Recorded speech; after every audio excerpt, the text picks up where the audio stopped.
probably start with on game.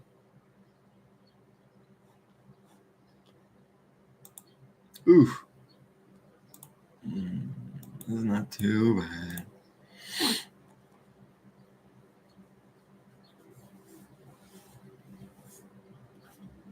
I need to get some food though, and then I have to put some lotion on.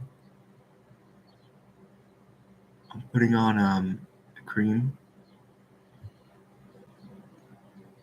Trying to fix my I think I have some sort of hyperpigmentation. Something. I forgot what the diagnosis was from the dermatologist, but anyways, I'm trying to fix it. But it's causing a lot of dryness issues. So I have to do a lot of I have to use a lot of lotion.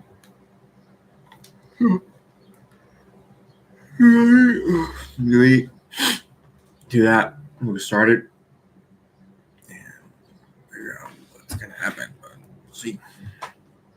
Back.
understand why we went over the stuff we went over yesterday.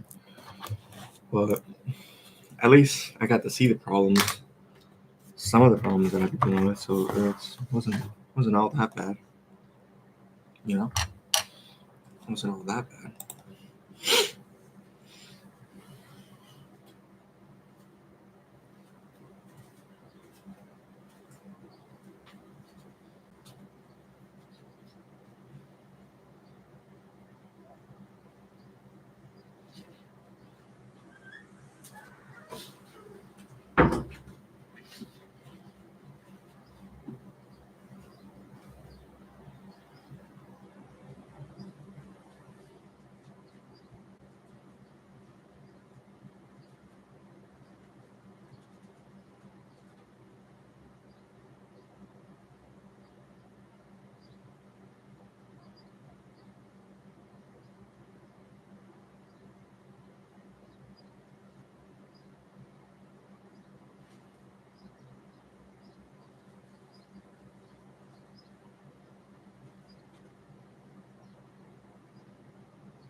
Soch. F my life. Speaking of, we're going to be going through a psych-soch. F my life. Speaking of, we're going to be going through a psych sociology session. How do you even say the word? What? Sociology. Life. Speaking of, we're going to be going through a psych sociology session. How do you even say I think the it's word? fine. Speaking of, we're going to be going through a psych sociology session. Psych How do sociology. you even say the word? Sociology. Sociology. Speaking of, we're going to be going through a psych-soc passage this week. Sure. So let's get right into it.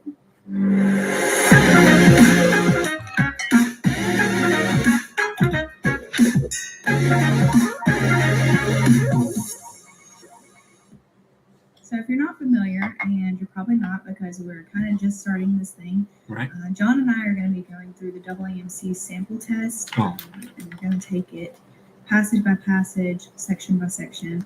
We're doing this because we like to provide free resources for you guys, but if it's resources that you guys have to go buy to follow along with our video, then it kind of defeats the purpose.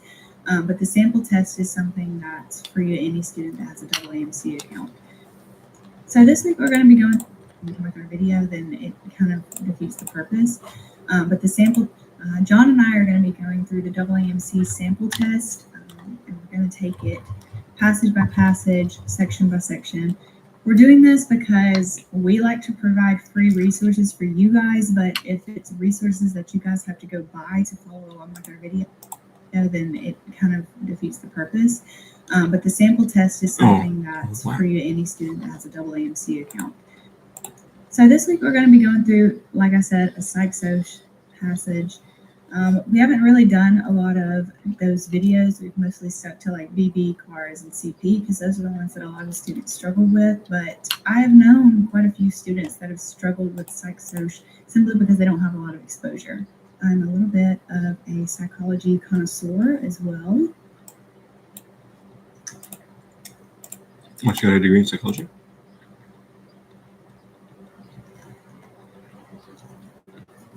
I can't read it, to be honest. Sorry, Meg, it's too blurry. It's what I got my degree in. Okay. This is the passage number 1 in the AAMC sample test for the psych-soc section. I'm going to provide the passage right now, so you guys can read through it, flow chart, do whatever you need to do, but we're going to be answering questions on this passage right here. If you're interested in how I flow chart a passage, kind of like this, then I'll provide it right now. Overall, I find myself not doing a lot.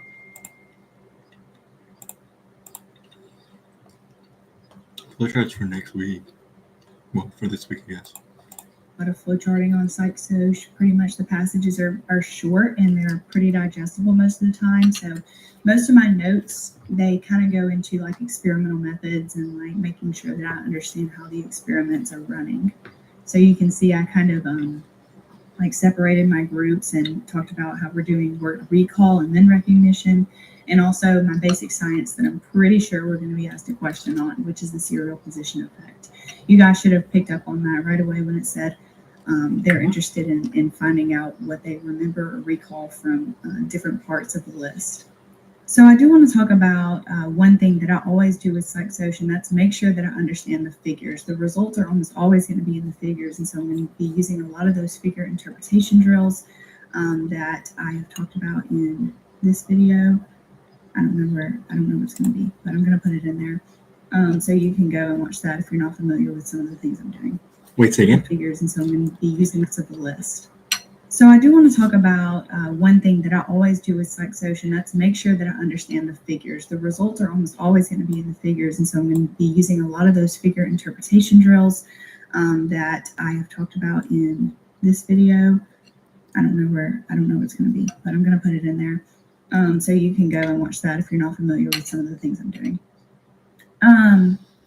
So let's look at figure 1 right now. You see that number of words is on the y-axis. Okay, so looks like that's what we're testing. That's our dependent variable. Study group is divided into ages, and it's also divided into like Alzheimer's has its own group, but it told us the age of the Alzheimer's patients. So we can see that it's broken up between recall, which is in black, and recognition, which is in gray. So some things I'm noticing is that like as people get older, it looks like their recall kind of goes down, and then Alzheimer's kind of like continues that. But the Alzheimer's patients are the same age as the 60 to 80 group. So obviously they're having trouble recalling more so than the other people their age, which is Alzheimer's. Something interesting about recognition is that it kind of like, you see it kind of goes down a little bit, but then it kind of comes back up. And so it looks like overall they're not changing like a whole lot. I don't know if it's significant statistically. There's no like error bars or anything like that, but I'm going to go ahead and go on a limb and say that there's probably not a lot of difference in recognition between the age groups.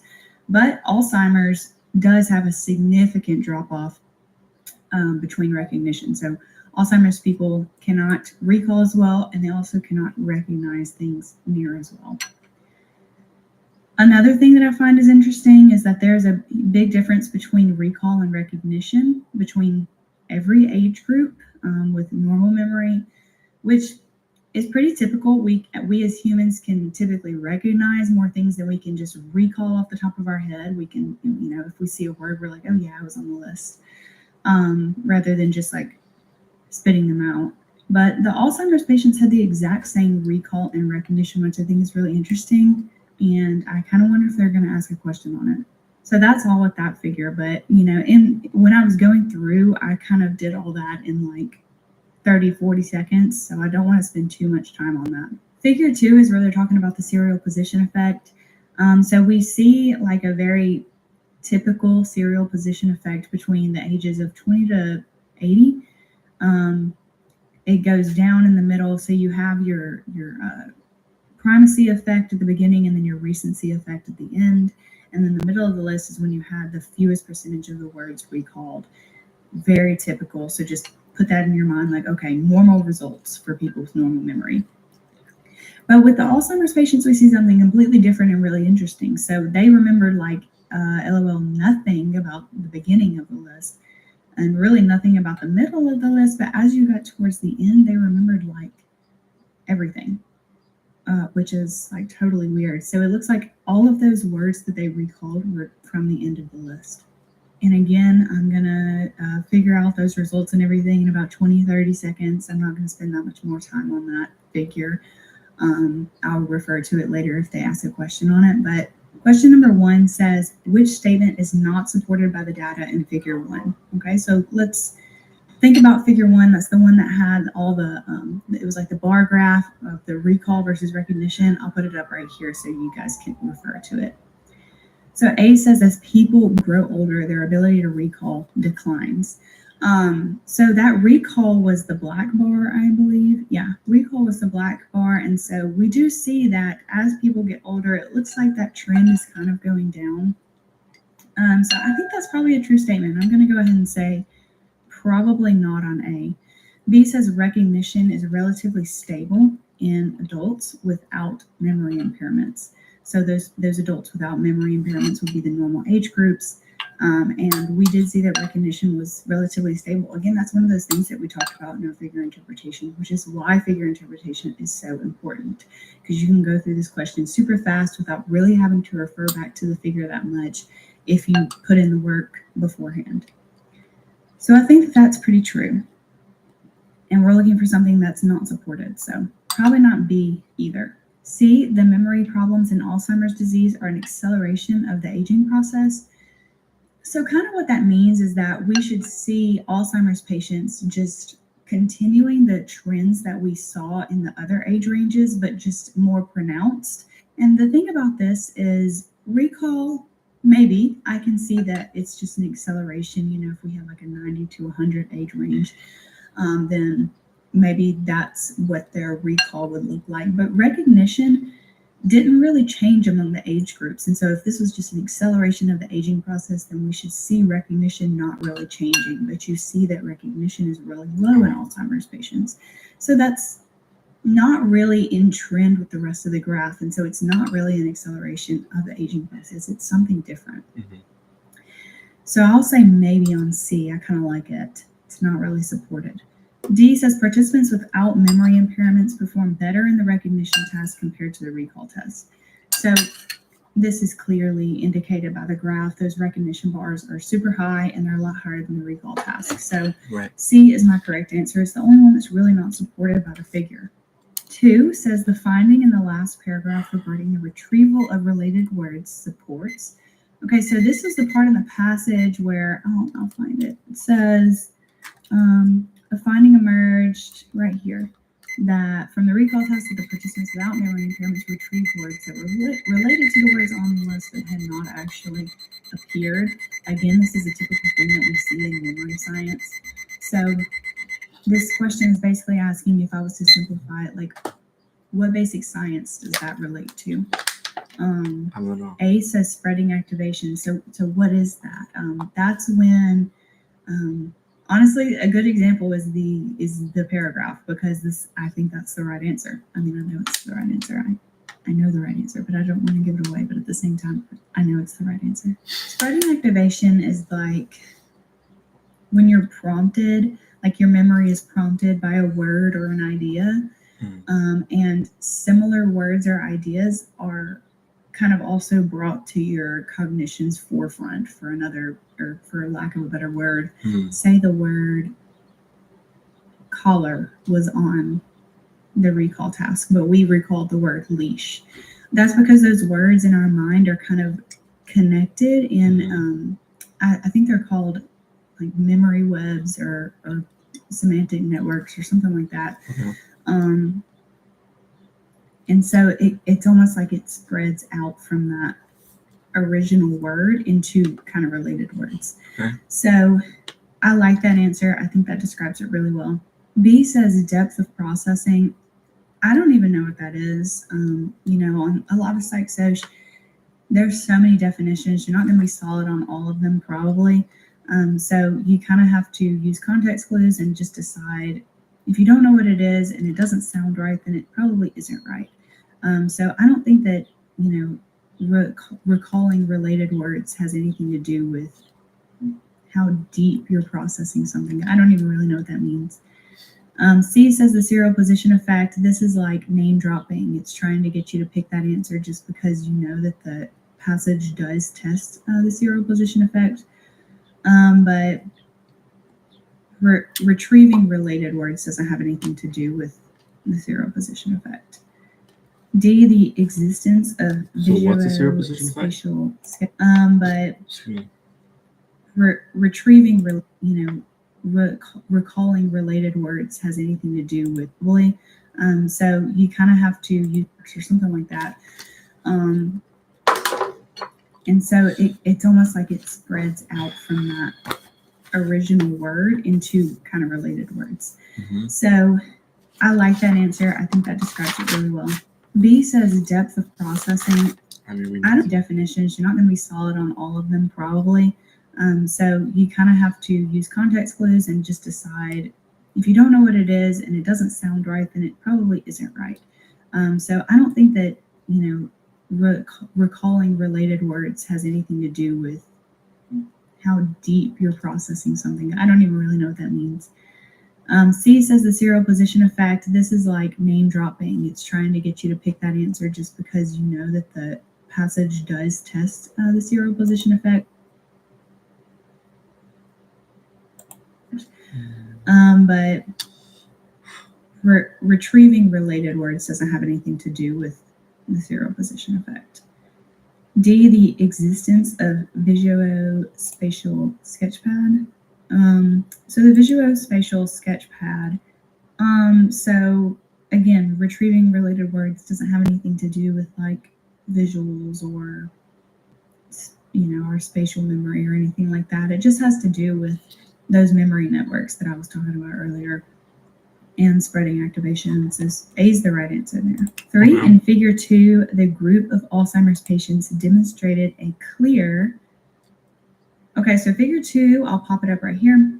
That's the one that had the serial position effect, and we saw like a clear primacy and recency effect for the normal memoried people. But we kind of mentioned that Alzheimer's people had like no memory of the beginning of the list, but a whole lot of memory from the end of the list. And so, what is that? That's the recency effect. I have no clue what those are. They're probably things, but they're not things you need to know for the MCAT. You only need to know the primacy and the recency effect in regards to the serial position effect for the MCAT. 4 is proactive interference expected in Alzheimer's patients for the word list used in the study. So, proactive interference, guys. So, Making true sensitivity, eh? Why right now? Maybe it's the temperature.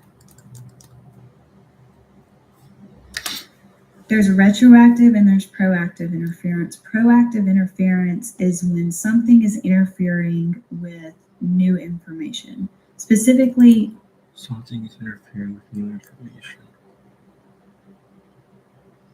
With new information? old information. So Something's interfering with old information. It's just kind of true, right? imagine that you go get a new phone number and you cannot seem to remember your new phone number because your old phone number is like what keeps popping up in your brain when you think of your phone number. Okay.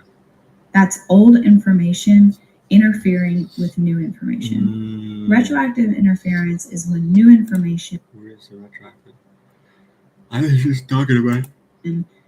Interferes with the recall of you cannot seem to remember your new phone number because your old phone number is like what keeps popping up in your brain when you think of your phone number. Okay. That's old information interfering with new information. Retroactive interference is when new information interferes with the recall of old information. So let's imagine the same scenario. You get a new phone number and you memorize it, and then you try to think of your old phone number and you just can't seem to think of it because all you can have in your memory now for phone number is your new phone number. So that new information is interfering with the recall of old information. But we're talking about proactive here. So is proactive interference going to be an issue for Alzheimer's patients? Think about what Alzheimer's is. They forget stuff that they used to know. Like they have like really poor long-term memory. Forget that they used to know, so it's retro. Was it retro memory? Retro? Obviously, we saw from the figure 2 that they have a pretty good short-term memory. They had that really strong recency effect, but they don't have that old information. And so that old information is probably not going to be able to impede in that new information. Let's see if there's an answer that says something like that. A says yes because their memory is weaker than all other groups. I'm sorry, just saying that it's weaker, that sounds so. These poor Alzheimer's patients. Making them most vulnerable to proactive interference. So again, that doesn't really say anything about they don't really have that old information to impede in that new information. So like having a weak memory would not increase your proactive interference. If anything, it would like make it better, right? Like if you didn't have the memories, then it can't interfere. They can't interfere with new information. So I don't like that answer at all.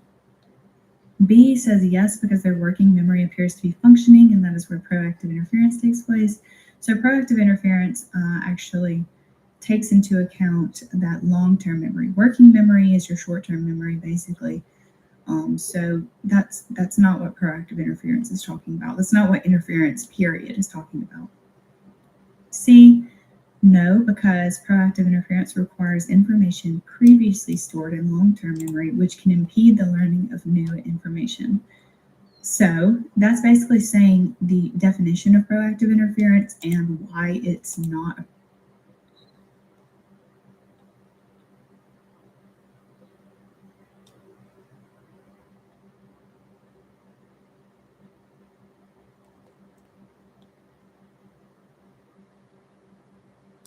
a problem for Alzheimer's patients.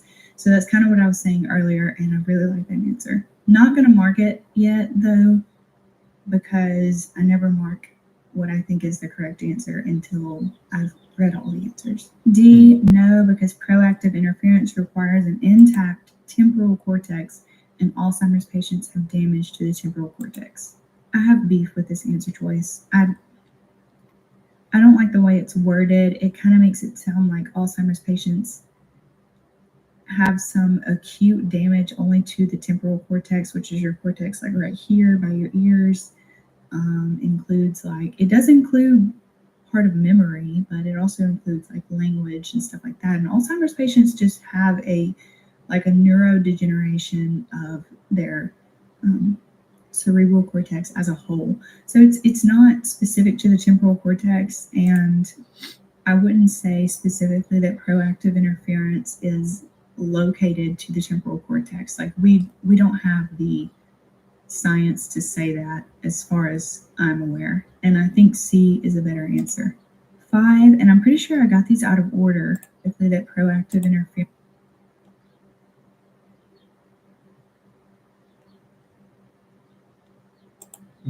is located to the temporal cortex. Like we don't have the science to say that as far as I'm aware. And I think C is a better answer.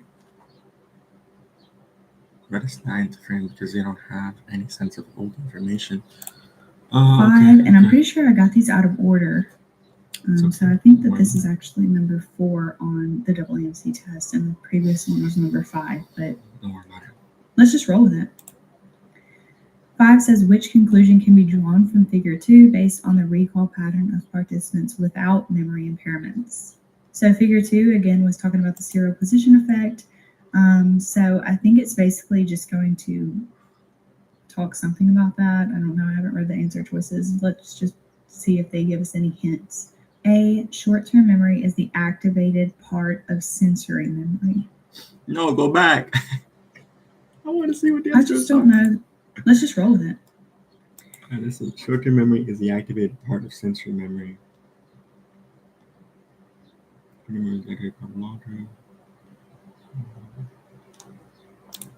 Five says of sensory memory. See if they give us any hints. A, short-term memory is the activated part of sensory memory. I just don't know that that's really a true statement.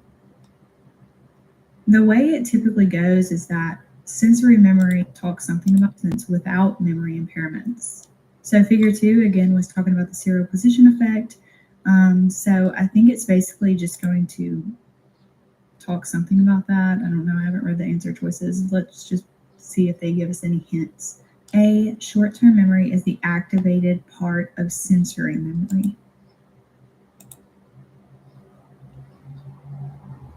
I just don't know that that's really a true statement.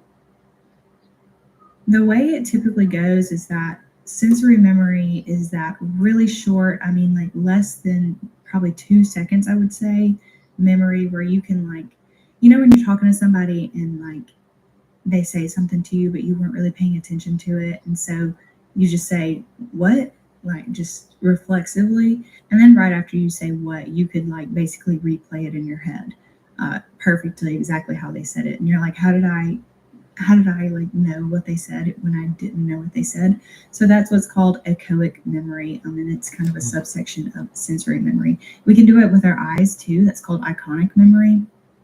This is all stuff you need to know for the MCAT.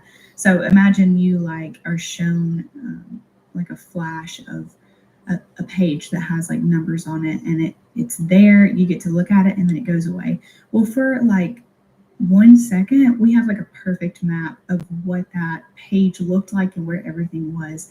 It's kind of difficult to quantify that memory though, because it is so short-lived, and we really like we can't redraw it. really, because that would take more than 1 second, which is about how long that iconic memory is. So typically that sensory memory, once we pay attention to it, it turns into short-term memory. And that attention aspect is actually kind of important. Like when I say attention, that's the actual like psychological term for how we take things from sensory memory to short-term memory. We pay attention to them. So I'm not really cool with saying that short-term memory is the activated part of sensory memory. Like short-term memory and sensory memory are not the same thing. If anything, I would say sensory memory is maybe like a subsection of short-term memory. That may be something that's considered, but I just don't like this answer choice. I don't think it even has anything to do with figure 2 because there's no sensory memory that we're talking about. B, short-term memory is the activated part of long-term memory. Again, I don't really like this answer choice because how we turn memory from short-term to long-term, which is what you guys should be doing with your MCAT studies, is that we purposely, what's it called? Rehearsal. We purposely rehearse it. So there's maintenance rehearsal and elaborative rehearsal, but basically we rehearse that that memory until it becomes part of our long-term memory. So I wouldn't say that short-term memory is the activated part of long-term memory, and I just don't think that answer choice describes figure 2 either. Kind of like A. C, short-term memory and long-term memory are uniform and function similarly. So glancing at D and seeing that it kind of has a similar structure, what I think they're trying to do is draw this line between short and long-term memory using figure 2 and using that serial position effect. So I think typically what it is that they say, okay, well, the primacy effect, those words at the beginning of the list, they've probably converted themselves into long-term memory at this point. Short-term memory is really short. It's like 1 minute long. And so probably that recency effect is going to be working more in your short-term memory. The primacy effect is going to be working more in your long-term memory. So do short-term memory and long-term memory, are they uniform and do they function similarly? From my knowledge of memory, I'm going to say that I don't really like that answer choice. I think, I don't know, like maybe, I don't know, because you do see like a symmetry between the primacy and the recency effects. But Alzheimer's kind of messes that up, and you can see that Alzheimer's patients have that short-term memory, but not that long-term memory. And so that kind of throws a wrench in it. And maybe they are not uniform and they do not function similarly. So I don't know. I'm just going to say maybe on C, but I'm hoping D is better. So D says short-term memory and long-term memory represent separate memory systems. So from my knowledge and from you guys' knowledge or what you should have for the MCAT, you should know that they do represent different memory systems. Like memory as a whole pretty much branches off into long-term over here and short-term over here. Maybe sensory is another category. But they do represent different memory systems, and that would explain why Alzheimer's patients have the short-term but not the long-term. And so I like that answer choice better. I think that it's D. Again, you can see I'm not totally solid on this answer. Like, I know it's correct, and I'm still not totally solid. I'm kind of like 50-50 between C and D, but D just explains the figure better, and so that's what I'm going to go with, and it also backs up that basic science that I know better. So I'm going with D. So that was the end of the passage. As always, if you have any questions, just put them in the comments. We've gotten a few comments lately about, like, do we offer a program for MCAT tutoring or do we offer private tutoring? I do currently offer private tutoring at this time. John's in medical school, so he doesn't have the time to do that. But if you're interested in that, think you would benefit, then you can email us at informingfuturedoctors@gmail.com. We can set up a Zoom to talk about it. So give this video a thumbs up and let me know what plant I should get next, to be honest. I'm looking for something like really obnoxious and that's gonna like come in the screen. This allocation is giving though. Look at her. Okay, anyway. See you next time. Bye.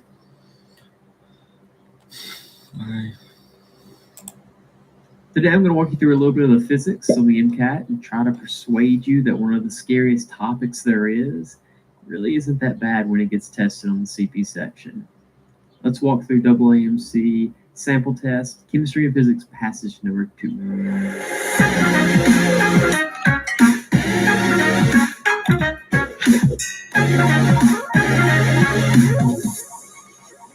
Start out by reading the passage just like always. It says the central nervous system, so that's a basic science. Right off the bat, I highlight basic sciences. If you haven't seen that, go ahead and check out some of the earlier videos on the flowchart method. Is an example of an electrical system within the human body. Neurons are the basic electrical components of the central nervous system, and they exist in 3 classes. Okay, so they're just kind of telling us about neurons and the CNS and kind of how that works. But you can tell that they're leaning towards physics here because they're bringing in the electrical system. It's the second semester of physics for most people, and this is kind of how the MCAT usually brings in physics. Like they're not going to talk about dropping a ball at free fall very often. They're usually going to bring it and make it biologically relevant. And when it comes to electrical systems, neurons are the easiest way to do that. The 3 classes of a sensory neuron, of a neuron.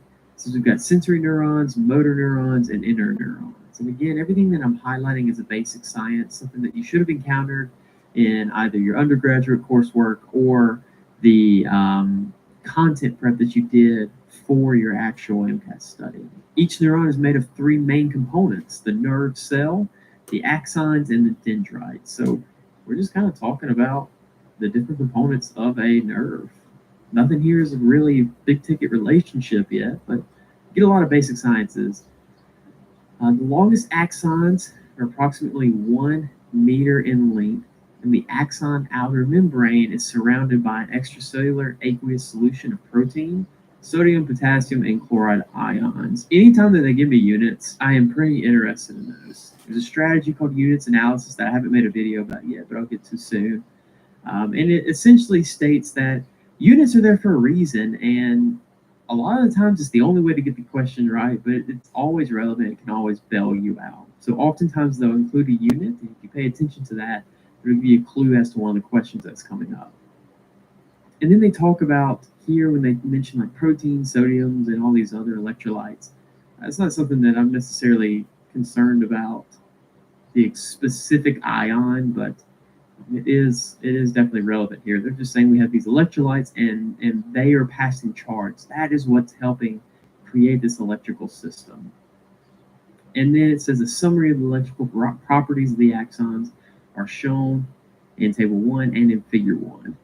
So they kind of gave us this like medicine-y version of physics and tried to make it fairly interesting, biologically relevant. And now they're going to start using terms that you're more familiar with from your second semester of physics. So stuff like resistance, conductivity, capacitance, different things like that. And you'll even see the symbol for ohms, which scares a lot of people. But don't let it scare you. Usually the physics passages and questions, if you can keep your head on straight, are a lot easier than something else like, say, Jenkins. To me, the hardest passages on the MCAT are just a gassed up, angry Jenkins question. So when it comes to tables and figures, I do not worry about interpreting them. I kind of just make sure I understand what they're generally getting at. And what that usually entails is I'm reading the figure caption. And if it is a graph, I'll read the axes. If it's a table, sometimes I'll skim the kind of the titles for the columns and the rows. If it's a figure like this, all I'm going to do is read this caption right here and just note, okay, this is a circuit. Don't let that freak you out. They're probably not going to ask you to do like Kirchhoff's law or something.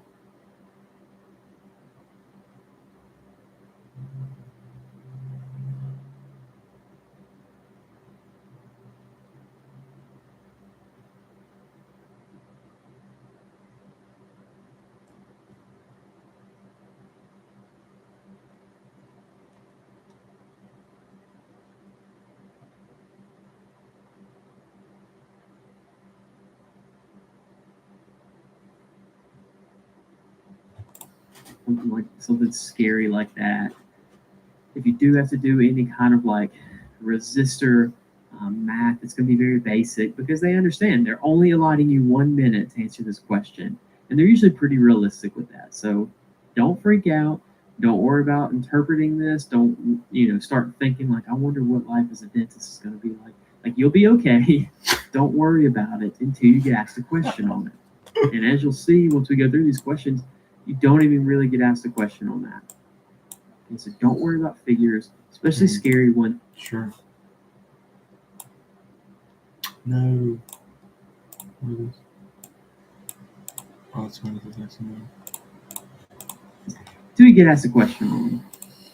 So going on, it says scientists can study the electrical properties of neurons by inserting probes into them to measure voltage changes as a response to a stimuli. So now they're talking about ways that we can actually study them. We can insert probes and measure the voltage change. So that would mean we would essentially have an axon, and we would insert a probe along different portions of the axon, and we would measure the change in voltage. So we'll say V1 to V2. We'd measure the change in voltage, and that would be delta V. It says, here's a plot of that. So figure 2 says atypical nerve impulse, which is also known as an action potential. And action potential is absolutely a basic science. You actually get a lot of questions on that. Voltage would be 1, 2, kind of forgot. Okay, and then the very last paragraph says a nerve conduction velocity test, or NCV. And if it sounds weird and random and like you've never heard of it before, it's probably because it is. It's something you're not supposed to know what it is yet. But they said that it exploits, which is also known as an action potential. And action potential is absolutely a basic science.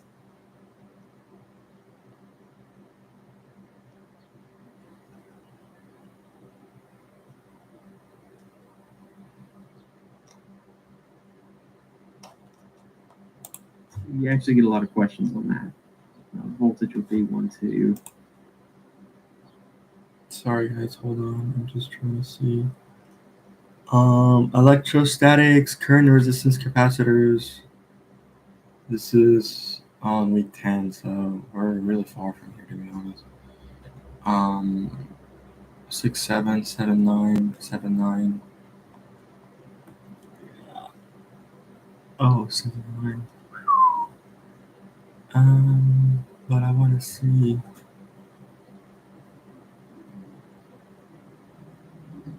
I think it's going to be somewhere in there, but I don't think so, though.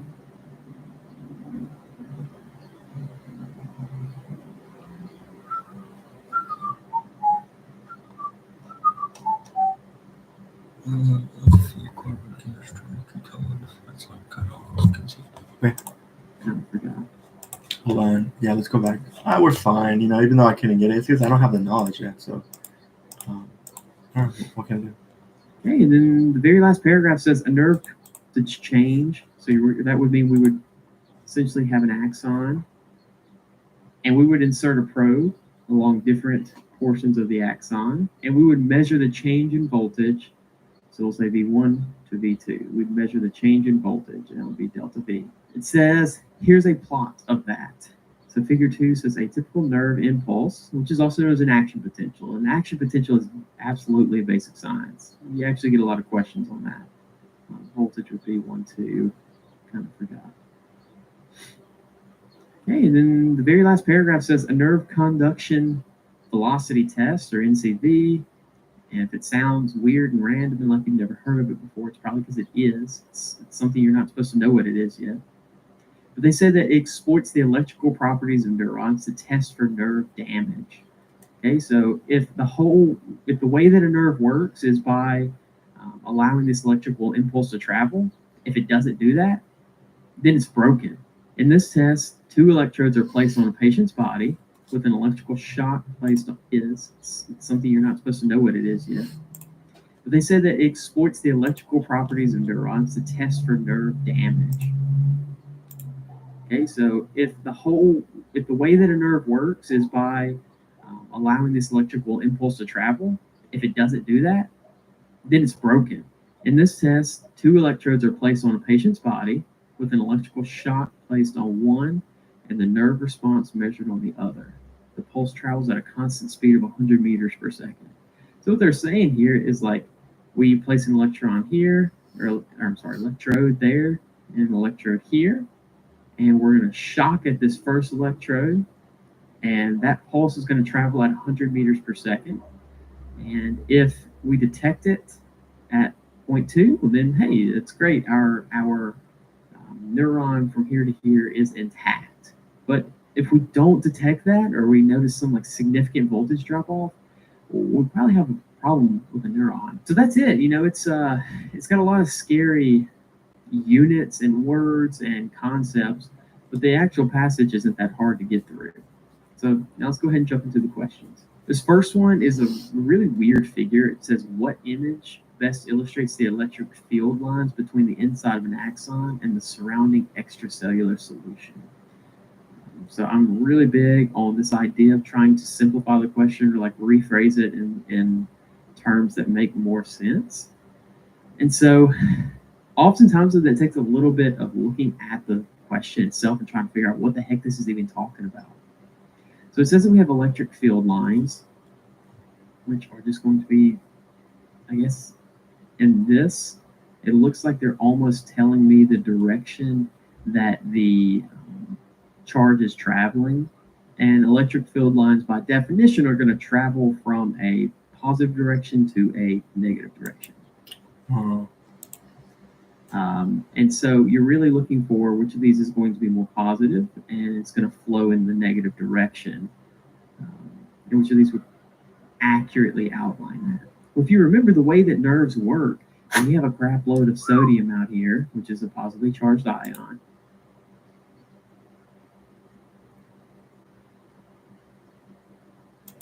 And it floods into the axon to depolarize that axon as we're going down that action potential. And so we're looking for an answer choice that's going to relay that, because sodium is positively charged and it's going to a more negatively charged or a less positively charged environment. And so the only one that really fits that bill is going to end up being answer choice B, because answer choice A makes it look like we have our positive charge leaving the inside of the axon. That's not what's going on. The sodium is flooding in. B looks like we have a positive charge flooding in, which is correct. That's what sodium does. And then C looks like we kind of have it like running lengthwise. And then D is we have it going back up. But you see how it's like ubiquitous and it's running in the same direction in the ECF and the extracellular fluid and the inside of the axon. That doesn't make any sense, because there would be no electrolytic driving properties to make something uniformly go one way or the other, both inside the axon and in the ECF. So neither one of those makes sense, and that would be the best answer choice. Going on to the next one, one function of the myelin sheath is to what? So we're essentially looking for a function of the myelin sheath. You're probably classically going to think of the myelin sheath as like increasing conduction velocity, which is basically the speed at which the action potential will travel down the neuron. And so hopefully I see that answer choice, but if not, then I'm just going to go through each of these four. I'm going to see which of these is a true statement or is the truest statement, and which of these three are blatantly false. A lot of the times you'll just figure out which of these three are blatantly false, and then one of them you'll end up being like, well, I guess that's not wrong. And that's what we're going to see here. A says to insulate the axon from the surroundings. The myelin sheath, if this is my axon, the myelin sheath is actually this fatty substance that's going to completely wrap around my axon.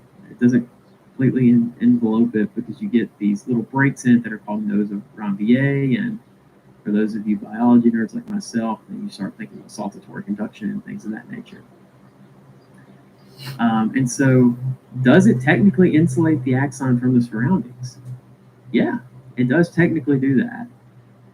So I guess A could be considered true, but I'd really like a better answer. I'd really like something that's going to talk about increasing conduction velocity. B says decrease the radius of the axon. Okay, if I wrap around the axon, am I decreasing the radius or increasing it?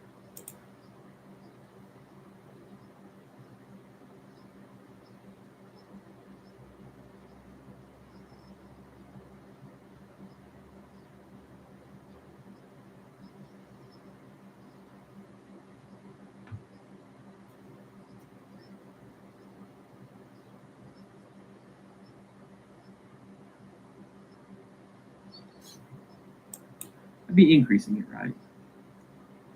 It's not constricting it in any way. If you constrict the nerve, you're going to end up hurting its function. So maybe not B. C says to produce Schwann cells. Well, this is backwards. Schwann cells actually produce the myelin sheath. So maybe not to C. And then D says increase the capacitance of the axon. Okay, for those of you that didn't care to learn what capacitors actually were, it's finally coming to bite you in the butt. So the capacitance is the ability to hold on to charge, essentially, to store charge. And if increasing the myelin sheath means we're going to take that charge and we're going to throw it down the neuron a lot faster, does that sound like we're holding on to the charge longer? Or does that sound like we're kind of like kicking it out the door quicker? The second one, right? Yeah. And so that means we would technically be decreasing the capacitance. And increasing the capacitance means we hold on to it longer. Yeah. That's not what we're doing here. We're doing the exact opposite. So you can rule out D. And now the only one that you're left with that is technically a true statement is A. So even though it's not an answer choice that I love, it's technically true. And this is a good example of how even in the CP section, there's going to be a little bit of bleed over of some biology. So sometimes you'll get physics questions in the BB section, very rarely. And sometimes you will get biology questions in the CP section. It actually happens more often than vice versa. Okay, let's go to the next one. This one's fairly easy. It says channel X transmits only the smallest substances dissolved in the extracellular fluid through the axon membrane. Which substance does channel X transmit? This is one of those questions that simplifying it just makes it infinitely easier. Because all you're really looking for is which of these four answer choices is the smallest. Right. If you look on your periodic table that I'm showing on the screen right now, you will see that the smallest of those is a sodium ion. Proteins are ion.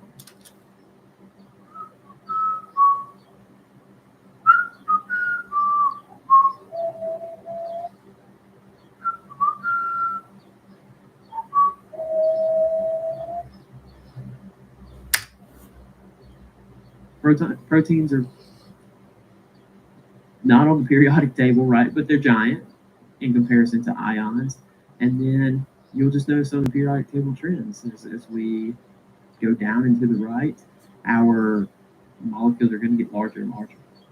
So for sodium, or for the smallest ion, you're looking for the one that is furthest up and to the left, if we're speaking in generalities. So B is going to be the correct answer.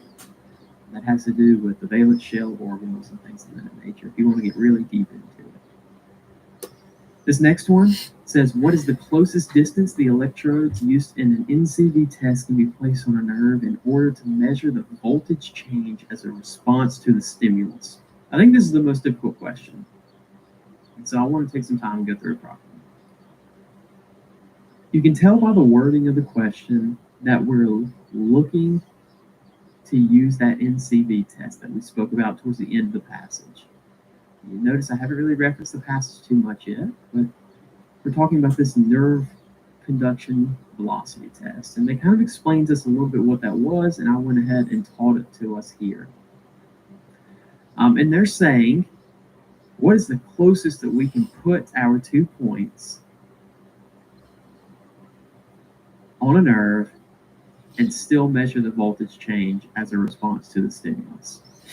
So the first thing that I always do if I'm asked a question like this is I make sure to take note of the units, because I want to know what my answer choice is going to be in. It's supposed to be in meters. So, okay, I am looking for a distance. What is the distance between the smallest distance between these two? That's my question. Well, you can skim the passage if you'd like to, but they don't tell you that. They're very rarely going to just, you're not really going to look at a figure and just be like, oh, cool, 1 meter, next. That's not really how it works in the MCAT. They're going to ask you to kind of solve for something. And so the next thing that I do is I ask myself, okay, well, what numbers of units do I have? I have this idea that the longest axons are 1 meter in length. But if the longest axons are 1 meter in length, does it make sense that the shortest distance I will have is the entire length of the axon? No. But if the longest axons are 1 meter in length, I mean, that's a lot. Okay. Okay. does it make sense that the shortest distance I will have is the entire length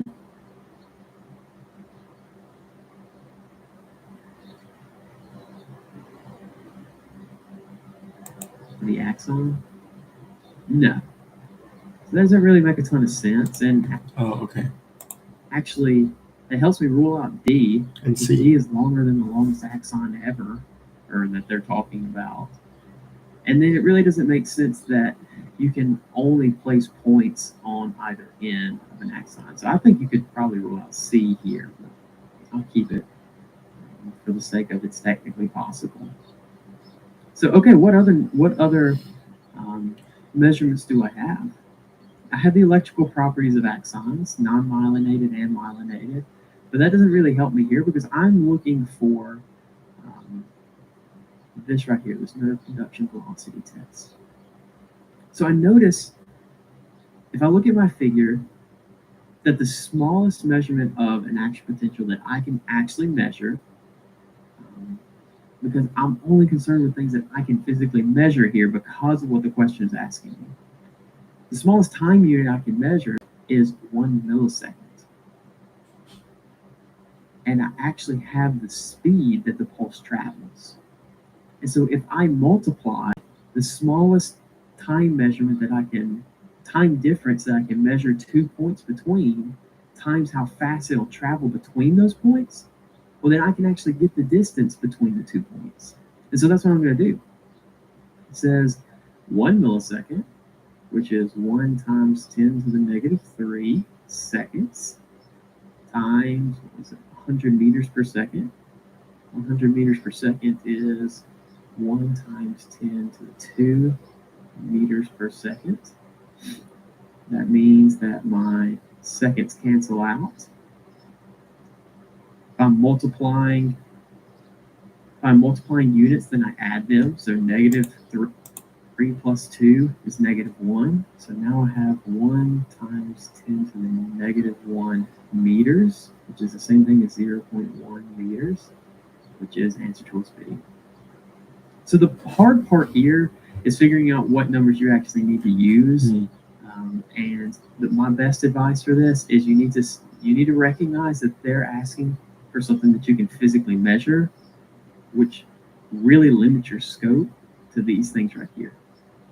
Because if you don't do that, you're going to end up wasting a lot of time playing around in this stuff and the more theoretical stuff.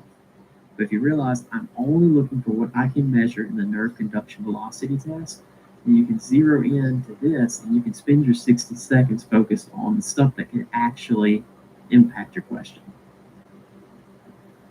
And then the last one says, what information about an axon is required to calculate the current associated with an NCV pulse? This question is really it's framed to look like it's associated with the passage itself, but all they're saying is, what do I need in order to calculate current? And that's just a straight up physics question. So the easiest equation I can think of with current is going to be Ohm's law, which is V equals IR, which is voltage is equal to the current times the resistance of my circuit. And so as I'm going through here, I can look at answer choice A. A says conductivity, resistance, and length. That's not associated with what we're looking at. I mean, conductivity is not in Ohm's law, so I can rule that out. I don't have to have conductivity to find my current. B says potential. Potential is the same thing as voltage, because voltage is actually a form of potential energy. Conductivity and radius. I guess they're saying radius of the wire. I'm really not sure because they didn't tell us, but again, we have this idea of conductivity. We don't have to have conductivity to find the current. And so, if we do have potential, we would need resistance, and that's not MB. C says potential. Okay, I like it. Resistivity. I guess that's resistance. I like it. And radius. Well, what am I going to do with this radius? That doesn't make any sense. Because if I have potential and resistivity, and I have, let's see, let me rearrange this. So V over R is equal to I. I might have V over R equals I, but I'm also using this radius term. That's really going to throw everything off. So I don't like that at all. So that kind of turns me off to C. Although C is still my best answer at this point. D says potential, okay, which is going to end up being voltage, resistance per unit length. So again, I mean, it has the resistance, but it's throwing in this weird factor of length. So I need something else that's going to cancel it out, which would be length. So that's perfect right there, because even though they add in this new figure of per unit length, I can multiply that by length and actually cancel it out. So that means that D is my best answer here. Okay. So a really good idea, especially on something like the physics section, is to try to make sure that you can go back through all of these questions and identify the science that they were actually testing you on. And that's a good idea across the MCAT. So this first one, they were testing you on electrolyte flow during an action potential and E field lines. You understand electric field lines. Second one was a biology question about myelin. They just wanted you to think. This next one was a periodic table trends question. Pretty straightforward. You have the periodic table on the MCAT, so you can't miss that. You have to make sure you can get those questions right. The next one was a little bit more difficult. There's a little bit of some passage interpretation, and you do your math and your scientific notation in your head. And then this last one was a straight up, do you understand the definitions of Ohm's law and how current, voltage, and resistance are related to each other? So that's it for this passage. If you know your sciences, and you can stick through the actual passage and not get too thrown off by these two giant figures that we didn't even use, even though half of you crapped your pants when we saw it, myself included, you can do really well in these questions. So give yourself a shot. You made it for 3-4 years of undergraduate. You were smart. Give yourself a shot. And let me know how it goes when you try for yourself. Thanks for watching the video. Make sure to like and subscribe, and I will see you next time. Hey guys, welcome back to the channel. We're going to be doing the HC cars message 2 today.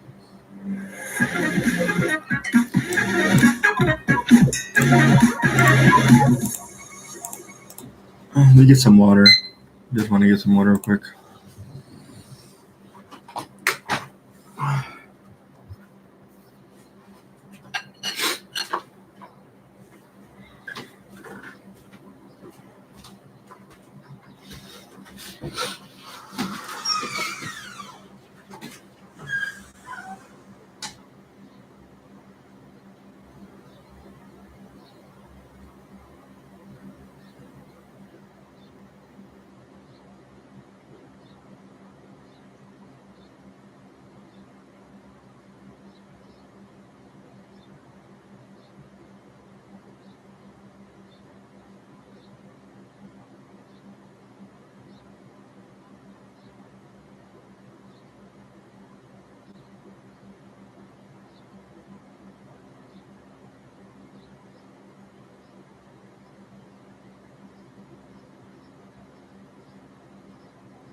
Yeah, buddy.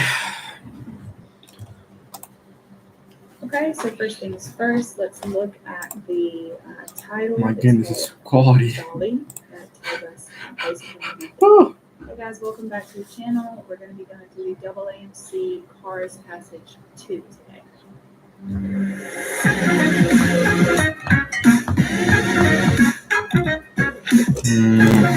Hold on. Hold on. Hold on. Hold on. Hold on. Hold it on. Hold on. Hold it on.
Sorry about that. Just wanted to shave. Just wanted to shave.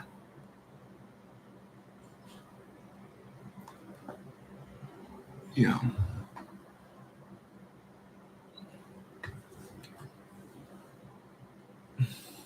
It's okay. That's okay.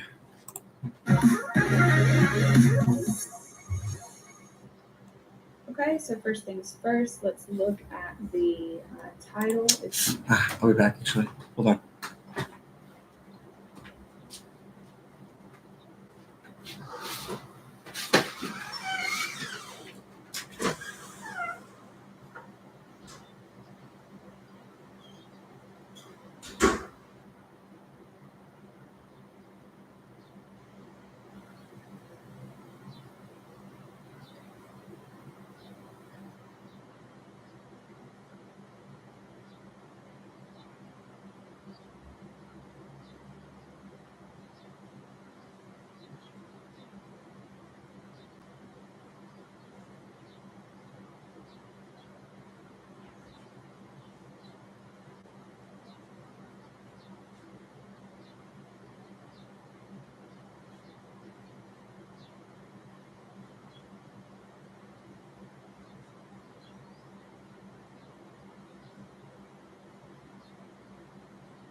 Yeah.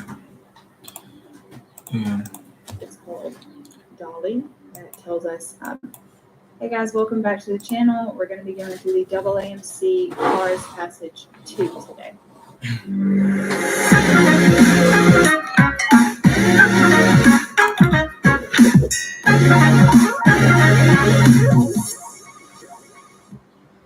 Okay, so first things first, let's look at the title. It's called Dolly. That tells us basically nothing, so whatever, sometimes that happens.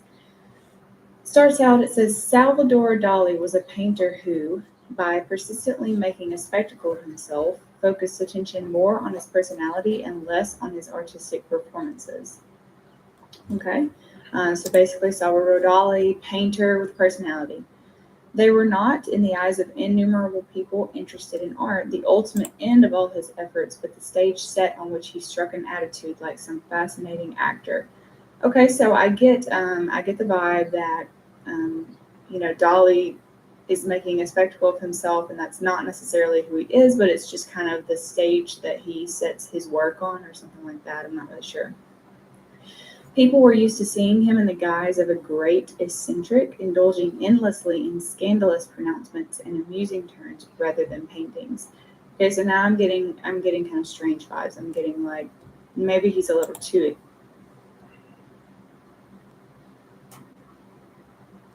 eccentric for the author's liking.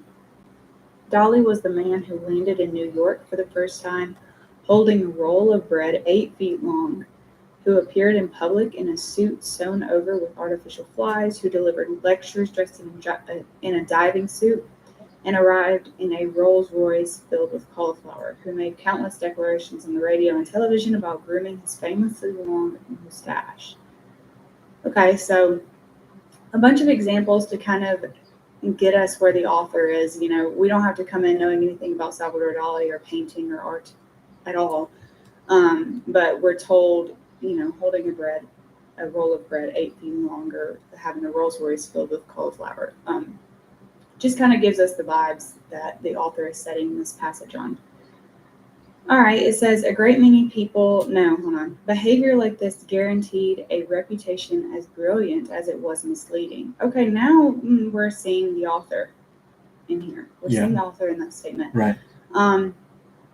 We're getting the vibes that, that behavior gave him a reputation that was perceived by the public. And I think the author is saying that it's misleading. And I think maybe the author is setting up something where they're going to talk about who Dolly truly was. Again, this is just speculation. It's things I have working in my mind while I'm reading through. Right. A great many people have been taken in by it. Later in life, Dolly himself regretted this misunderstanding and said, the day when people take my work seriously, they will realize that my painting is like an iceberg, which only shows 1/10 of itself above the water. Okay, so now, we have this working main idea in our head. Dolly's a painter, he does all these spectacles, but it's really not who he is. It's kind of just the stage he sets his work on. In fact, behind the good-natured buffoon who amused some and exasperated others, there lay an admirable creator. Dolly was, before anything else, a man possessed by painting. You see how this is like a straight-up just statement. That is something that the author's saying. The author's not saying, oh, some people liked him, some people didn't. Some people saw him as, a little too out there. The author is saying that he was, before anything else, a man possessed by painting. There was even fairly convincing proof that this frivolous and exuberant impresario was capable of the strictest asceticism while he was painting a picture. That was so many words that I don't know. But context clues, let's kind of roll with it. So we get that he amused some and exasperated others while he was exuberant and impresario. Fairly convincing proof that this frivolous and exuberant impresario was capable of the strictest asceticism while he was painting the picture. That was so many words that I don't know. But context clues, let's kind of roll with it. So We get that he amused some and exasperated others, but that little paragraph to me did not add like a whole much more to my main idea that I have working in my head. Mm-hmm. However, we should avoid the other extreme in interpreting him and not dissociate the artist too categorically from the circus performer. His provocative attitudes were not adopted for publicity purposes only. Okay, so obviously they were a little bit, but satisfied a need to keep his mind in a state of excitement that would be congenial to his artistic activity. They were useful too in winning immediate acceptance for his most fantastic works because their extravagances appeared to illustrate an intellectual drama. Okay, so obviously Dolly did all these weird cauliflower and Rolls Royce things for publicity purposes, but also, to be one of those artsy people that kind of have their mind in a very creative state. He just kind of like purposely put himself there. We got some pretty interesting language here. The author calls Dolly a circus performer, and also says his attitudes were provocative. So those are really descriptive words, I guess, that we need to pay attention to. So much subversive good humor led him to surrealism, and he flung himself into it with complete abandonment. Okay, so now Dolly, we didn't know what kind of art he did before, but now we know he's flinging himself into surrealism. The members of the movement welcomed him in Paris as an unhoped for recruit. Oh, so they didn't like him. Dolly seized on the guiding principles of surrealism and gave them their most extreme interpretation. He transformed its interest in the revelations of the unconscious and psychopathological states into a way of living and thinking. Okay, so it sounds like Dolly is pushing the walls and the boundaries of what surrealism really is. Like maybe he fit into surrealism better than he fit into anything else, but at the same time, he's still having to like push those boundaries to really express himself the way he wants to. He invented the paranoiac critical system, a real delirium of organized interpretation, which consists of cultivating his hallucinations and putting himself into a state of feigned madness in order to create without losing his lucidity. Okay, the only difference between a madman and me is that I am not mad, Dolly declared. So I can see some students getting kind of mixed up with this and thinking that maybe Dolly is like crazy, or that he's having these hallucinations and he's creating these psychopathological states. And I don't think that that's what the author is saying. I think the author is saying that he kind of forced himself to think in these ways so that he could kind of come up with this like outlandish style of art that he was, famous for. All his phobias and his obsessions were flaunted in his behavior and his work and demonstrated that the artist, for the same reasons as a child, was not responsible for his instincts. His fantastic imagination, which was so fertile in its dazzling inventions, ended by worrying the surrealist group. So the author thinks that Dolly has a fantastic imagination and had dazzling inventions, but now we get the kind of opinion of the surrealists that they didn't really like him. It overstepped the mark and even invited the public to make fun of the movement's convictions. Still, while surrealism rejected Dolly, Dolly continued to represent surrealism for a large part of the public. Indeed, the aim behind his work was always the search for the unforgettable. Future generations will only forget what Dolly did if they forget the history of modern painting itself. Okay, so at this point, we're going to start recapping the whole passage. So I don't know. I always like to scroll up to the very top and read the first sentence again. That's just a personal thing. It kind of helps me to bring it full circle to figure out where I need to go in my memory, I guess, to kind of start creating that main idea. Okay, so yeah, we had that first main idea that Salvador Dali is a painter with a personality. And yes, but now we have all this other stuff. We have how the author feels about Dali. We have how the surrealists feel about him, and the public, how they feel about him. So, and also a little bit about like Dali himself, his own opinions about his behavior and his regrets and things like that. So overall, if I was going to kind of encompass all of it into a main idea where I need to go in my memory, I guess, to kind of start creating that main idea. Okay, so yeah, we had that first main idea that Salvador Dali is a painter with a personality. And yes, but now we have all this other stuff. We have how the author feels about Dali. We have how the surrealists feel about him, and the public, how they feel about him. So, and also a little bit about like Dali himself, his own opinions about his behavior and his regrets and things like that. So, overall, if I was going to kind of encompass all of it into a main idea, I'd say something like that Dali was an extraordinary artist, often overshadowed by his eccentric personality, but that represented surrealism for the public while rejected by other surrealists for being too radical.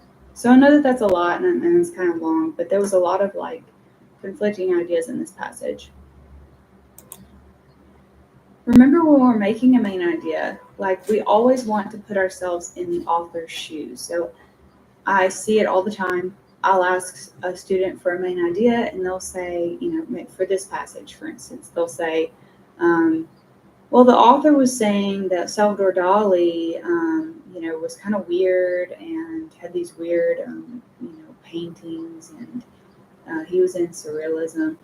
And I get it. Like, I think that truly it's probably not that big of a difference to say it from a third person perspective versus the author's perspective.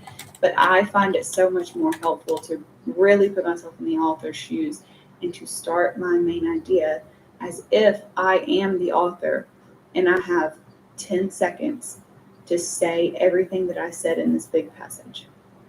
The author obviously cared about it enough.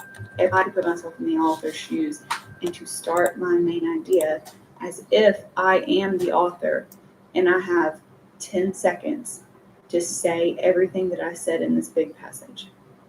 The author obviously cared about it enough to write this passage. So if they had 10 seconds to say in an elevator, what's the main idea of this passage, and try to get all of the big ticket arguments in there, and not change the main idea at all by leaving any arguments out, then that's what I would say.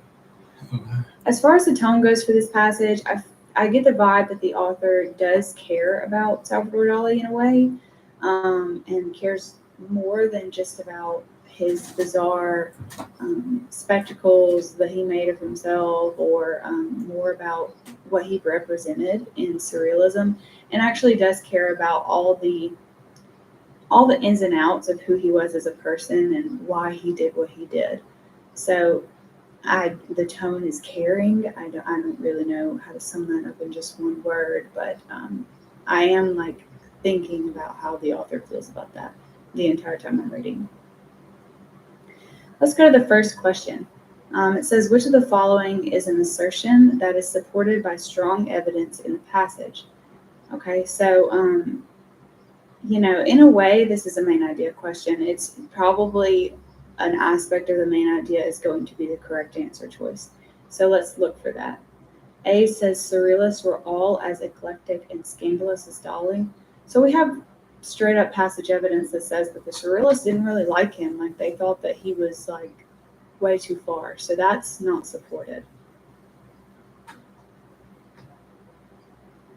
Dali will be remembered for his paintings long after other artists are forgotten. So this is an attractive answer choice because of this last sentence right here. Future generations will only forget what Dali did if they forget the history of modern painting itself. But let's look closely at the language, okay? B says Dali will be remembered for his paintings long after other artists are forgotten. So basically, he's much more memorable than other artists. The last sentence says future generations will only forget what Dali did if they forget the history of modern painting itself. So that's saying that Dali has made his mark on modern painting. That's saying two different things, but I can still see how B could be kind of correct, so I'm going to say maybe on it. C, Dali was capable of total focus when painting. So I don't really think it talked about, this state of feigned madness that he had while he was painting, or this like paranoia or delirium of organized interpretation. So I just don't, none of that tells me that he was super focused. Like, it doesn't tell me that he was unfocused. It just doesn't really tell me anything. And the word total is very strong. And so I want very good passage evidence to be able to click that answer. D, Dolly's bizarre public actions had rational causes. So that is definitely something that was in our main idea, and it's something that was talked about up here. You know, it says that they were adopted for publicity purposes and also to keep his mind in that kind of paranoia, delirium state so that he could create these crazy spectacles. So I think that D is the right answer, and I think that D is stronger than B, because B is just not the exact language. If you kind of compare those two statements, they are saying slightly different things. Mm-hmm. All right, the second question says, given the passage discussion of Dolly and the Surrealists, which of the following works of art would be most reasonably considered to be surrealist? Okay, so we know that Dolly represented surrealism for the public. So this question is essentially asking, like, what would kind of go hand in hand with what we know about Dolly's paintings. The passage didn't tell us anything about like what the surrealists did. It only said what Dolly did, and it said that Dolly represented surrealism anyway. So that's what we're going to go off of. A says an abstract sculpture that demonstrates the calming effects of symmetry. To me, that does not at all go with surrealism. Surrealism, like, what Dolly did was crazy. It had nothing to do with calming effects of symmetry. Like, he literally put himself into a paranoid state of fame madness. So I don't think that that's correct. B says a painting that renders an artist's anxiety with seemingly unrelated objects. So now you see like the word anxiety, and that kind of goes a little bit hand in hand with like those psychopathological states that they were talking about when they mentioned Dolly, and the seemingly unrelated objects. Hello, cauliflower and Rolls Royce. Like, I can see how this answer choice would work. So I'm going to put a maybe. C, a painting that demonstrates the skill of an artist to recreate a scene with detail. So definitely not, right? That would be more like, I don't know that much about art, but like hyperrealism or whatever it's called, where people are like painting things that end up looking like a picture, like it's that detailed. I don't think that that's what Dolly was really caring about. He wasn't like super hikey on the details and all that kind of stuff, at least from what I get from the passage. So I didn't really like that. D says a newsworthy photograph by an eccentric journalist that is regarded as controversial. Okay, so I think that this is wanting you to pick this answer choice because it says an eccentric journalist.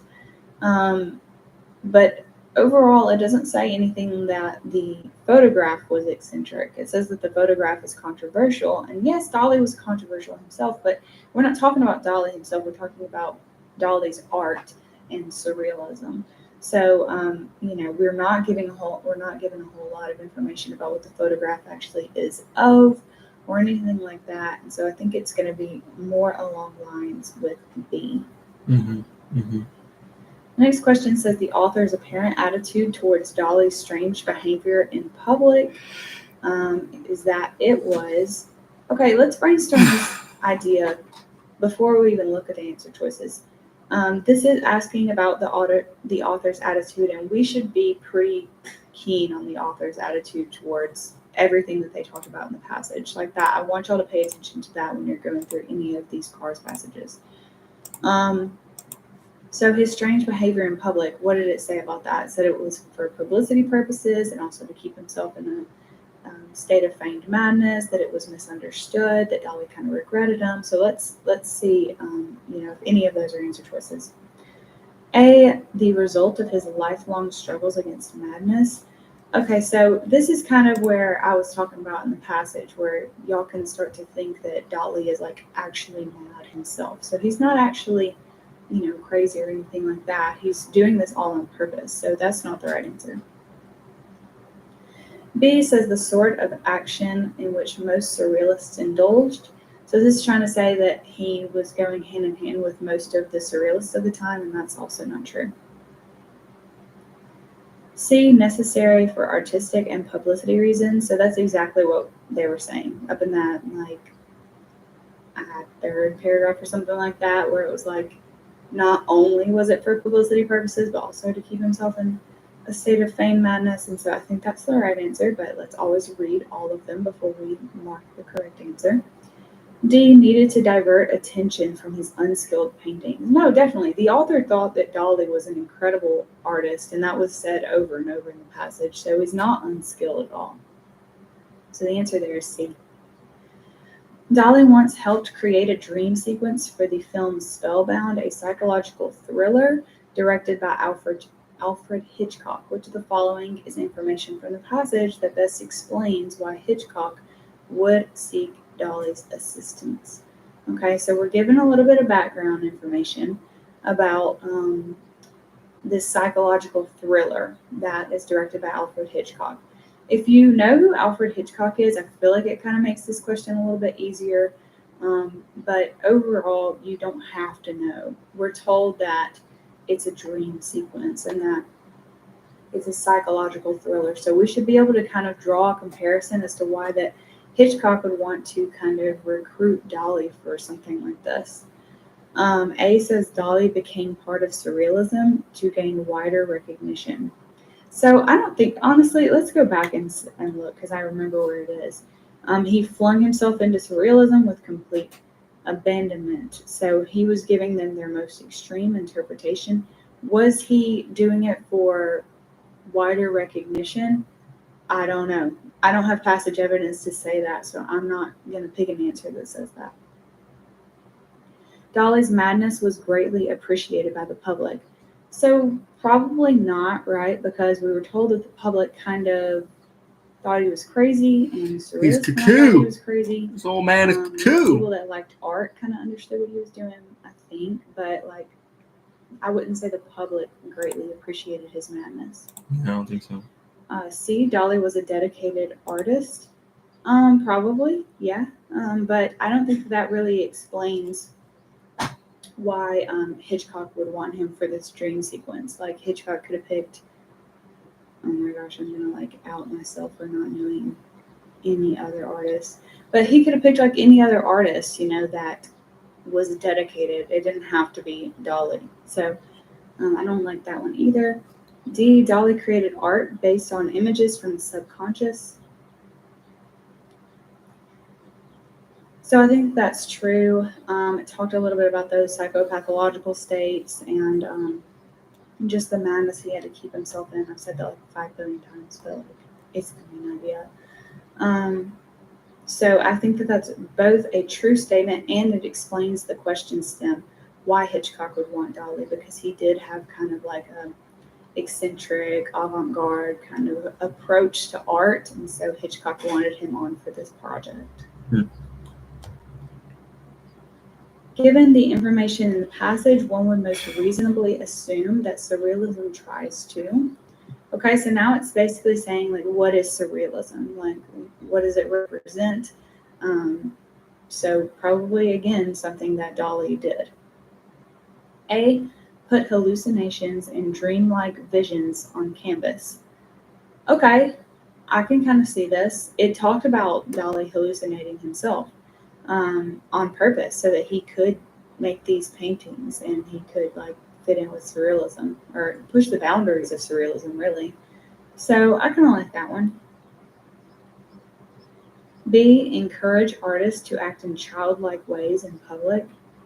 I don't think so. It mentioned something about like the mind of a child or the reasons that a child does X, Y, Z and compares it to Dali in the passage. But it wasn't, surrealism itself wasn't trying to make people act like children in public. C, reflect the world as clearly as possible. I don't know what world y'all are living in, but I don't often see cauliflower just pouring out of Rolls Royces or, 8 feet long rolls of bread. So I don't think that it was trying to like reflect the world as clearly as possible. Again, that would be like hyperrealism or something. D, give an outlet for artists to relieve stress caused by their creativity. I don't think that Dolly, again, putting himself in a state of feigned madness, is relieving his stress. I think that it was kind of like that had a purpose, and that purpose was to kind of put his mind in that creative state, not to relieve stress that was caused by creativity. So I don't think that's the right answer either. So A ends up being the best answer choice there. All right, guys, thanks so much for following along with us. If you have any questions about how to formulate main ideas or, what passages we should do next, just pop them below in the comments, hit like and subscribe, and,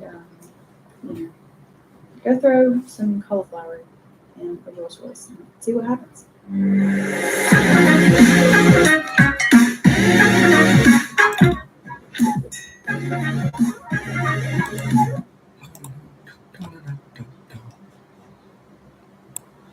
Very nice.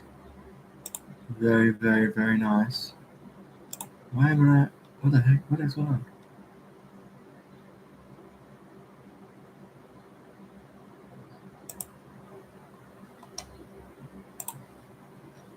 Why didn't it let me sign in? What the heck? But I'm signing here. That's so weird. Hey guys, welcome back to the channel. Strange. Quite strange. Hey guys, I welcome think I back. just need to update it. I don't really want to, but okay.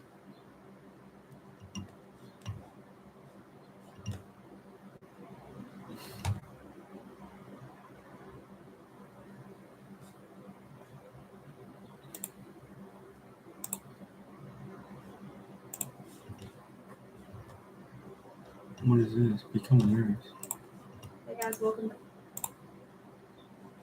What? It's still having the same issue. Oh my goodness, bro.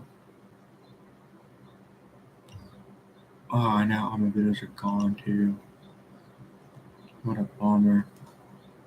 Value for our tyrosine will be 5.5.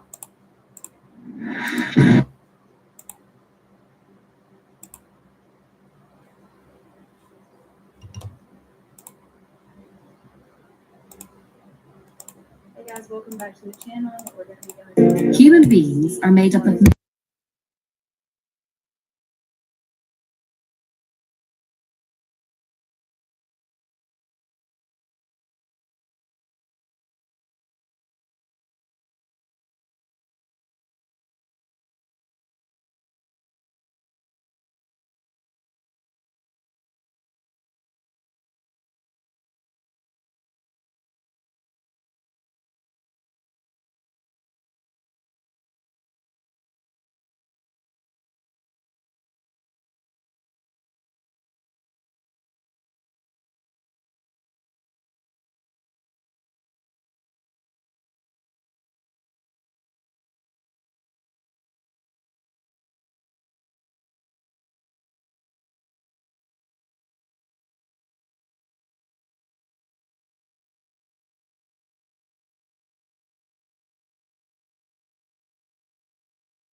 Nice.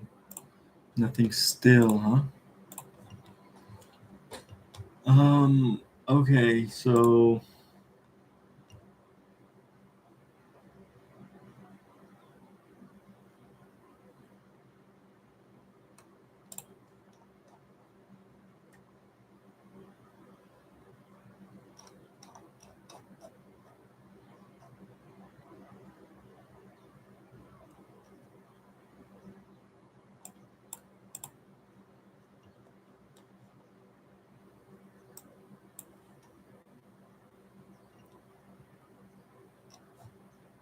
oh man, now I'm lagging. I don't think I should have done that. Create a free MCAT program called MCAT program. This program consists of 3 intense months where you focus on 3 goals each week: learning the sciences, learning the strategies, and getting realistic passage practice. Let's take a look at each of those more in depth. Intense months. This program consists of 3 intense months where you focus on 3 goals each week: learning the sciences, learning.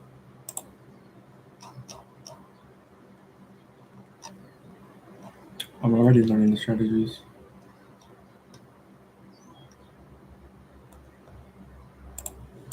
The strategies and getting realistic passage practice. Let's take a look at each of those more in depth. Sciences. Everyone knows the MCAT has a bunch of sciences, but most students make the fatal mistake of learning all the sciences or at least reading them and forgetting to actually remember any of them. And I did that when I first started studying. I bought the big Kaplan book set, read them through, cover to cover in the span of a couple months.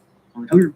Take a look at each of those more in depth. Sciences. Everyone knows the MCAT has a bunch of sciences, but most students make the fatal mistake of learning all the sciences or at least reading them and forgetting to actually remember any of them. And I did that when I first started studying. I bought the big Kaplan book set, read them through, cover to cover in the span of a couple months, coded around with me, got the scoliosis that came from it, and I understood each topic as I read it, but when it came time for me to actually apply that knowledge and answering practice questions correctly, I just couldn't do it. And especially as the questions got more and more difficult, my ability to reason through them and relate them to any of the sciences that I had studied just wasn't there. And that was because I had not focused on recall at all. The way that we recommend learning your sciences is free. It comes with lectures attached, and it also comes with pre-made flashcards so that you remember all the things that you are learning over the course of the next few months. It uses Khan Academy and a pre-made Anki deck to teach you the sciences. We explain exactly how to do that in this video here, which should probably be the next one that you watch. Learn those sciences and think about how the WMC can test you on them every time you review them. They're really important. The strategies we use for this exam were made through trial and error, as John and I were students studying for the MCAT, and also as we were tutors tutoring hundreds of students. The amazing thing about these strategies is how consistently they're able to help students feel like they're in control of the exam. Once you internalize these strategies, you'll be able to carve through the exam. You'll no longer miss questions because of silly mistakes or misinterpretation. The only thing you should be missing questions on would be a science scout. We made videos of each of these strategies, so while it's not a bad idea to go ahead and binge watch all the strategies before you get to week 1 of your studies, we've taken the time to assign each strategy, science topic, and specific passage that we'll be taking to the first thing that we think about how you can apply that strategy and the ones that you learned previously. So we'll be uploading drills about how to get better at these strategies, taking 3 WMC passages per week under time conditions. You'll be using the double. So we'll be uploading drills about how to get better at these strategies, but until then, rest in the fact that there is a secret to doing that. It's these strategies. The final thing you'll be doing each week is getting realistic passage practice. You'll be taking 3 WMC passages per week under time conditions. You'll be using the WMC sample test on the website, and we'll tell you exactly which passages that you should take depending on what week in the program you're on. Once you're finished, you can come back to our channel and watch our videos and see how John and I review those passages. Ask yourself questions like, did we use the same strategies? Did we have a similar thought process? While taking these passages, we want you to focus on the strategy that you had learned that week and be constantly taking notes about how you could do better at that strategy. It's important that you take these passages on different days of the week so that you have some time to think about your mistakes and improve on your approach. I know it's just tempting to knock it all out. It's important that you take these passages on different days of the week so that you have Different days of the week. some time to think about your mistakes and improve on your approach. I know it's just tempting to knock it all out in one day, but we really discourage you from doing that. Training your mind to think like this is like pouring concrete. You have to let it sit a while before you walk on it. So those are the 3 pillars of our program. Once you complete your 3 months of content learning, then you'll move into 1 full month where you take a ton of practice Wow. I don't know if I have that one. exams and review them all. With hard work, we can see people jump 10 or more points in this 1 month alone. The best part about this program is all of the resources are free except for the practice exams that you have to buy. To make your life easier, we're going to split the tasks up into playlists on our channel based on what week you are in the program. We're also going to post a YouTube short at the beginning of that playlist that details everything that you need to do that week. It's also important to note that we will have you take a full-length practice exam about every 4 weeks just to monitor your progress throughout the first 3 months. We call that the monthly assessment exam, and we will remind you about it in the YouTube short. Before you jump to week 1, it's important to have a good idea of what you're doing. That's enough overview. Let's get into the nitty-gritty. If you're watching this video, you're at week 0. Now, don't take any breaks outside the allotted breaks given to you. Oh, I see. I don't think I watched this video.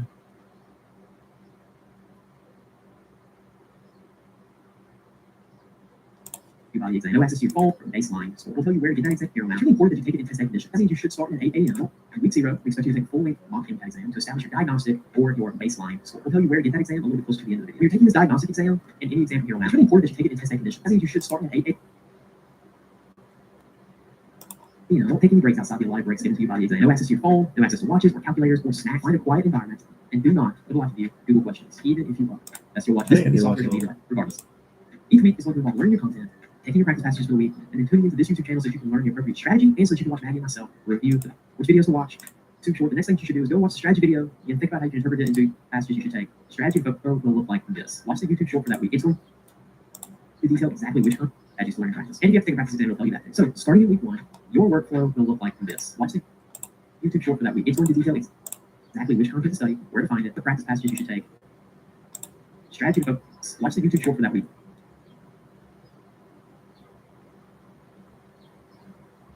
It's going to detail exactly which content to study, where to find it, the practice passages you should take, strategy to focus on, and what videos to watch on our channel. Once you watch that YouTube short, the next thing you should do is go watch the strategy video and think about how you can interpret it into your past practice for that week. Then you gotta tackle content. Remember that Khan Academy and Anki video is going to show you exactly how to use Khan Academy and Anki to get free content and flashcards going with it. And then the YouTube short of the week is going to show you which videos and articles to take to watch and read on the Heart Uses Physics. The help of these other resources, because I promise you, you will be baffled at how many of the subjects that are tested on the MCAT come back in notes. If I baffled, let me click the Heart Uses Physics. The help of these other resources and diligence to do Anki every single day, that part of the exam should come relatively easy. We're going to leave the daily workflow up to you. Meaning, if you prefer to split your content up into an hour or so each day, that's great. Or if you don't have any classes on Tuesdays, the help of these other resources and diligence to do Anki every single day, that part of the exam should come relatively easy. We're going to leave the daily workflow up to you. Meaning, if you prefer to split your content up into an hour or so each day, that's great. Or if you don't have any classes He's super quick, actually. Wow.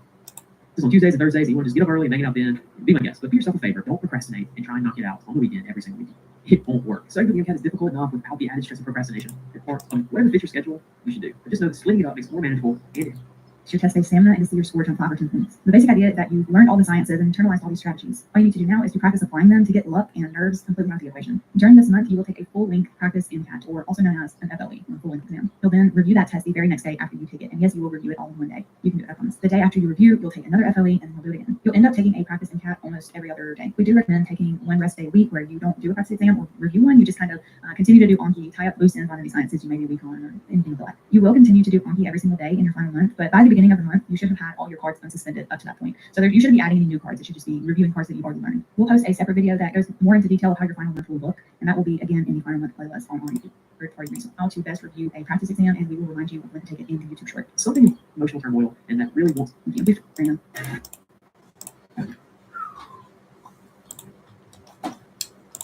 Yes, sir. Okay, so week 2 is out of the way. We gotta get going, dude. We gotta get going, though. I'm late. I'm behind. I'm way behind. Strategies, 21 strategies.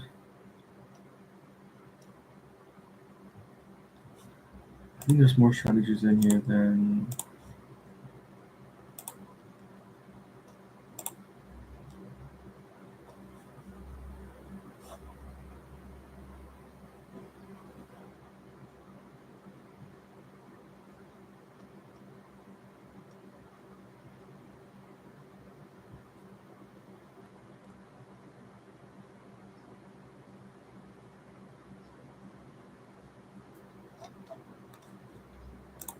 Yeah, maybe this can just be a separate video sometime.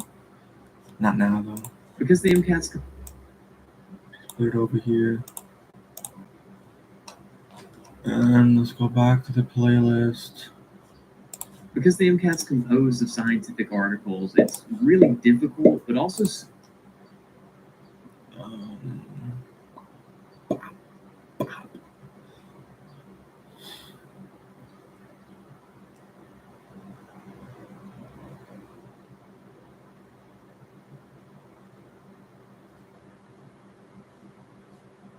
How you assign things, drills,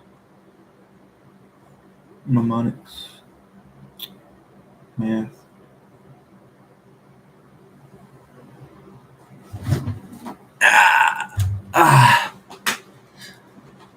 Practice exam, FLE 5. Oh, he went over it.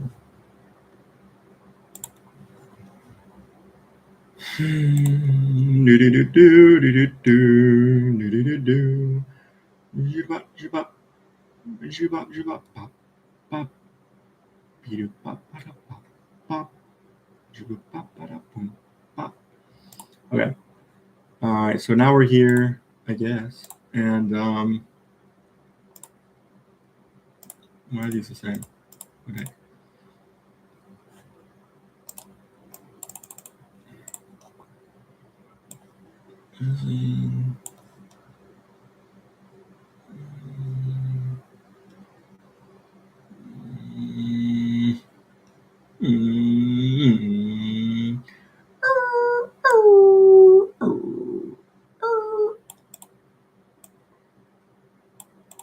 Oh, there is 180 we can do today. Okay. What else is there?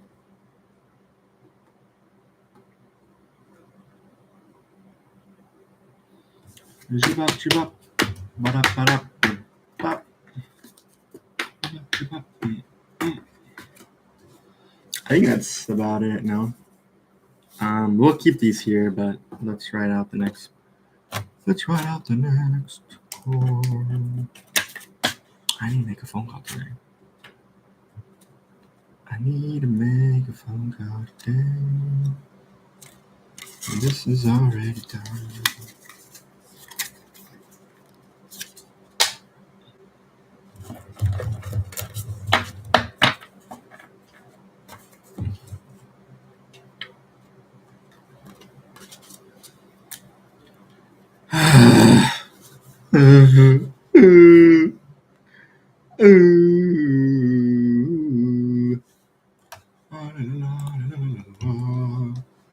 Lot of videos, lot of videos.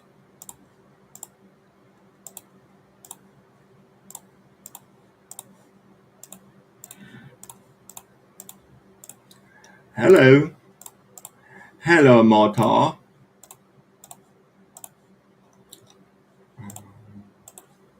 Human brain. Let's Let's explore the human brain. Okay. Maybe. Maybe. I mean, it's possible. It's possible we can do 4 today. It's quite possible. Anything is possible. Anything is possible if you put your mind to it.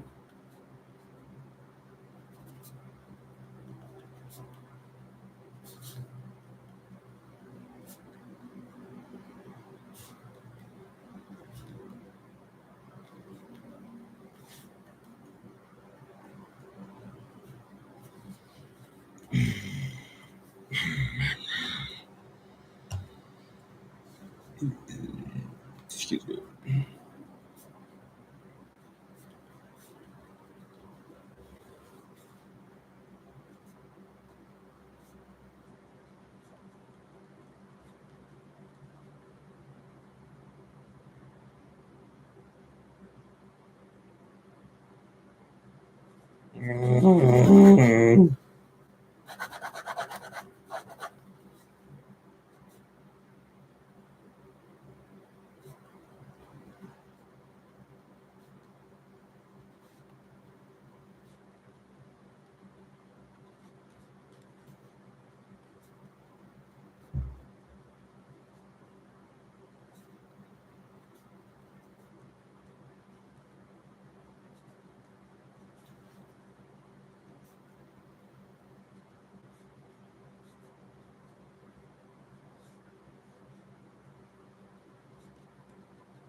Yes, sir. All right, I think that's the play today. I think that's the play today. Hey guys, welcome back to the channel. My name's Matt. Hi. With all the Hello.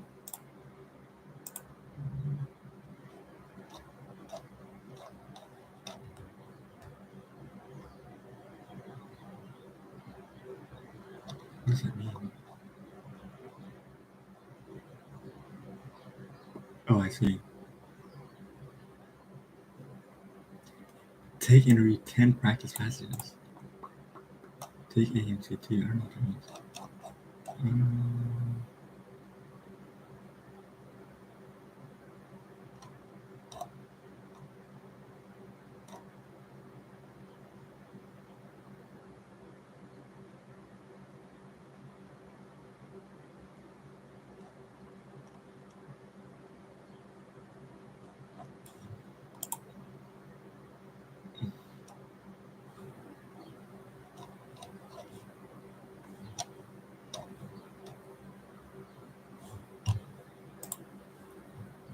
What the heck?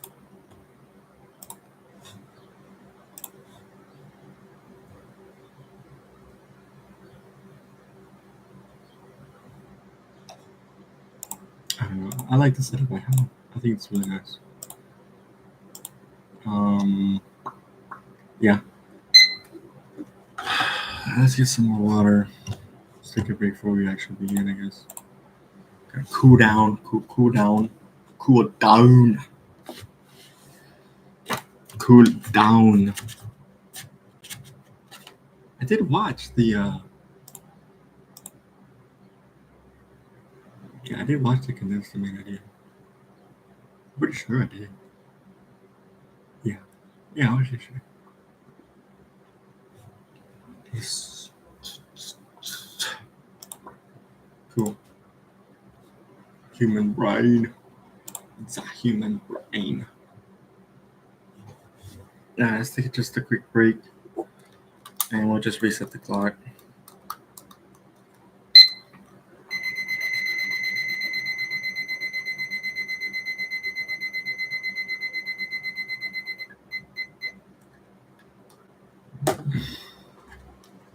Reset, everybody reset. Reset, and we'll start just looking at these and trying to close them out.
Sorry, guys. Let me just get this done.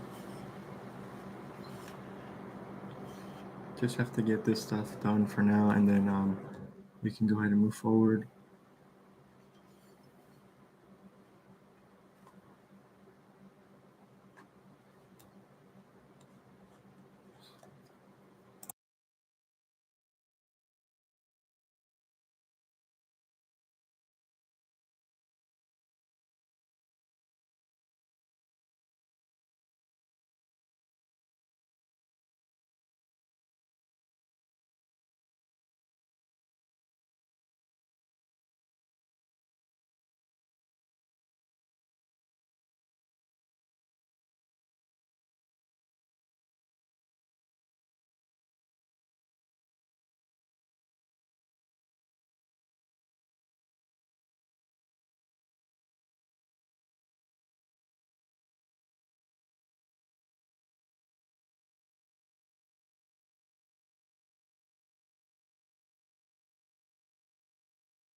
Let's take a 10. Let's take a 10-minute here.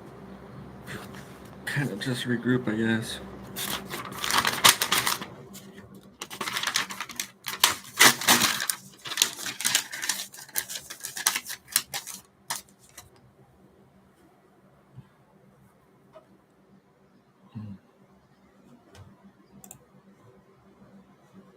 Yeah, I'll just regroup.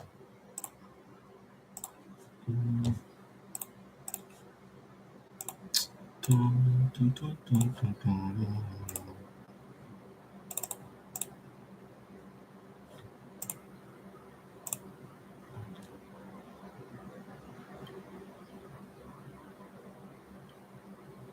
Yeah, I don't know what it's called.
Yeah, because I wanted to focus on the other thing.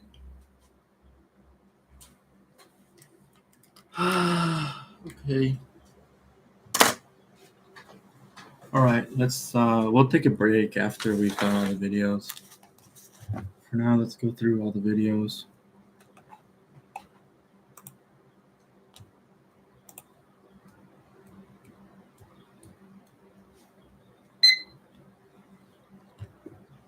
See how long it takes to say.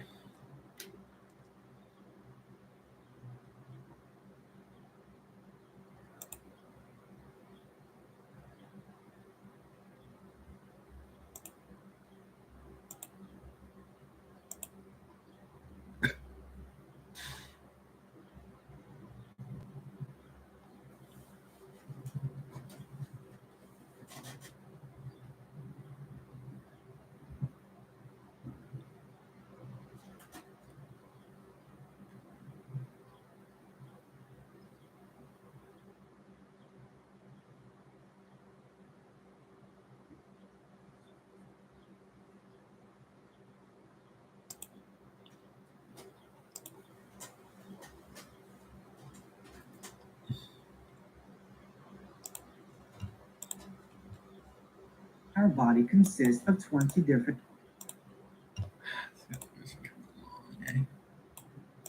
Previously, we discussed. Yeah, it's on that. Let's put this number over here. Why is it always doing the grouping stuff, dude?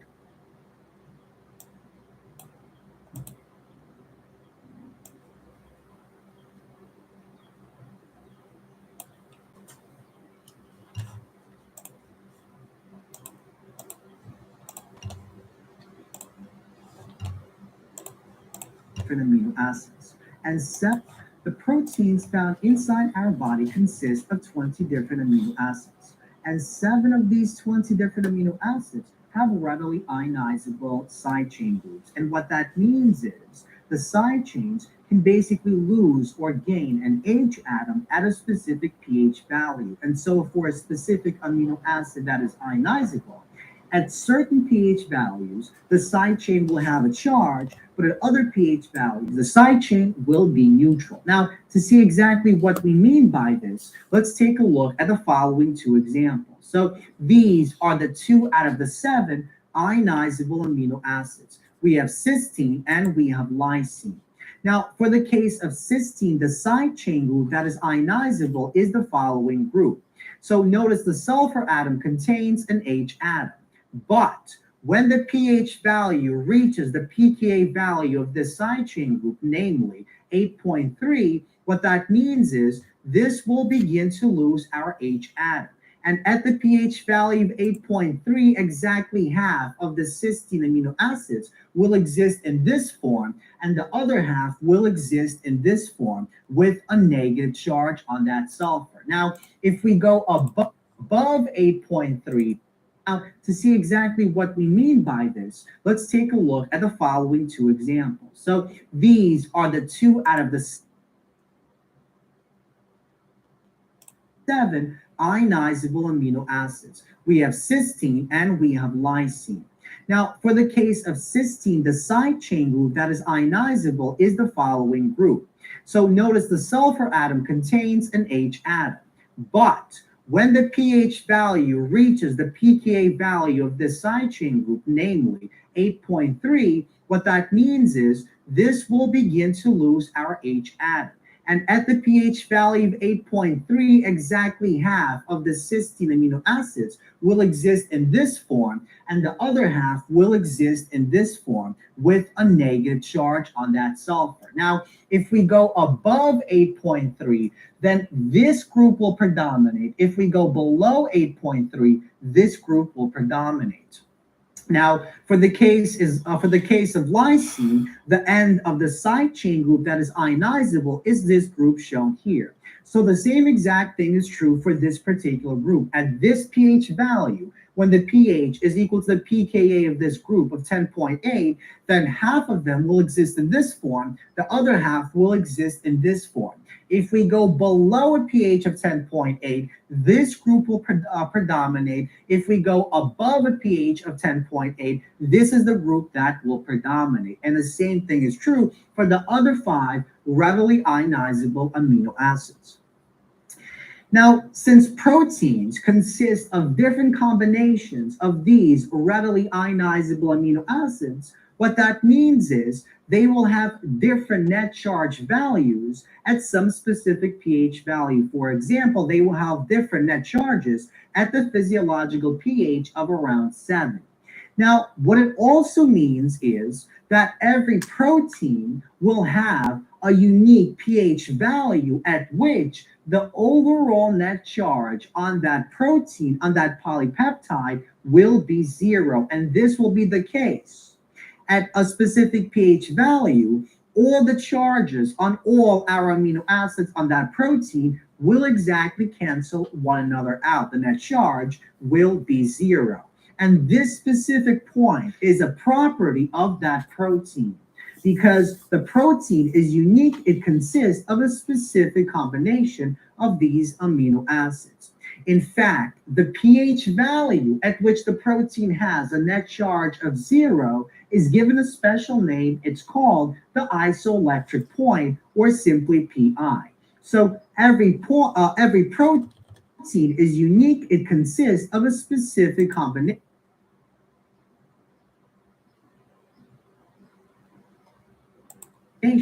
of these amino acids. In fact, the pH value at which the protein has a net charge is given a special name. It's called the isoelectric, simply Pi. So every protein contains this isoelectric point. Now, some proteins, if they consist of the same exact combination of ionizable amino acids, they will have the same isoelectric point. But usually, proteins have different values, isoelectric point values, because they. It's so weird, eh? The body consists of 20 different amino acids, which the overall net charge on that protein, on that polypeptide, will be 0. And this will be the case. At a specific pH value, all the charges on all our amino acids on that protein will exactly cancel one another out. The net charge will be 0.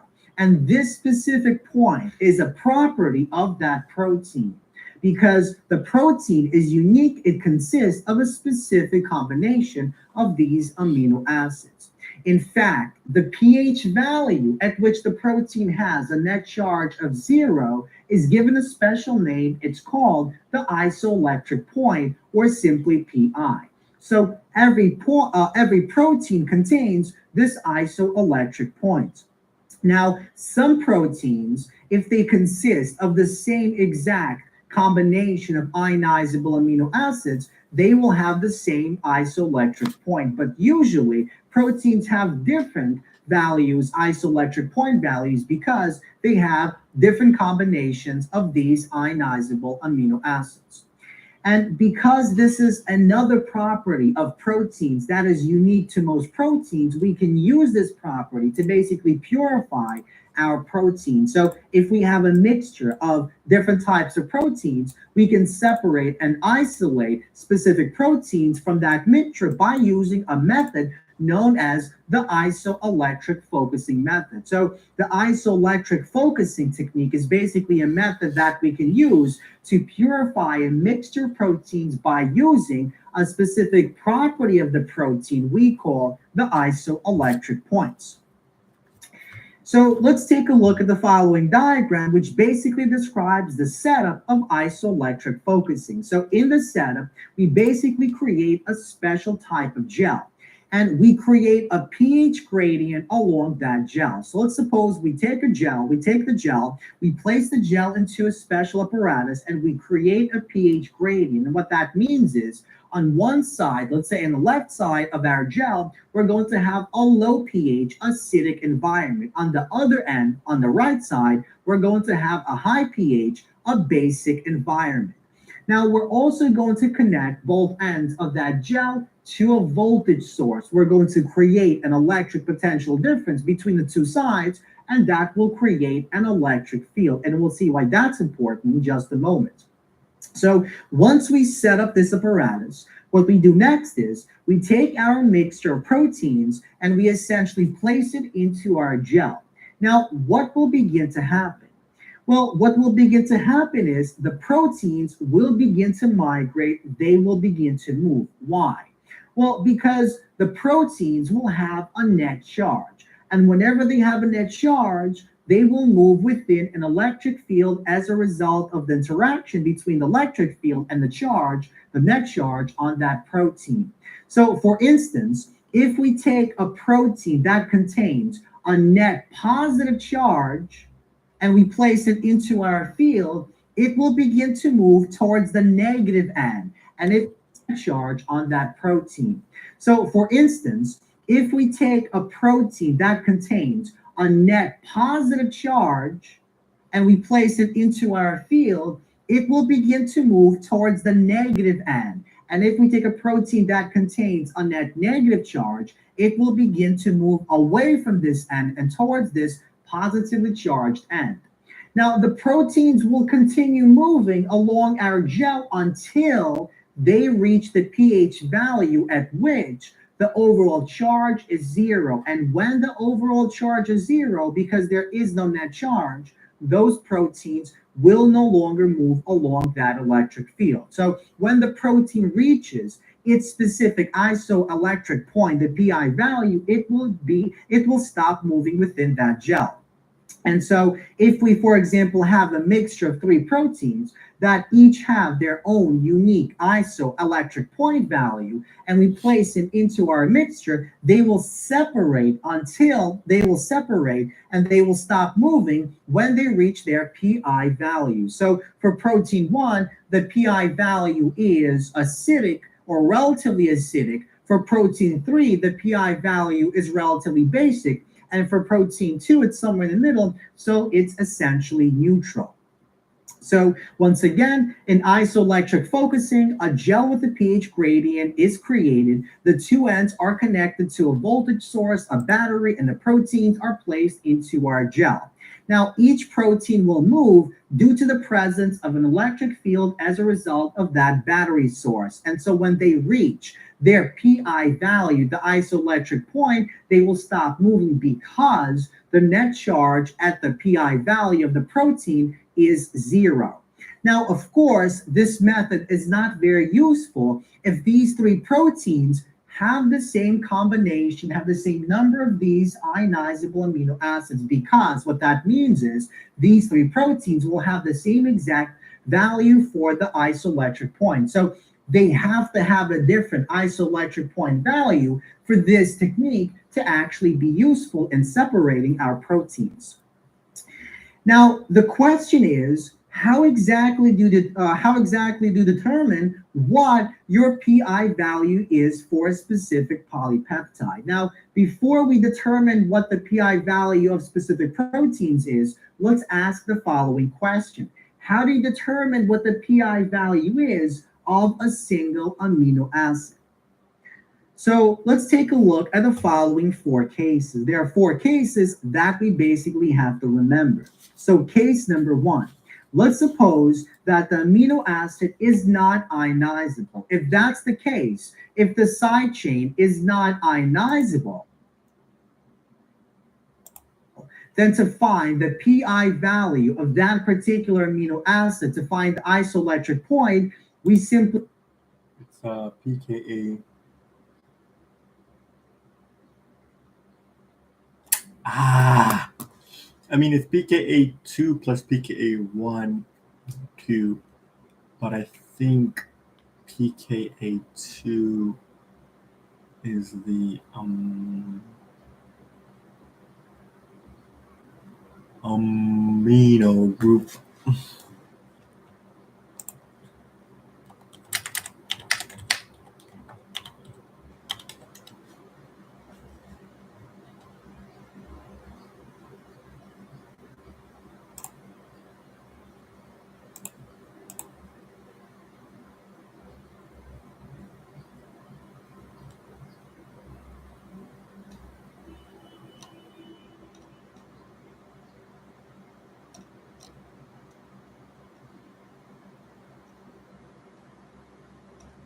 Why is it not here?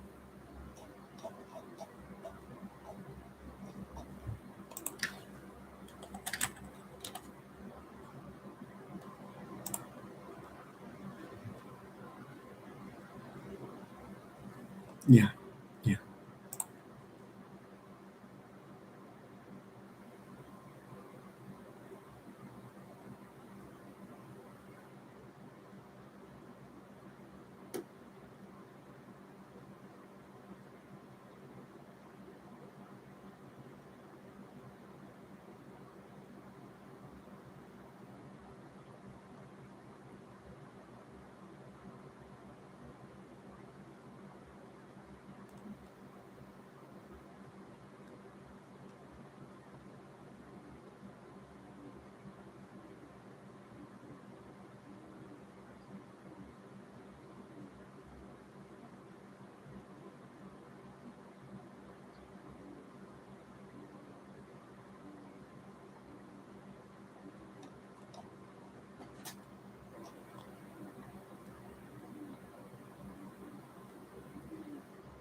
Oh, okay.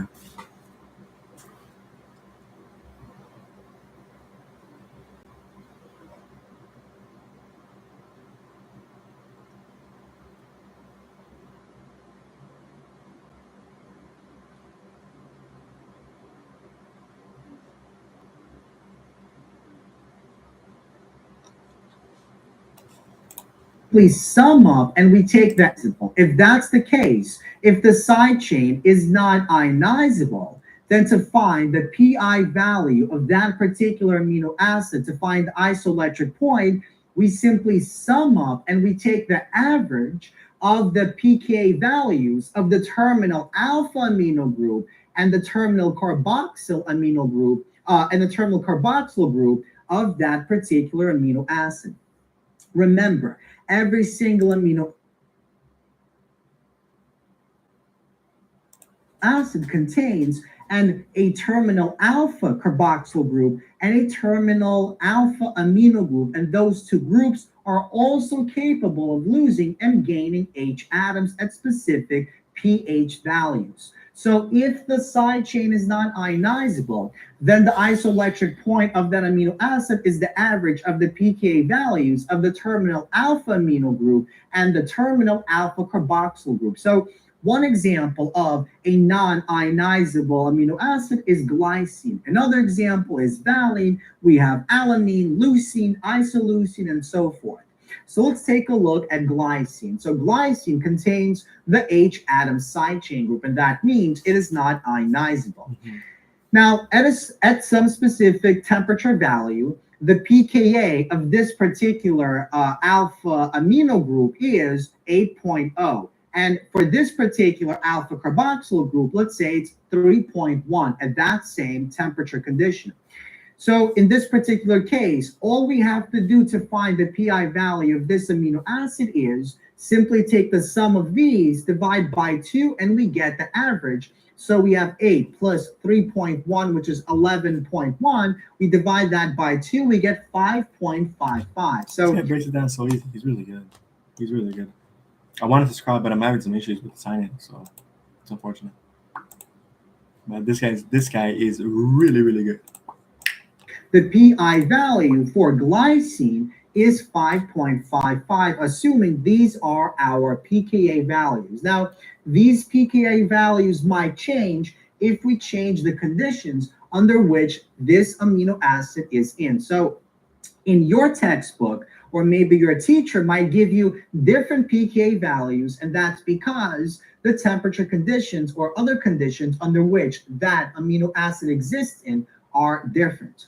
So let's move on to the second case. If the side chain is ionizable and that ionizable side chain is acidic, then to find the pi value of that amino acid, we simply take the average of the pKa values of the terminal alpha carboxyl group and that side chain. So to see what we mean, let's take an example. Let's look at an ionizable amino acid that is acidic. So we have two cases. We have aspartate and we have glutamate. So let's take a look at aspartate. For aspartate, this is our side chain group, and the pKa value of aspartate is 4.1. Now, this Was it 4? Yeah, that's true. They're both 4 actually. Why was that? How was that work? I don't know. Don't question. It's just what it is, right? pKa value is the same as above, it's 3.1. So notice they both have negative charges, and that makes sense because if both of these groups give the same type of charge, then to basically cancel out the positive charge, we have to average these two negative charges. And so we average these two pKa values. So 4.1 plus 3.1, notice that is our CF glutamate. So let's take a look at. Hold on, guys.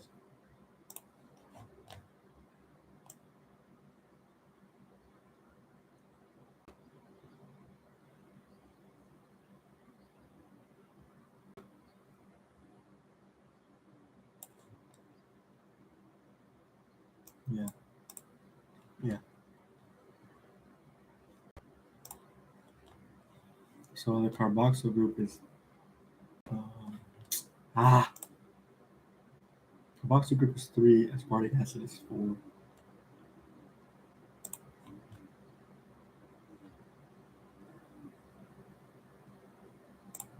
Aspartate. For aspartate, this is our side chain group, and the pKa value of aspartate is 4.1. Now, this pKa value is the same as above, it's 3.1.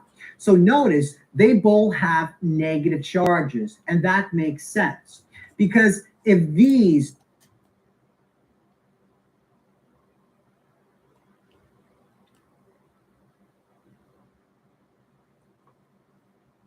Assign them in ascending order.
if both of these groups give the same type of charge, then to basically cancel out the positive charge, we have to average these two negative charges. And so we average these two pKa values, 0.1.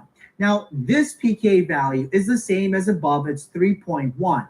So notice they both have negative charges, and that makes sense because if both of these groups give the same type of charge, then to basically cancel out the positive charge, we have to average these two negative charges. And so we average these two pKa values. So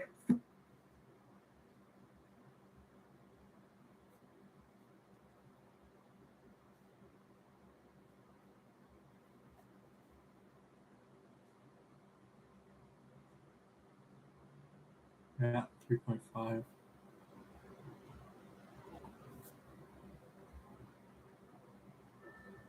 Yeah, okay. That makes sense. 4.1 plus 3.1, that gives us This is what I wanted. Like, I just want to make sure I got some practice, you know? 7.2. We divide that by 2, that gives us 3.6. So what that means is at a pH of 3.6, these two negative charges from these two groups will exactly cancel out this positive charge found on this terminal alpha amino group. And so at this particular pH, negative charges from these two groups will exactly cancel out this positive charge found on this terminal alpha amino group. And so at this particular pH value, this will have a net charge of 0, right? Charge of 0. Mm-hmm. Now let's move on to case number 3. Let's suppose we have an ionizable amino acid, but it is basic. So that means there are 3 different amino acids that fit this category. So we have lysine, we have arginine, and we have histidine. Now, in this particular case, what we have to do is we basically take the sum of the pKa value of that side chain group and the pKa value of the alpha amino group. We divide that by 2, we get the average, and that is our isoelectric point. So, okay, so basically, I mean, it's the same concept as this one, right? So the amino group is 8. This is kite, so this is K. This is lysine. We have 11. So in this case, we're going to do Pi is equal to 8 plus 11 divided by 2, which is going to be equal to 19 divided by 2, which is going to be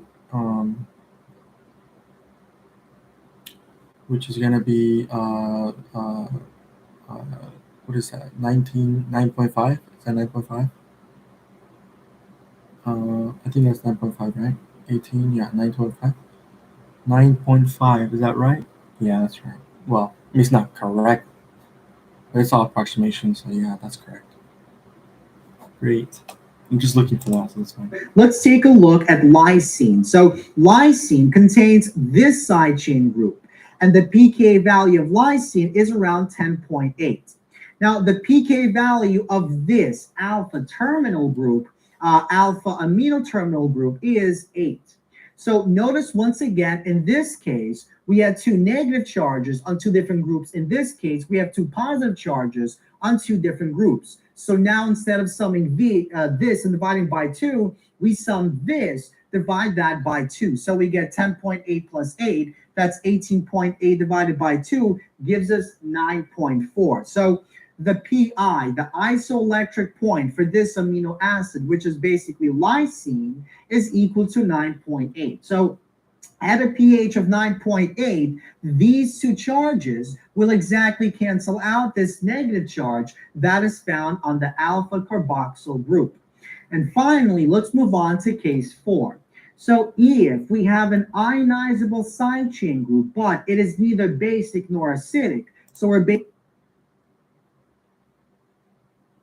It is neither basic nor basically dealing with, and finally, let's move on to case 4. So if we have an ionizable side chain group, but it is neither basic nor acidic, so we're basically dealing with 2 cases, and these 2 cases are cysteine and tyrosine. If the amino acids are cysteine or tyrosine, to calculate. Hold on.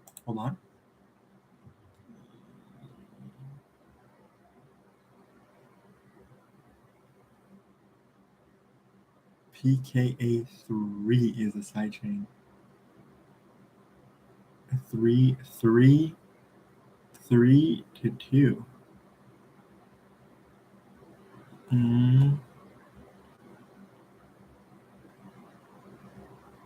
3 to 2. Why is that? What the heck? Why? What? Wait, okay, so for the fourth one, we're actually choose the tyrosine over the carboxyl group. Because, let me see, 11 plus 8. No, that's also wrong. Wait, what the heck? Let's see. Our PI value, we have to determine what the middle pKa value is out of the 3 different pKa values, and then we take that middle value and we basically sum it with the terminal alpha carboxyl pKa value, and we divide that by 2. So to see what we mean, let's take a look at the following example. So this is our tyrosine amino acid. So tyrosine has an ionizable side chain group, but it is neither basic nor acidic. So the side chain group is this phenyl group. So the pK value of this is 10.9.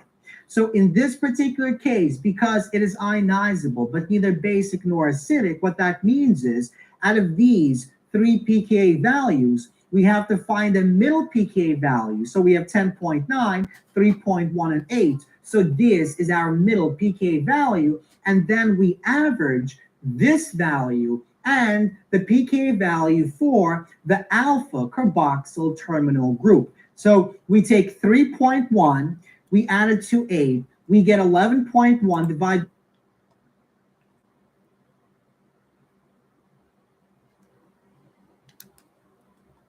that by 2, we get 5.5.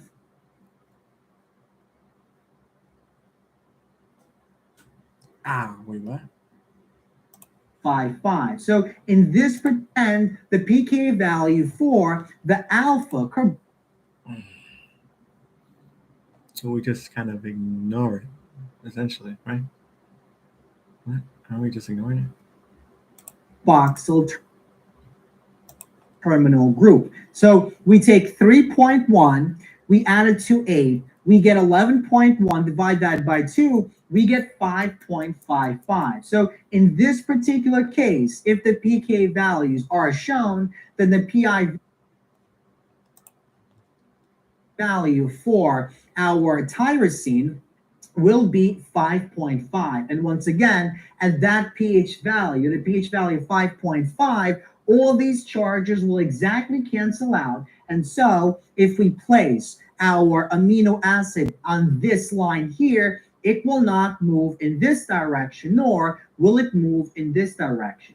Now, by the way, what happens if I take this molecule and place it, let's say, somewhere here, where at this location, when it is to the right of the PI value, this molecule will tend to want to move back in this direction. And that's because anywhere in this region, this molecule will have a net negative charge. And so because this negative charge will cause it to move this way, it will gravitate towards our PI value. And likewise, if we take this same tyrosine and place it within this region, in this region, it will have a net negative charge. And so as a result of that electric field, it will gravitate and move towards this PI line. So if we place this here, it will move this way. If we place this here, it will move in the other direction. And the same thing is true for all these other cases. For example, glycine,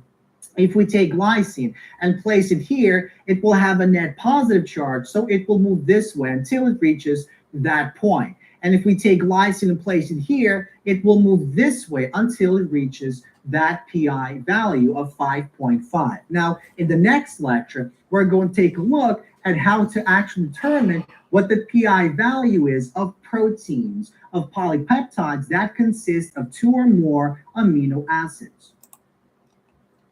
Okay, let's just watch them, I guess. Why not? Is this the one we just watched or no?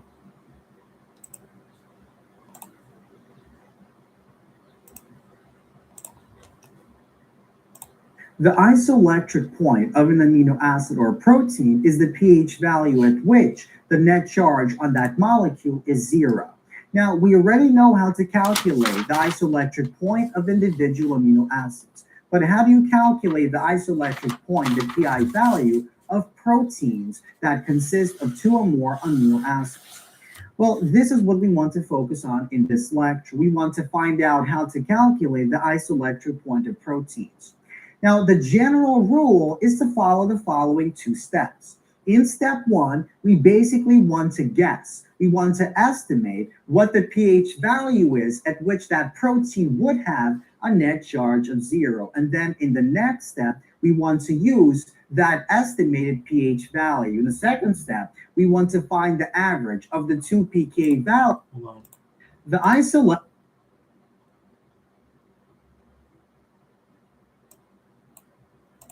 So let's continue. Calculating net charge of proteins.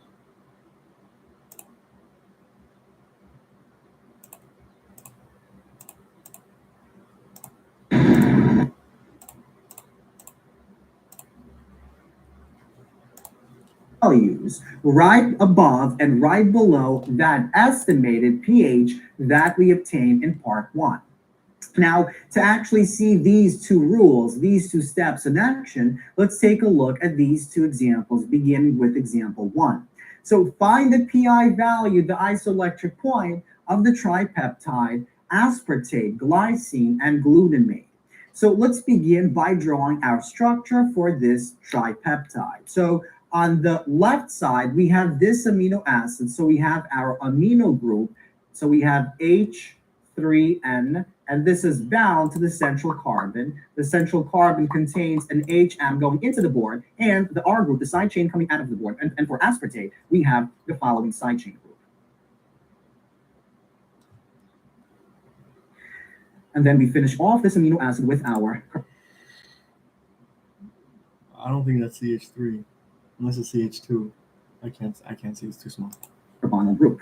Now glycine. So glycine has a very simple side chain, and the side chain of glycine is simply an H atom. So here we have an H atom, and we have an H atom. And now we finish off this glycine, and we move on to our glutamate. Glutamate has a very similar side chain to this first amino acid. So we have our H going to the board, and our side chain group coming out of the board. And the only difference here is it has one more carbon group than in that particular case. So we have, actually, let's draw it in a slightly different manner. Let's draw the resonance stable loss form. Okay, so now we finish off this group by finishing off with the alpha terminal carboxyl group. Okay, so this is our tripeptide. Now, once we draw our tripeptide, we now have to find and label all those groups on our peptide that can readily lose or gain an H atom, and we have to write down their pKa values. So let's begin on our side. So on this side, we have this terminal amino group, and it has a pK value of 8. Yeah, 8. So 8.0.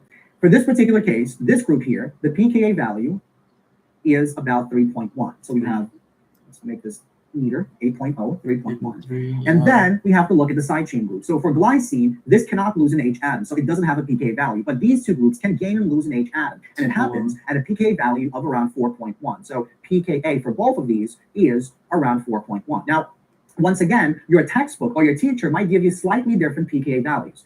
And that's because under different conditions, for example, if the temperature is different, these pKa values will be slightly different. So that's okay, because this method still works for those values as well. So we have a pK of 8, 4.1, 4.1, and 3. So let's begin by applying these rules. In rule number one, step number one, we estimate the pH at which the net charge on the protein would be 0. Now, at least in the beginning, before we gain intuition about how to solve these problems, we have to actually guess. So let's suppose our guess is pH of 7. Now, that guess might be wrong, and the only way to find out is to actually solve the problem. Let's suppose that our guess is a pH of 7. At a pH of 7, the charge will be 0. Okay, so at a pH of 7, what will be the charge on this group here? Well, because the pKa is 8 and it's above 7, our guess, that means this will have a positive charge, right? Remember, this will only lose an H atom and become neutral at this pH or above. And because we're below, because our guess is a pH of 7, this will be a positive charge. Let's move on onto this one. So what this pK tells us is this group will lose an H atom at this pH or higher. And because we're at a pH of 7, that means this will have a negative charge. So we have a negative charge on this group. And the same thing is done with these two groups here. So because we're at 4.1, which is below 7, that means these will lose the H atom, and so we'll have a negative charge will exist in the form as shown on the board. And now all we have to do to find the net charge is we sum up all the charges. So we have a positive 1, negative 1, those cancel out, and then we have negative 1 and negative 1. So we see that the net charge on the protein is negative 2. And what that means is our estimate, our guess was incorrect. At a pH of 7, this protein will have a charge of negative 2. Now, do we go up or do we go down? So basically, because we have a charge of negative 2, that means we want to decrease the amount of negative charge we have on our protein. Now, if we want to decrease it, I think we would hold on, let me think. If we want to decrease it, we would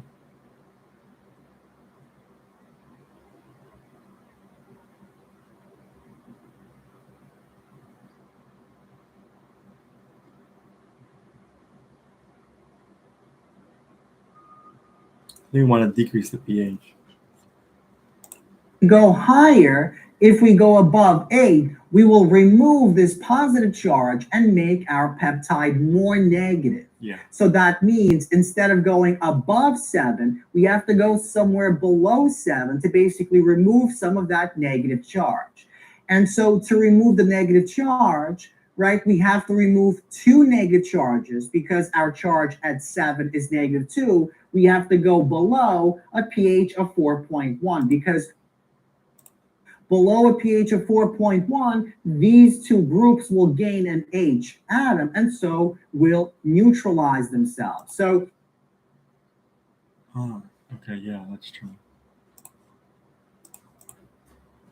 Is negative 2, we have to go below a pH of 4.1 because below a pH of 4.1, these two groups will gain an H atom and so will neutralize themselves. So let's go below 4.1, let's say 3.5. So our second guess is a pH of, so we said pH of 7 does not work. Let's try pH of 3.5. Let's see if that works. So we basically continue with the same exact type of procedure. We write down our pluses and negatives. So at a pH of 3.5, this will be negative because this value is lower than this. So we have a negative here. We have a positive value here. And for these particular groups, we're going to have a neutral charge because this pH is below 4.1, and that means these will gain an H atom at a pH of below this. So we have a positive, a negative, and 2 neutral. And what that means is our net charge is in fact 0. So this is the correct guess, the correct estimate. And now we can move on to step 2. Step 2 tells us to take this pH value and to find the pKa right above it, right below it, sum them up, divide them by 2, and find the average. So the pKa value right above this pH is basically 4.1. The pKa of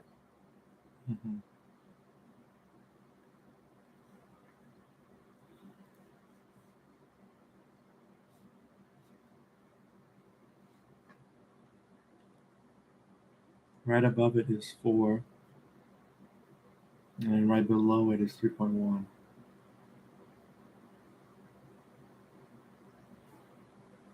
And so we get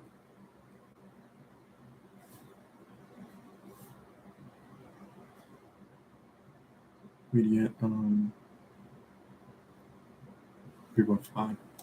value right below. Wait, what? Well, yeah, I guess right. It is 3.1. So we take 4.1 and 3.1. So we have 4.1 plus 3.1, divide that by 2, and that gives us, so we have 7.2 divided by 2, and that gives us 3.6. So this is our PI, the isoelectric point for this particular tripeptide. So let's move on to example number 2. So once again, let's begin by drawing our peptide. In this case, we have 4 amino acids. So the first amino acid is cysteine. So we begin with our H amino group, H3N, then we have our central carbon, the H, and then we have our cysteine. The side chain of cysteine is this side chain shown here. Yeah. Then we have our carbonyl group, and then we go on to the second amino acid. So the second amino acid in this particular case is glycine. So just like in that case, we have a simple H, and this finishes off the second amino acid. The third amino acid is glutamate or glutamic acid. So we have our side chain group, the same as in that particular case. Like we have CH2, CH2, then we have a C, and we have our group as shown here. Then we finish off this amino acid with our carbonyl group, and finally we have lysine. So we have lysine. Now, what does the side chain of lysine look like? Well, it looks something like this. We essentially have 4 carbons in a row, and then at the bottom we have this amine group that has a positive charge at a specific pH value. Now we finish it off with our terminal group. Okay, so the same exact procedure holds here. We have to begin by labeling all those groups and their respective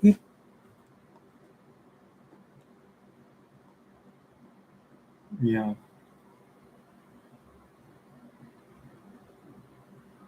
Right.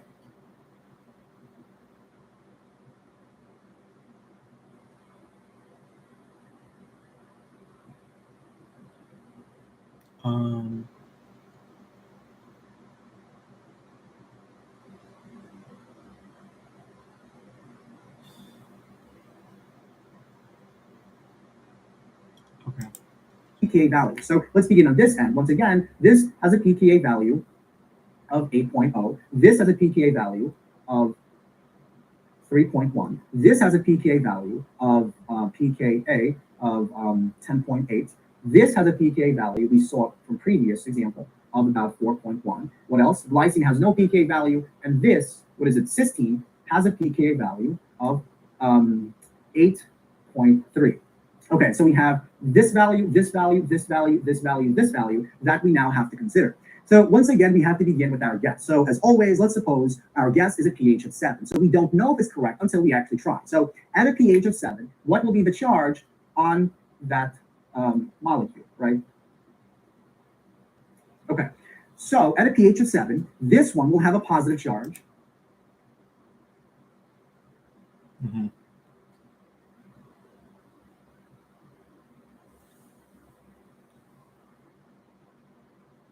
Wait, it's gonna have a positive charge?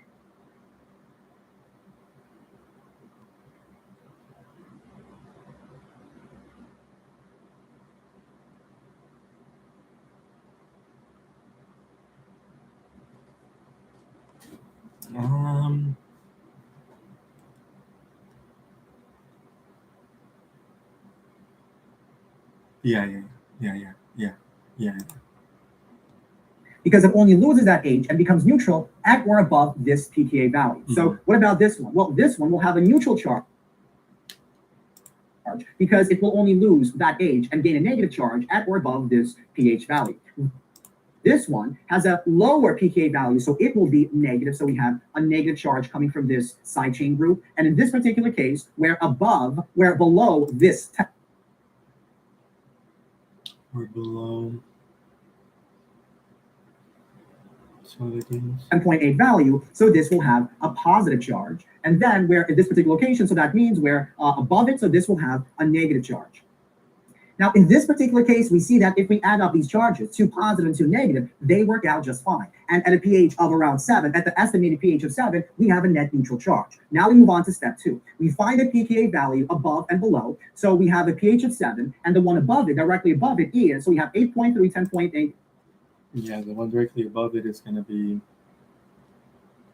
8.3, and below And it 8. is So going this to be is the closest one to 7 from above. oh sorry 8. And so that means we have to add And 0.0, and the one right below 7 it's 4. is, well, we have 3.1 and 4.1. This is the one right below it. That's the closest one right below. So we got a PI of 6, approximately 6. And so that means we add 8.1 and we add 8 and 4.1 and divide that by 2. So the numerator is 12.1, denominator is 2, and this gives us 6.05. So we see that the isoelectric point, the PI value for this peptide that consists of 4 amino acids is 6.05. So we see that these are the 2 steps that basically give us a general rule of how to find the isoelectric point value of our proteins. Wow, that's good, man. I don't think I think that's about all we need, no?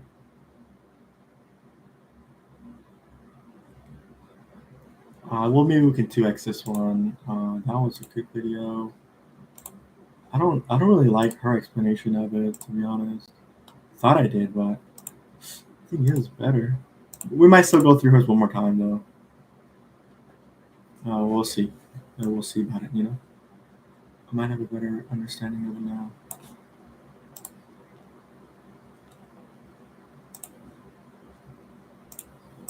Here our discussion on the isoelectric points of proteins. Previously, we had example 1 and example 2 in which we actually determined what the isoelectric point of a protein was. Now let's look at example 3. So in example 3, we want to basically determine the net charge on this protein that consists of 5 amino acids at these 4 different pH values. So let's begin by actually drawing the structure of this protein. So let's begin with histidine.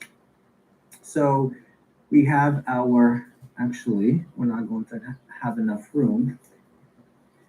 So let's draw it lower. We have H3N, and we have our central carbon atom. The H is going into the board, and we have our group for histidine. It basically looks something like this.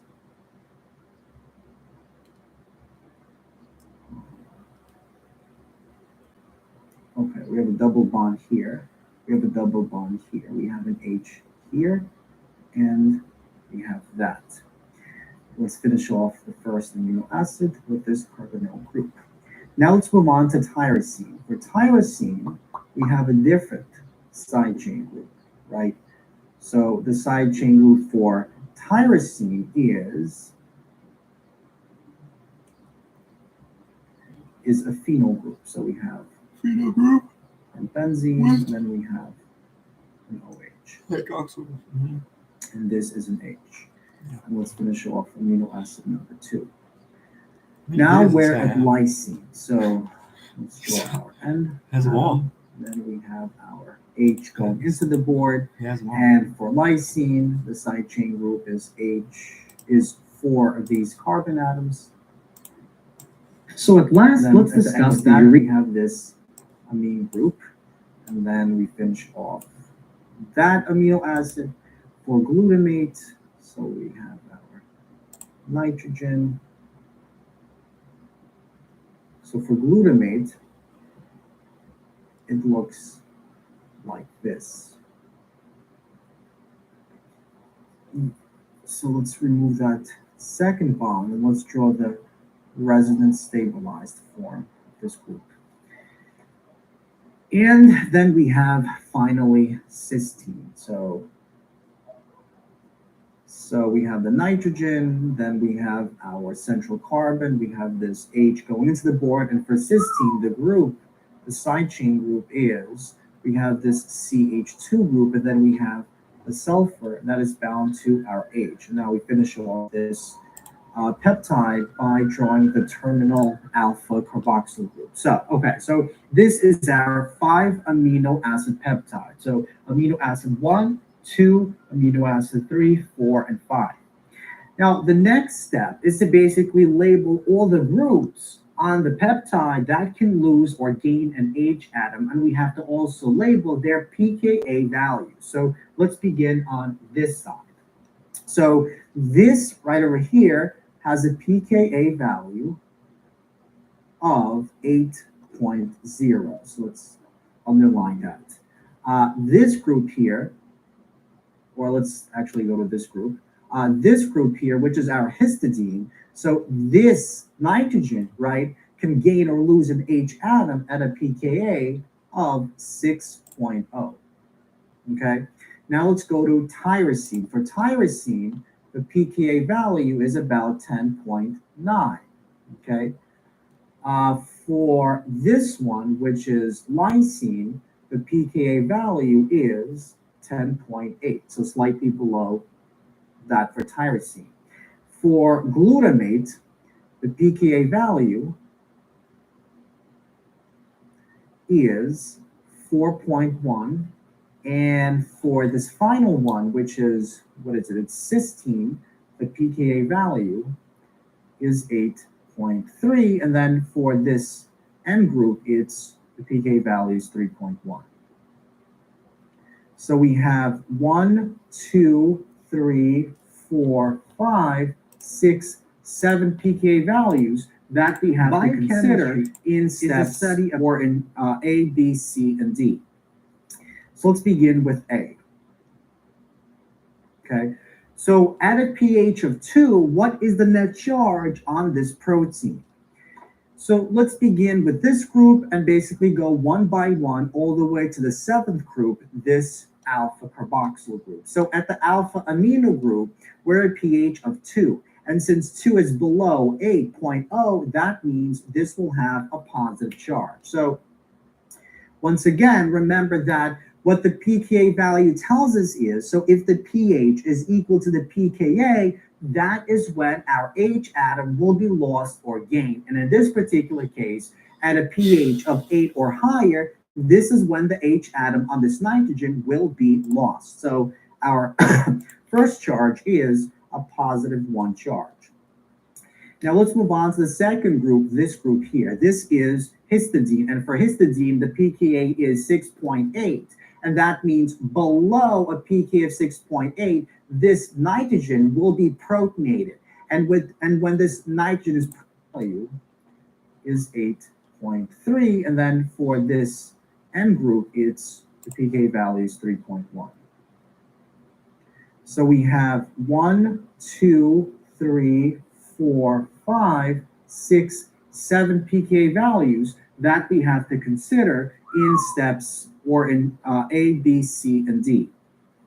So let's begin with A.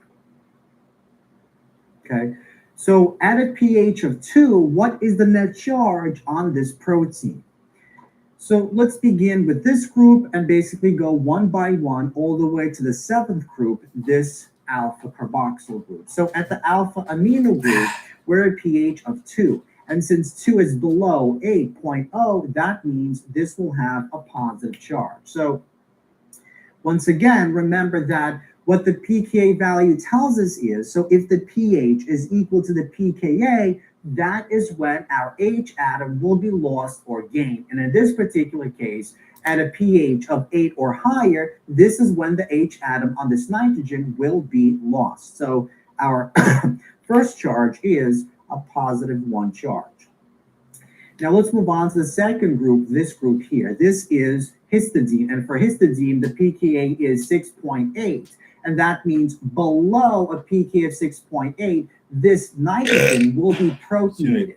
And when this nitrogen is protonated, we basically have a positive charge on that nitrogen. So 1, 2, 3, 4 bonds, and so this will have a positive charge. So we'll have a positive charge on that chain.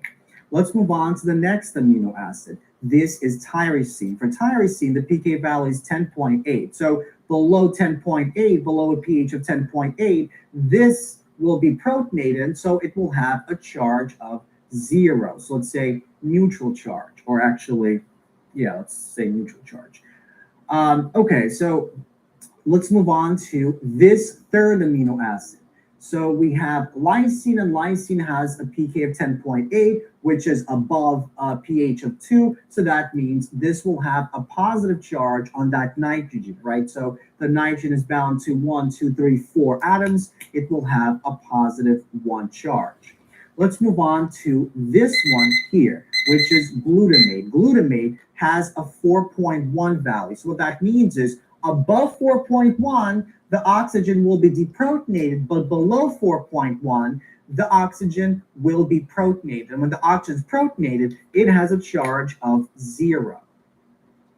Let's move on to the final amino acid, this cysteine. The cysteine has a pKa of 8.3, and below 8.3, this will be protonated, and so it will not have a charge. So we have a charge of 0. And finally, last but not least, this alpha carboxyl group that has a pK value of 3.1. So what this means is below a pH of 3.1, this group will be protonated. And so this will have a charge of 0. So we have 1, 2, 3 positive charges, no negative charges, and that means that the total charge for this particular case means is have a, okay, so 3, this is at nitrogen, have a positive charge. So we'll have a positive charge on that chain.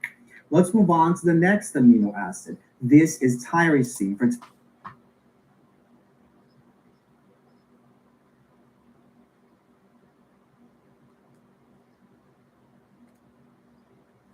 We're gonna lose it, but I guess they're saying it can only be neutral or negative. But you would make it.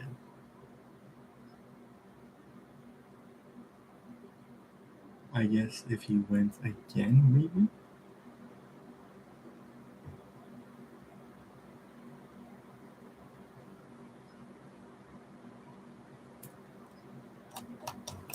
Tyrosine, the pK value is 10.8. So below 10.8, below a pH of 10.8, this will be protonated, and so it will have a charge of 0. So let's say neutral charge, or actually, yeah. Hold on. I see. Okay, yeah. Let's say Yeah. neutral charge. Got it. Okay, so let's move on to I understand. Third amino acid. So we have lysine, and lysine has a pK of 10.8, which is above a pH of 2. So that means this will have a positive charge on that nitrogen, right? So the nitrogen is bound to 1, 2, 3, 4 atoms. It will have a positive 1 charge. Let's move on to this one here, which is glutamate. Glutamate has a 4 neutral charge, 2. Or actually, yeah, let's say neutral charge. Okay, so let's move on to this third amino acid. So we have lysine, and lysine has a pK of 10.8, which is above to protonated, but below 4.1, and is the same thing true for this one? I mean, basically, yeah, it's the same thing. Same thing is true for this one. Oxygen will be protonated, and when the oxygen is protonated, it has a charge of 0. 0 on the carboxyl groups. Okay, yeah. 0 or what is this we guys saying?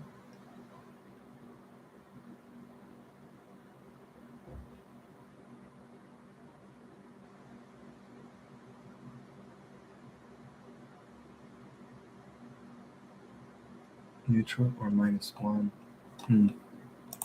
Onto the final amino acid, this cysteine. The cysteine has a pKa of 8.3, and below 8.3, this will be protonated, and so it will not have a charge. So we have a charge of 0. And finally, last but not least, this alpha carboxyl group that has a pK value of 3.1. So what this means is below a pH of 3.1, this group will be protonated. And so this will have a charge of 0. So we have 1, 2, 3 positive charges, no negative charges, and that means that the total charge for this particular case will be positive 3. Let's move on to B. In B, we're bumping up the pH to 5. So now things will change. Okay, so let's begin at the beginning, where at a pH of 5, which is below 8, so that means this here is protonated. So this one is protonated. Then we move on to histidine. So Let's see. That was an 8, right? 8.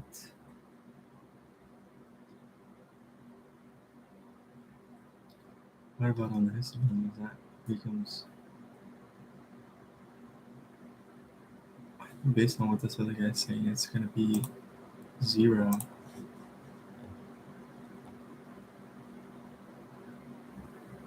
Cysteine and tyrosine. Let's see. we're 5, which is once again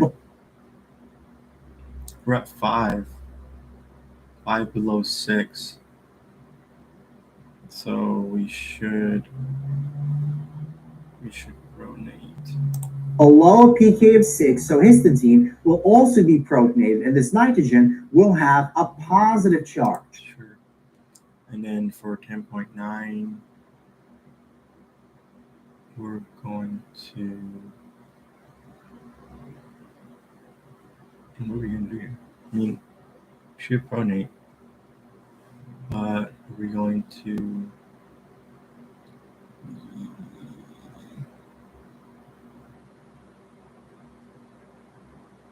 We're going to be neutral.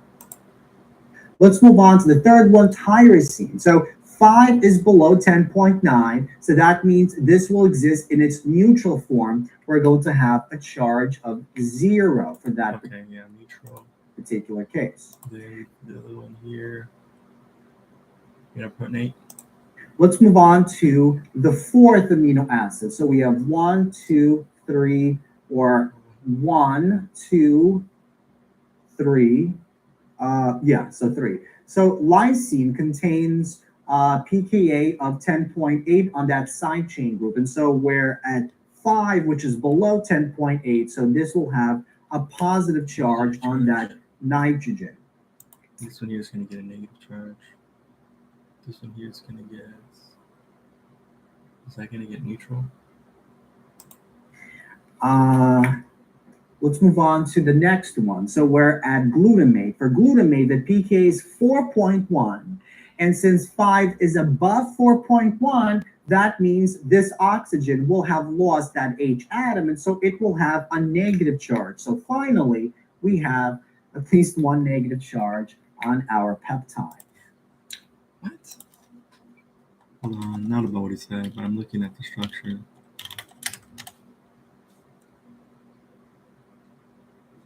Oh.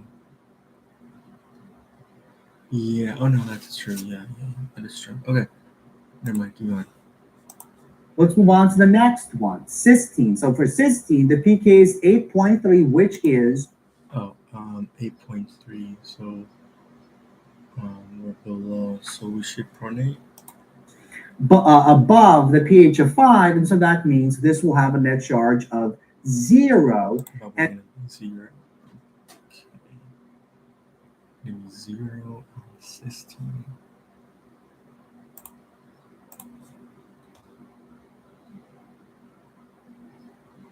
Neutral or -1? And for this particular case, because we're at a pH of 5, which is above this will also have lost that H atom, and so it will have a negative charge. So we have 2 negative charges, and we have 3 positive charges. So 3 positive charges and 2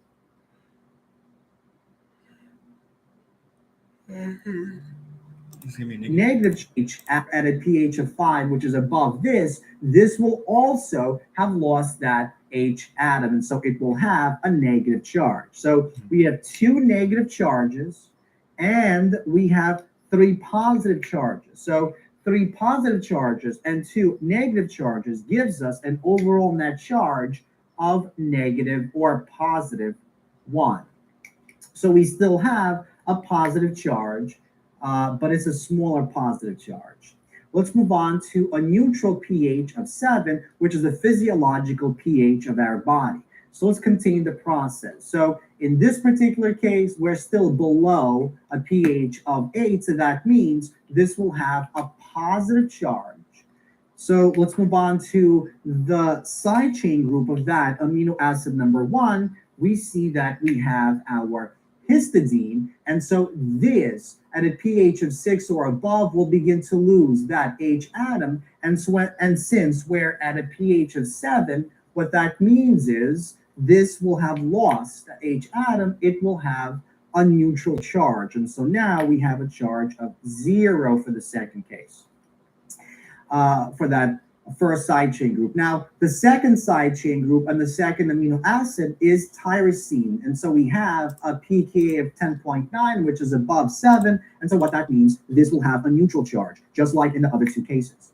Let's move on to the third amino acid. So this one here, lysine, pKa of 10.8, which is above 7. That means it will have a charge of positive 1 on that nitrogen. We move on to the next amino acid in line, which is glutamate, has a pKa of 4.1, which is below our neutral pH of 7. So this will bear a negative charge on the oxygens here. So we have a negative charge here.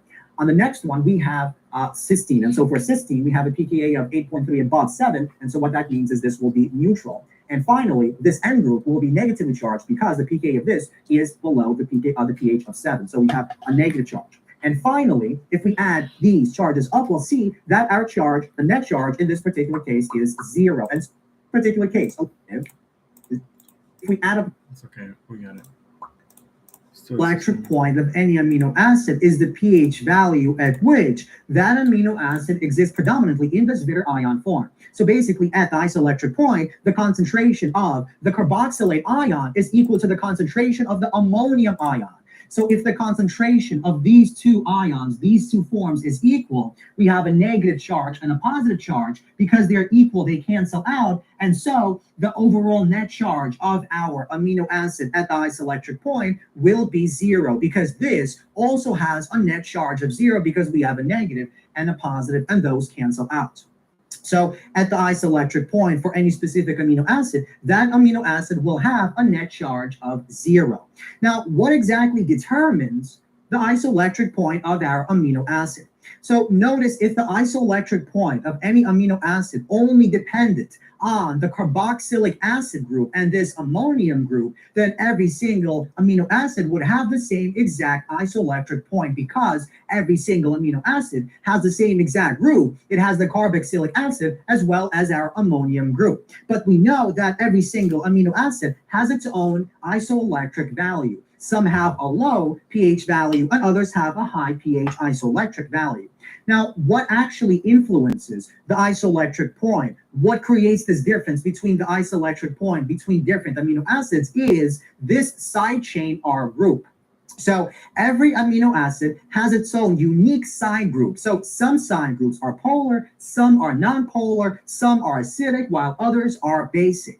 And it turns out that because of this, the side groups will actually influence the isoelectric point of that specific amino acid. In fact, the difference between the isoelectric points of two different amino acids is a result of the difference in the side groups. And to see what we mean, let's take two different amino acids with two different side chain groups. So let's take the glycine and let's take the arginine. Notice that both of these amino acids have the same carboxylic acid group as well as our ammonia group. And the difference lies in this side group R. For glycine, it's a simple H atom. For arginine, it's this long chain here. And this has an acidic property to it. So notice that only 2 H atoms can be lost by the glycine. It's the H attached to our oxygen, and it's the H attached to this nitrogen. However, for this case, we have this oxygen that can donate that H. We have this nitrogen that can donate that H. And we also have this nitrogen, a second one, that can also donate an H when our pH is 12.5 or above. So remember, the pH at which our carboxylic acid will donate that H is about 2.2. The pH at which this group will donate the H is about 9.1. And for this case, it's 12.5. So as a result of that, we see that the isoelectric point for glycine is around 6, but the isoelectric point for our arginine is 10.8. So why is there this difference? Remember, the isoelectric point is the point at which the net charge on the amino acid is 0. So at a pH of 6, we see that this pH is high enough so that our oxygen gives off that H, because our oxygen gives off the H at a pH of 2.2, and 6 is higher than 2.2, but it's not high enough to give off the H from our nitrogen, because this only gives off an H at a pH of 9.1. So we have a negative charge here, a positive charge here, they cancel, and so the overall charge is 0. But for this, it's slightly different. We have a positive charge here, and we have a positive charge here if our pH was 6. So if the pH is 6 for the arginine, this will be protonated, this will be protonated, and this would have a negative charge. So positive 2 minus 1 gives us a net charge of positive 1 if the pH was 6 for arginine. But we see that our isoelectric point for arginine is 10.8, and that's because at a pH of 10.8, this would deprotonated, giving a net charge of 0 on this section. This would also be deprotonated, so we'll have a negative, and this would still be protonated, so we have a negative, neutral, and positive, and that gives us an overall charge of 0. So we see that this R group actually influences the isoelectric point of our amino acid. Now, the isoelectric point of amino acid leads us directly to the next section. We're going to look at electrophoresis. So electrophoresis is basically a process. It's a method that can be used to separate a mixture of different amino acids based on their isoelectric point, based on the charge found on our amino acid. So it utilizes an electric field to basically move our amino acids on the charge. It has Yeah, we understand this.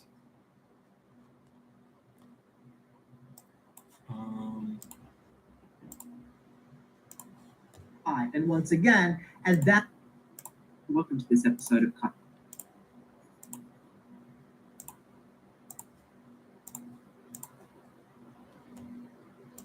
Hello and Isn't this the same one?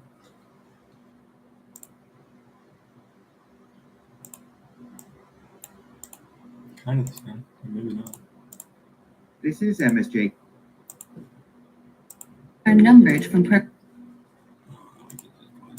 Second video.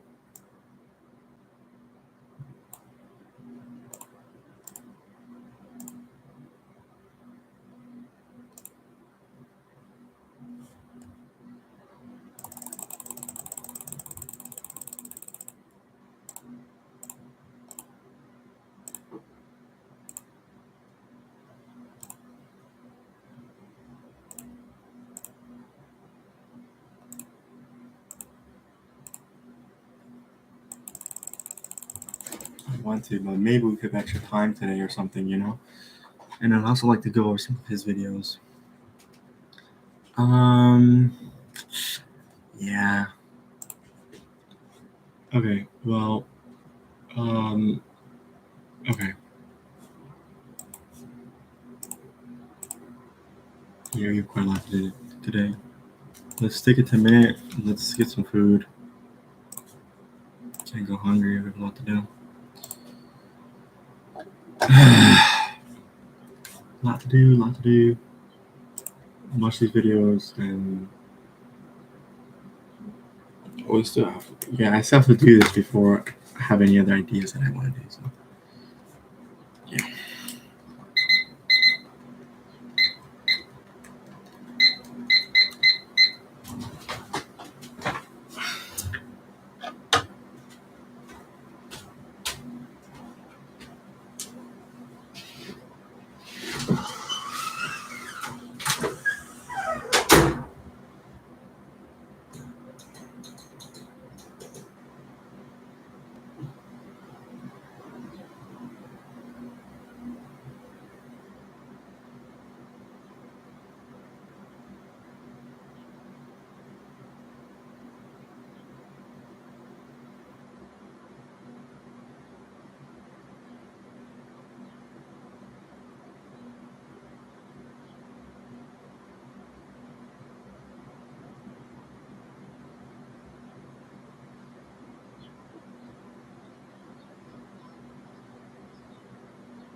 Hot.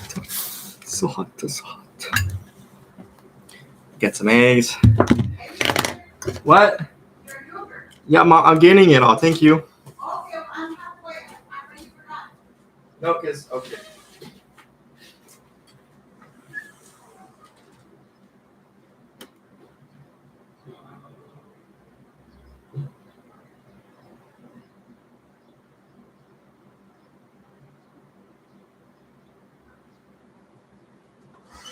I know, Alzheimer's, huh? Early Alzheimer's. Early dementia, early Alzheimer's. I hope not.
It's so hot. What?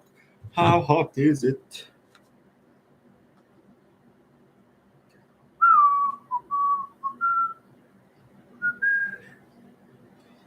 We got where we at?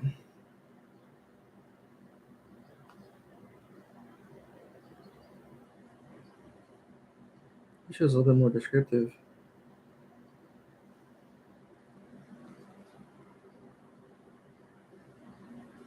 That's it? That's all you're gonna tell me? The heck? Seriously?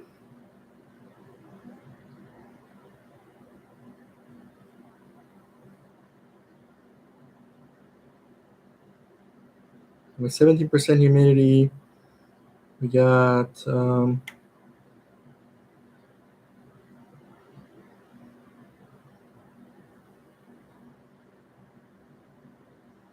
today's was 95 or 98. 98? No, today we're at 95 or 97.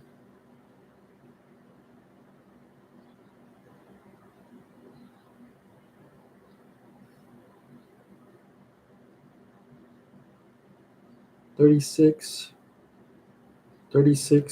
Highest today was almost 40 Celsius. Highest today was almost 100.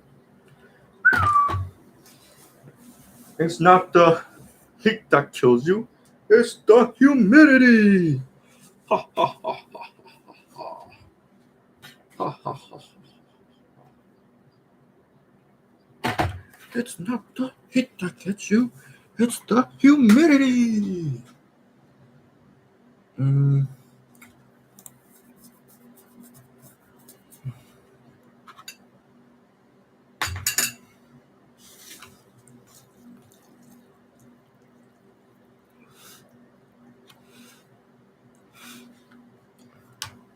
It's just, oh geez, what the heck?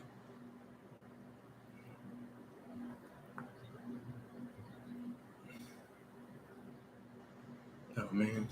Seriously?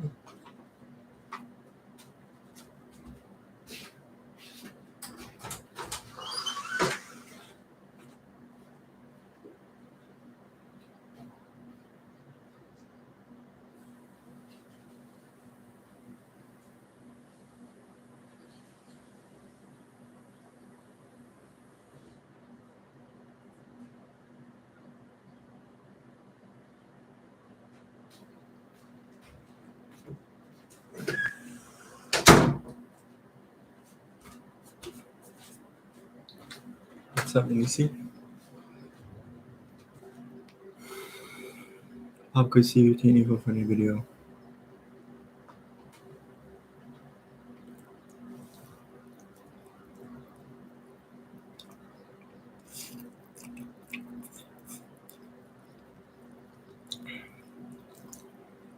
During isoelectric focusing, a protein with multiple post-translational modifications.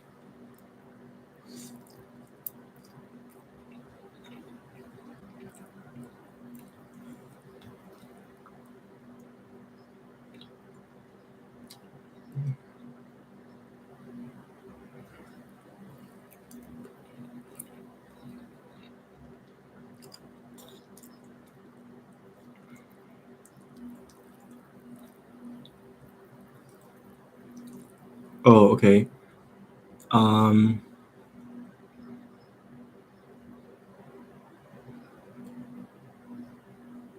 Phosphorylation is going to be during isoelectric focusing. It's going to be more negative. It's going to make the protein more negative, so it's going to want to push towards the positive side. Is that right? Is that right, Nadine?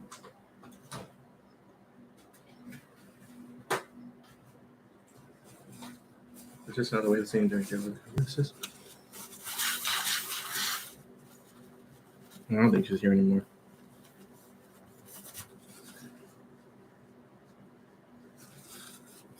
Is that right? I'm like, is that right? She's not even here.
I can't tell if that's right or not.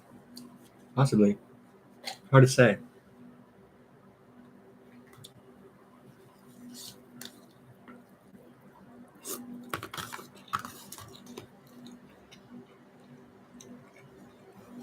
All right, let me finish eating and then we'll start again. Plan for today is, well, I really like the Andrew K guy. I actually want to watch this playlist, but that's gonna take like at least 2 weeks or something. So maybe another time or something, like in between time or something. Anyways, watch the videos, read the high yield guide for viral infection and viral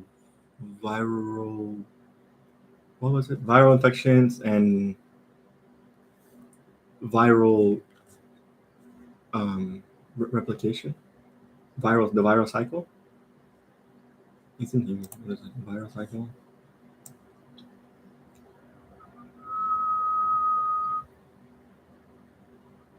Oh, viral life cycle. So let's go to 180. I want to read this.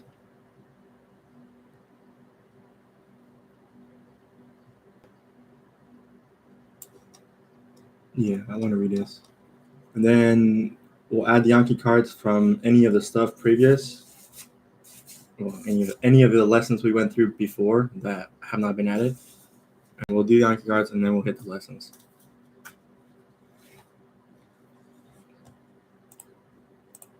So, yeah, that's the goal for today. Also, I want to work out. I want to exercise a little bit.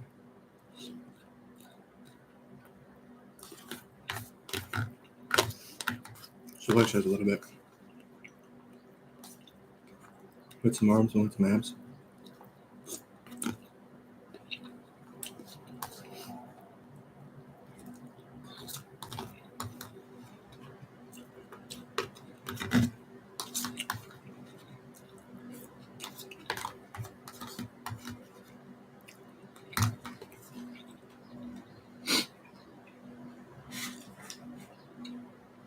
Look at my eggs. They're beautiful. Oh.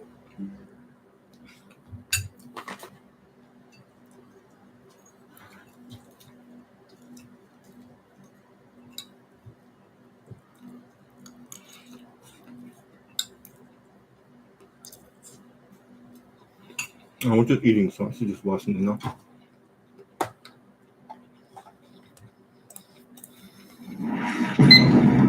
Leia here from LeiaForSci.com, and in this video, we're going to look at how to find isoelectric point or PI for amino acids.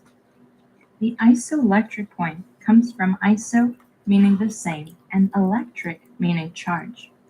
The isoelectric point is the point at which the amino acid has the same charge, or rather a net charge of 0. In the last video, we saw how to find the charge for glycine at different pH values and called this structure when we have a plus and minus on the same molecule as zwitterion.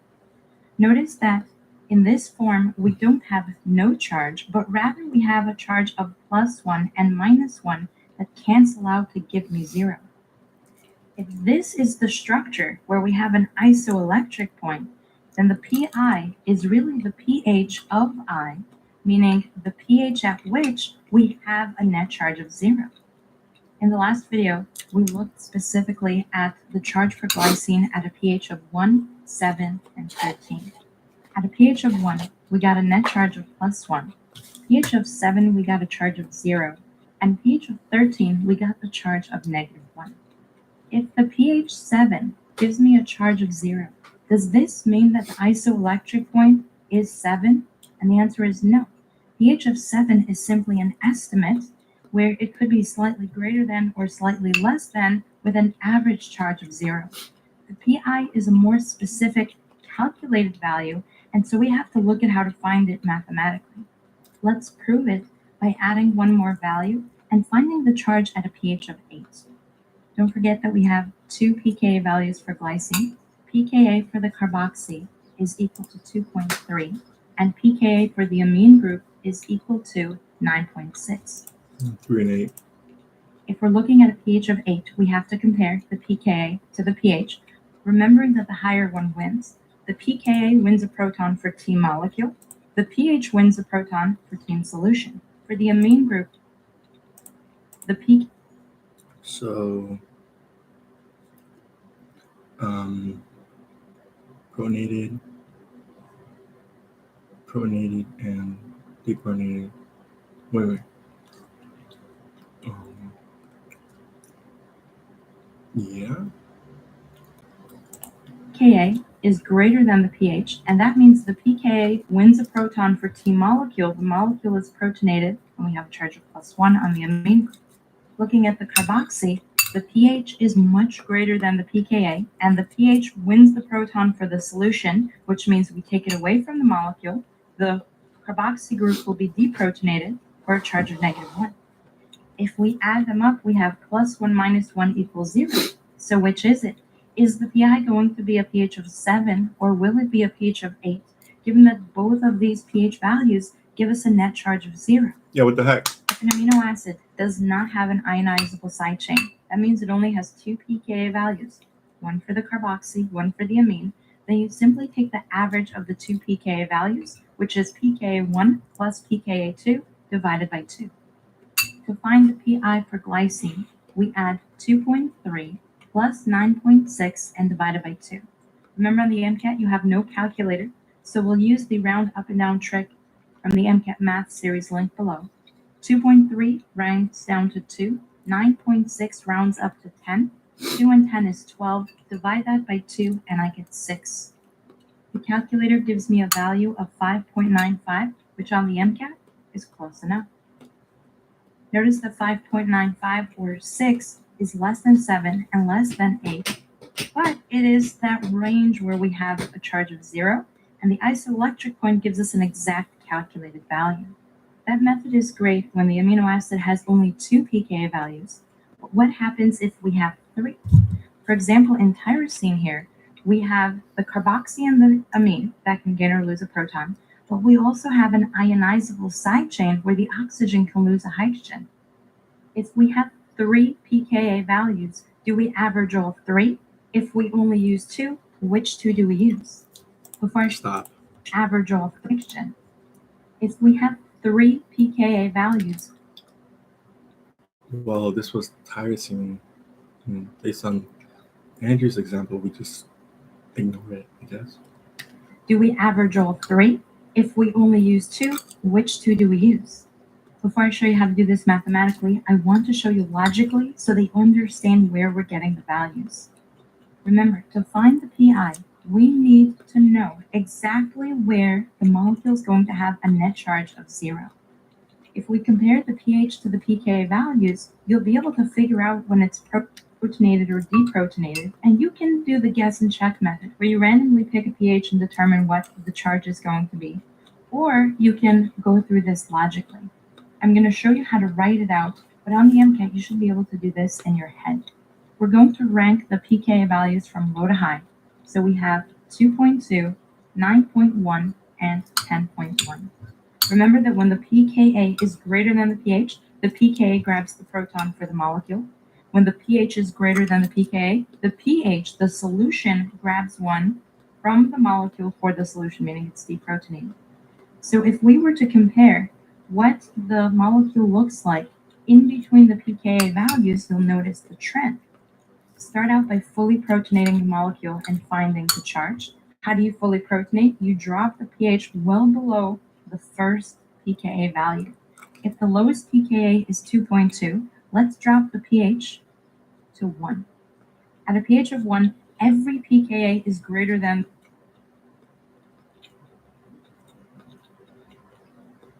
the pH, meaning every group is protonated. So we get a hydrogen for a neutral charge, a hydrogen for a neutral charge. a positive charge, And a neutral charge here? and another hydrogen, neutral. Okay. I didn't know that rule existed. Fully protonated, we get a charge of +1. Mm-hmm. Remember the trick I showed you in a previous video, where as you raise the pH between pKa units, the charge goes down by 1, down by 1. If we raise the charge to the next in-between value, meaning above the first pKa, we're going to lose 1 proton, and the charge will drop from +1 to 0. Mm-hmm. Which one? Yeah, okay. Do I deprotonate first? Well, if the pH is somewhere in between, let's set it to 5. That means the pH is now greater than this pKa value. The pH wins the battle of the proton and steals it for the solution. That gives me a -1 over here. That's how we get 0. +1, -1, and 0 for a net charge of 0.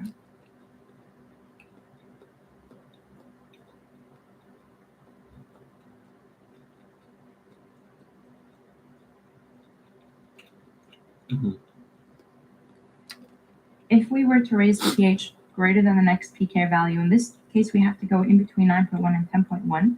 For example, a pH of 9.6, we're going to get a half protonated deprotonated value for the 9.1 and the 10.1. But again, the trick is we drop the charge by 1, that's -1, and raising it well above 10.1. For example, pH is equal to 13, it should be -2. Let's prove it by showing what it looks like at 13. pH 13 is greater than 2.2. The pH wins 1 for the solution. We have a deprotonated carboxy with a charge of -1. pH 13 is greater than 9.1, so we deprotonate, get NH2, a lone pair with no charge. pH 13 is greater than 10.1, so we deprotonate the alcohol and get a charge of -1. If we add it up, we have -1, -1, and Stop.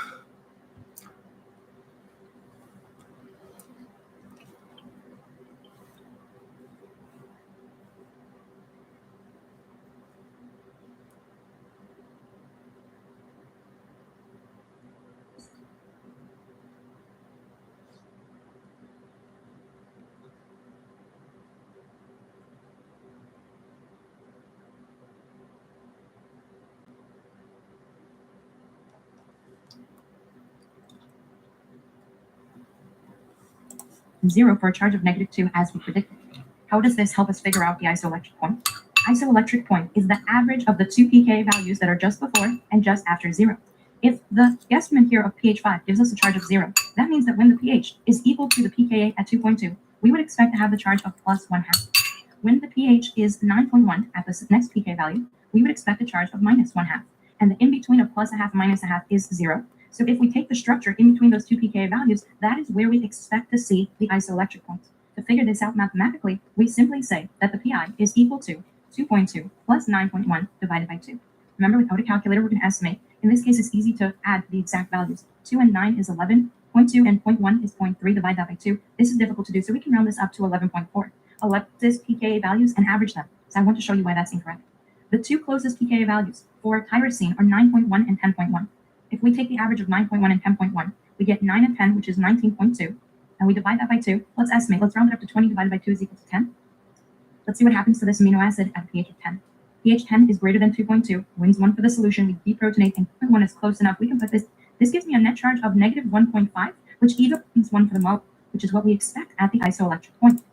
Now that you understand how to do it, let's see the trick when you're given 3 pKa values for an amino acid. When you protonate the R group, or the amino acid side chain, you have two outcomes. If the atom that gets protonated is oxygen or sulfur, you're going to get a neutral proton. You're given 3 pKa values for an amino acid. When you protonate the R group, or the amino acid side chain,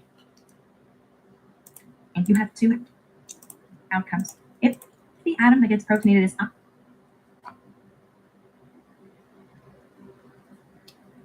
If it's protonated oxygen or sulfur, I'm going to get a neutral. oxygen or sulfur, you're going to get a neutral protonated group. You'll see this for your acidic amino acids, aspartic acid, and glutamic acid. You'll also see it for the non-acidic basic ionizable side chain. Non-acidic basic ionizable side chain. Cysteine and tyrosine. Cysteine and tyrosine.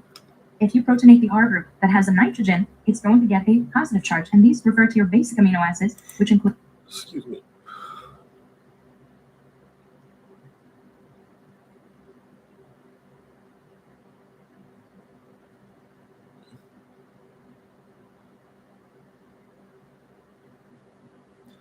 Acidic and polar non-charged. histidine, arginine, and lysine, a positive charge, and these tyrosine. If you protonate the R group that has a nitrogen, it's going to get a positive charge, and these refer to your basic amino acids, which include histidine, arginine, and lysine. If you're not comfortable with this, look at the structures, protonate all your side chains, and find the charge of that variable group. The two options we're comparing are 0 versus +1, where 0 is lower and +1 is higher. If the protonated side chain is neutral, Okay, stop. Hold on. protonate all your side chains and find the charge of that variable group. The two options we're comparing are 0 versus +1, where 0 is lower and +1 is higher. If the protonated side chain is neutral, for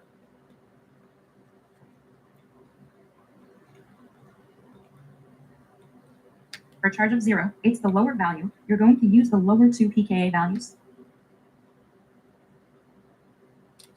If the protonated R group is +1, that's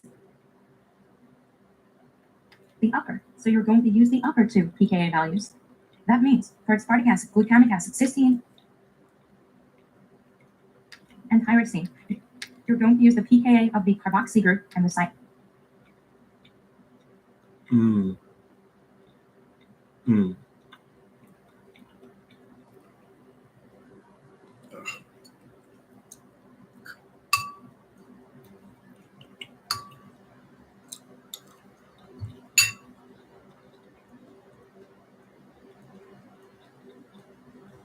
Side chain. If the protonated R group is +1, that's the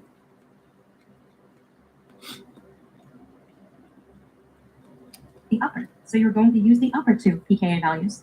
That means for aspartic acid, glutamic acid, cysteine, and tyrosine, you're going to use the pKa of the carboxy group and the side chain.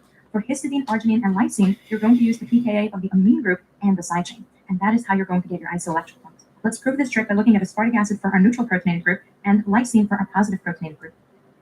Aspartic acid, or aspartate, has a CH2 followed by a carboxy in its side chain. pKa values will differ depending on the book or source you're referring to, but the concept is the same. So just look at the values you're given and apply the same trick. The pKa for the carboxy side chain is 2.1, amine side chain is 9.8, and variable group is 3.9. The trick is, when the protonated R group is neutral, we use the lower two values. If we protonate the side chain, we get an OH which has no charge, so let's see what the lower two values are. The PI is equal to, the lower two values would be 2.1 and 3.9. We'll round 2.1 down to 2, 3.9 up to 4, 2 and 4 is 6, divided by 2 is equal to 3. We expect the PI to be 3. Let's prove it by finding the charge of this amino acid at a pH of 3. When the pH is 3 and we compare a 2.1 pKa, the pH is greater than the pKa and wins 1 for the solution. We're still in the buffer zone, but we're going to estimate a complete deprotonation for a charge of -1. At a pH of 3, the pKa 9.8 is greater than the pH, wins 1 for the molecule, and we get a protonated NH3+, giving us +1. And finally, the pKa of the side chain is greater than the pH of 3. We're still in the buffer zone, but we're going to estimate a complete protonation. When the pKa is greater than the pH, we win a proton for the molecule, giving us a charge of 0. If we add them up, -1 + 1 + 0 gives us a net charge of 0, which is exactly what we expect for the molecule when the pH is equal to the isoelectric point. In case you need to see it the long way again, let me show you the trick written out. We line up the pK values. We have 2.1, 3.9, and 9.8. If we drop the pH to 1, it's lower than the lowest pKa. Everything would be fully protonated. This would be +1, this would be 0, and this would be 0. We get a net charge of +1. If we jump to the next value, we would drop from an amine group. We'll write it at 2. We're going to round 8.9 up to 9.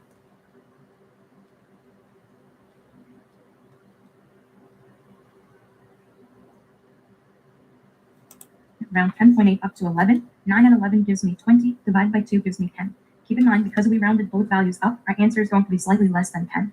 The calculator gives me 9.85, which on the MCAT is definitely close enough. Let's prove it by finding the charge of this molecule.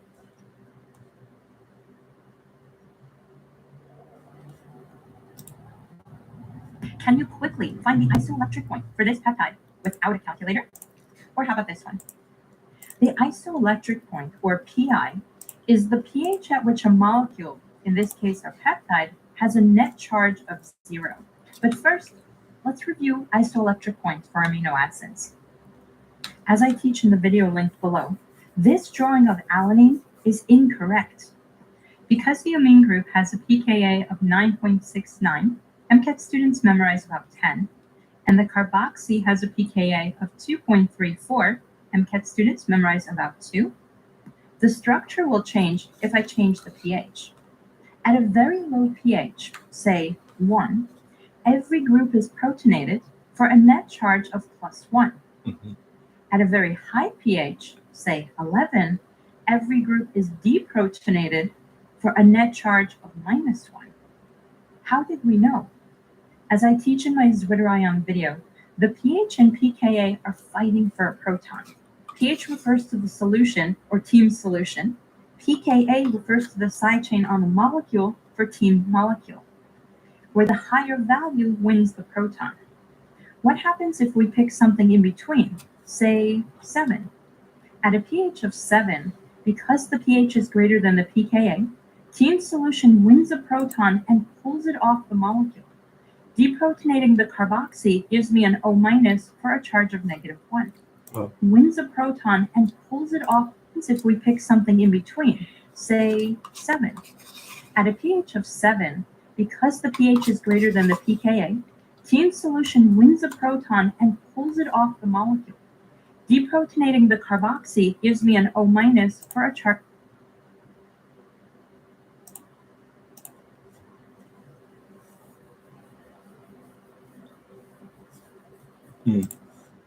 of -1. Yeah. At pH 7, the pKa is greater than the pH, so the pKa wins a proton for T molecule, protonating the amine and giving me a charge of +1. +1 and -1 gives me a net charge of 0 despite having 2 charges on the molecule. This is the Zwitter ion. We randomly chose 7, but pH 6 and 8 are also above the carboxy pKa to give me the negative, and also both below the amine pKa to give me a positive. Right. So which is it? To find the PI, take the average of the two pKa values. Right. Using our estimates, we have 2 plus 10 over 2. I need more thinking this probably. Giving me 12 over 2, or 6. Biochem students, that's 2.34 plus 9.69 over 2 for 6.15. For the remainder of this video, we'll use the MCAT memorization values. You can find the full table on my website linked below. What if we have a third pKa value with another ionizable group, or more? There's a long way that you learned in lecture, where you first draw the entire polypeptide, noting all the pKa values, then guess a random pH to find the net charge. But first, we see what we're working with. Draw your polypeptide. No, not like that, but a faster way. Since all we really care about are the ionizable groups, let's not waste time with anything else. MCAT students, yes, you have to memorize them. The left of the chain has an amino terminus. The right has a We got 8, 8 and 3. I don't know what this thing's R group is though. pKa. carboxy. I have it For memorized. the side chains, only draw the atom or group that's relevant to ionization. That's an SH for cysteine. Okay, yeah, that's true. Glycine is a mess. I just care about one hydrogen and nitrogen, and tryptophan doesn't have an ionizable group. Mm-hmm. The amine group has a pK of about 10, the carboxy is about 2, cysteine is about 8, lysine about 11, and tryptophan has nothing. Are you ready? Step 1, arrange your pKa values in order from low to high. That's 2, 8, 10, 11. 2, 8, 10, 11. Step 2, protonate every ionizable group. The amine gets an H for +1. SH is protonated, has a charge of 0. Lysine, don't worry about how many hydrogens, and imagine the rest are there. Just know that a fully protonated nitrogen has a positive charge, regardless of the hydrogens. The carboxy is all about how many hydrogens, and imagine the rest are there. Just know that a fully protonated nitrogen has a positive charge, regardless of the hydrogens. The carboxy is already protonated for a charge of 0. Step 3, find your max charge. Okay. That's the highest possible charge when everything is protonated, as we have here. That's +1, 0, +1, 0, +2. +1, 0, +1, 0 for a net charge of +2. Step 4, count your way up to 0, and this is the tricky part. Remember that if pKa is greater than pH, the pKa wins a proton for T molecule, and everything is protonated. If I pick a really low pH, for example, 1, 1.5. every single pKa value is greater than 1, Right. and everything is protonated, Right. as we see here, Right. for a charge of +2. Right. If the pH is greater than the pKa, So if it's between 2 and 8, we go to 1. And if it's between 8 and 10, we go to 0. So that's it. I mean, that's basically it. Then the PI is 9. pH wins a proton for Right. team solution and pulls it off the Is molecule. that what it is? Is that If what I it is? raise the pH above the first pKa, the carboxy gets deprotonated. This gives me a carboxylate with a charge of -1 for a net charge of +1. If we start with a charge of +2 and raise the pH to deprotonate the carboxy, my charge goes down to +1. Without looking at the molecule, can you see how if I jump to the next value, I'll get -1 and then -2. Yeah. Give this video a thumbs up if you're with me, and let's move on to step 5. Solve for PI with a pKa above and below thing was deprotonated was -2, but that doesn't matter. So Ka nine, direct get right. PI 8.3. Want to try this one? You're more likely to see it written out like this, and we only need the components. Start by filling in only the ionizable components. So are they gonna? of your Well, side I don't know if they're gonna give me Arginine the is PKA too values or not. complicated. We just need a nitrogen. I Methionine don't know the gets PKA values nothing. for all of them. I Tyrosine just is know an like alcohol. 4 of Leucine them. gets nothing. Stop. Stop. Don't do it. If you wanna get to it, stop. Don't do it. No. I only got this one.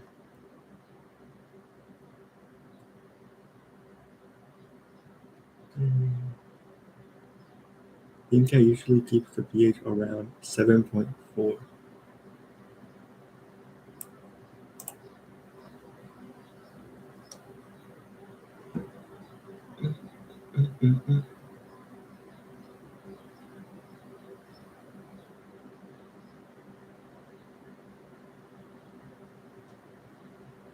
There's no harm memorizing pK, but you don't need to.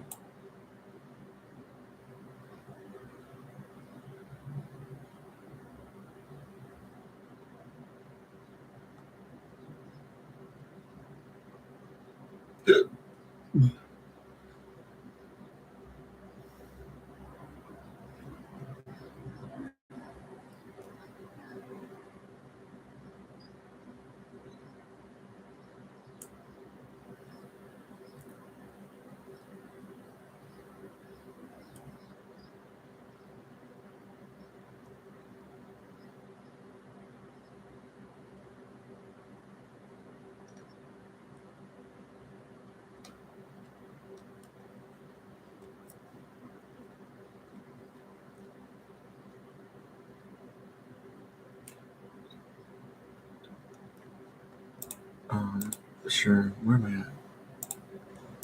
Aspartic acid just needs an OH. Let's add a protonated hydrogen to arginine.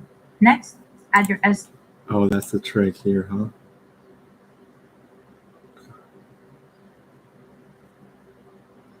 pH is higher than the pKa. The group is deprotonated and carries no charge. Basic groups can only go positive or neutral. Acidic groups can only go negative or neutral.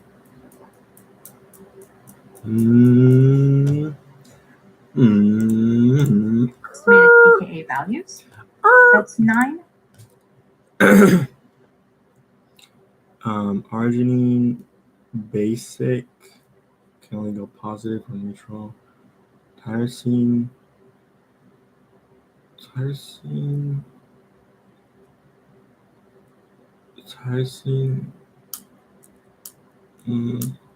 guess neutral.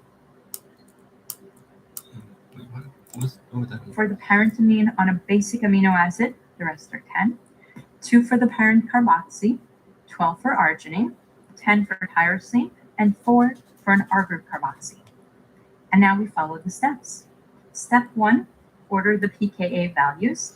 That's 2, 4, 9, 10, 12. That's 2, 4, 9, 10, 12. Step 2, protonate everything. We'll have the amino group as an NH3. So we gotta go 1.5. Arginine, who cares how many? We'll just know it's positive.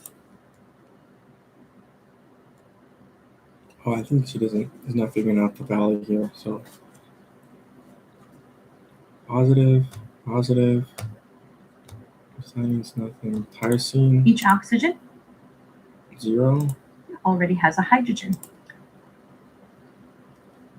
0, 0, 0. So we're at +2. Step 3, find the max charge. A maximum protonated nitrogen is So this can either go neutral or it can go negative. +1. That's +1 for the backbone, +1 for the side chain. A protonated oxygen is neutral, giving me 0, 1, 0, 0, 0 for a net charge of +2. Step 5.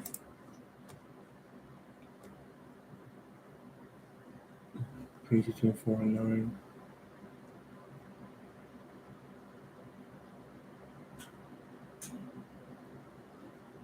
So 13 over 2. To solve for pi over 2 or 13 over MCAT, it's close. We keep Okay, I guess. Restriction enzymes, and we said we can use these restriction enzymes to cut our DNA molecule into smaller fragments known as restriction fragments. Previously, we discussed restriction enzymes, and we said we can use these restriction enzymes to cut our DNA molecule into smaller fragments known as restriction fragments. Now, once we have these DNA restriction fragments, we can basically study these fragments, we can analyze them, we can manipulate them, we can amplify them, make many copies, and we can do all sorts of different things with these DNA fragments. Now, let's suppose we take the DNA molecule, we expose it to our restriction enzymes, and we create these many DNA fragments. And let's say that one of these fragments contains a specific gene that we want to study. The question is, how do we identify that specific fragment that is carrying the gene, and how do we isolate and separate that fragment to basically study it further? Well, we have enzymes, and we said we can use these restriction enzymes to cut our DNA molecule into smaller fragments known as restriction fragments. Now, once we have these DNA restriction fragments, we can basically study these fragments, we can analyze them, we can manipulate them, we can amplify them, make many copies, and we can do all sorts of different things with these DNA fragments. Now, let's suppose we take the DNA molecule, we expose it to our restriction Why am I not enzymes, and we focused? create. Why can't I just hold on, buddy? I don't want to slow you down.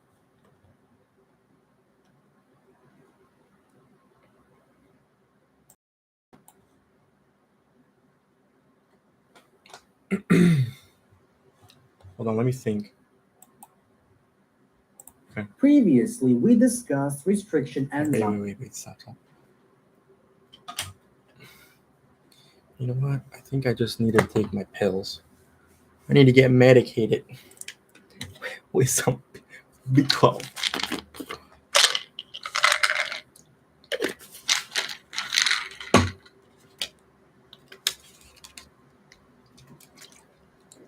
I hope I didn't take one today.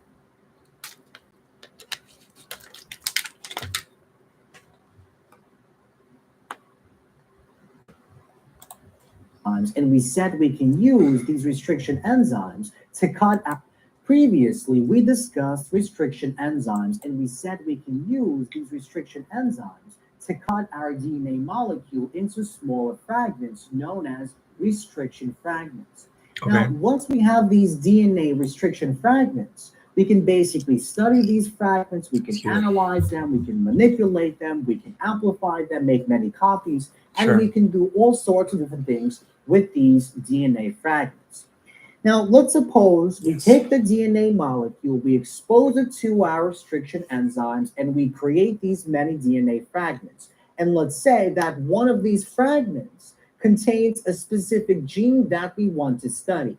The question is, how do we identify that specific fragment that is carrying the gene, and how do we isolate and separate that fragment to basically study it further?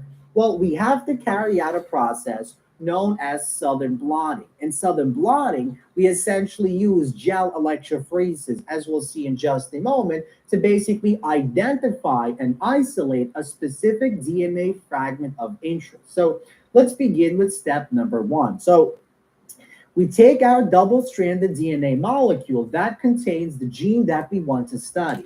Now, we know what the sequence of nucleotides within that gene is before we actually carry out that process. And we'll see why that's important in step 3.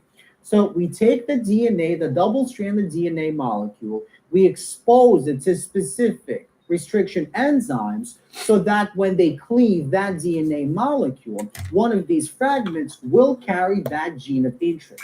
So let's suppose we break it down into 5 different fragments, and these fragments differ in their size. So we have the largest fragment, fragment A, we have the smallest fragment, fragment E. And the fragment in between these fragments, in terms of their size, is fragment C. And that's the fragment, let's say, that contains the gene that we want to actually study. So fragment C is that DNA fragment, that restriction fragment that we actually want to identify and then separate. So let's move on to step 2. So we take these fragments, we essentially place them into a solution that denatures the double helix structure. And so now in our solution, we have these individual DNA molecules. And now we take it too large, we can use the polyacrylamide gel. But if the DNA molecule is very large, then we have to use a gel that has larger pore size. So we normally use agarose gel. So these are the 2 gels that we can basically use, and the one that we use determines, or which one we use is determined by the size of that initial DNA molecule.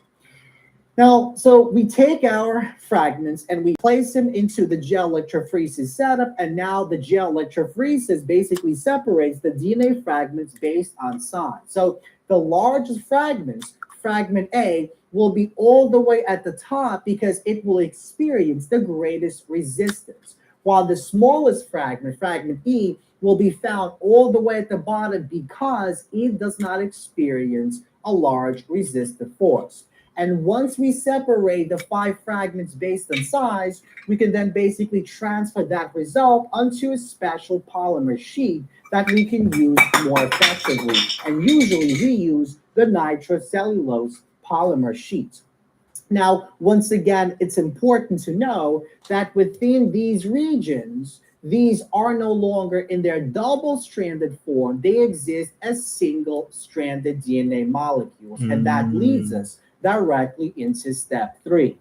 So in step 2, we essentially separated these fragments based on size. The next question is, how do we identify which one of these bands contains that gene of interest? So remember, in the beginning, I said that we have to know what that sequence of nucleotides is in that gene that we want to isolate. And so what we do in step 3, these bands contains that gene of interest. So remember, in the beginning, I said that we have to know what that sequence of nucleotides is in that gene that we want to isolate. And so what we do in step 3 is we build a DNA molecule, a DNA probe that contains a complementary nucleotide sequence that is complementary to that DNA fragment, the gene that we want to isolate, found in fragment C. And when we build it, we radioactively label that DNA probe. For example, we use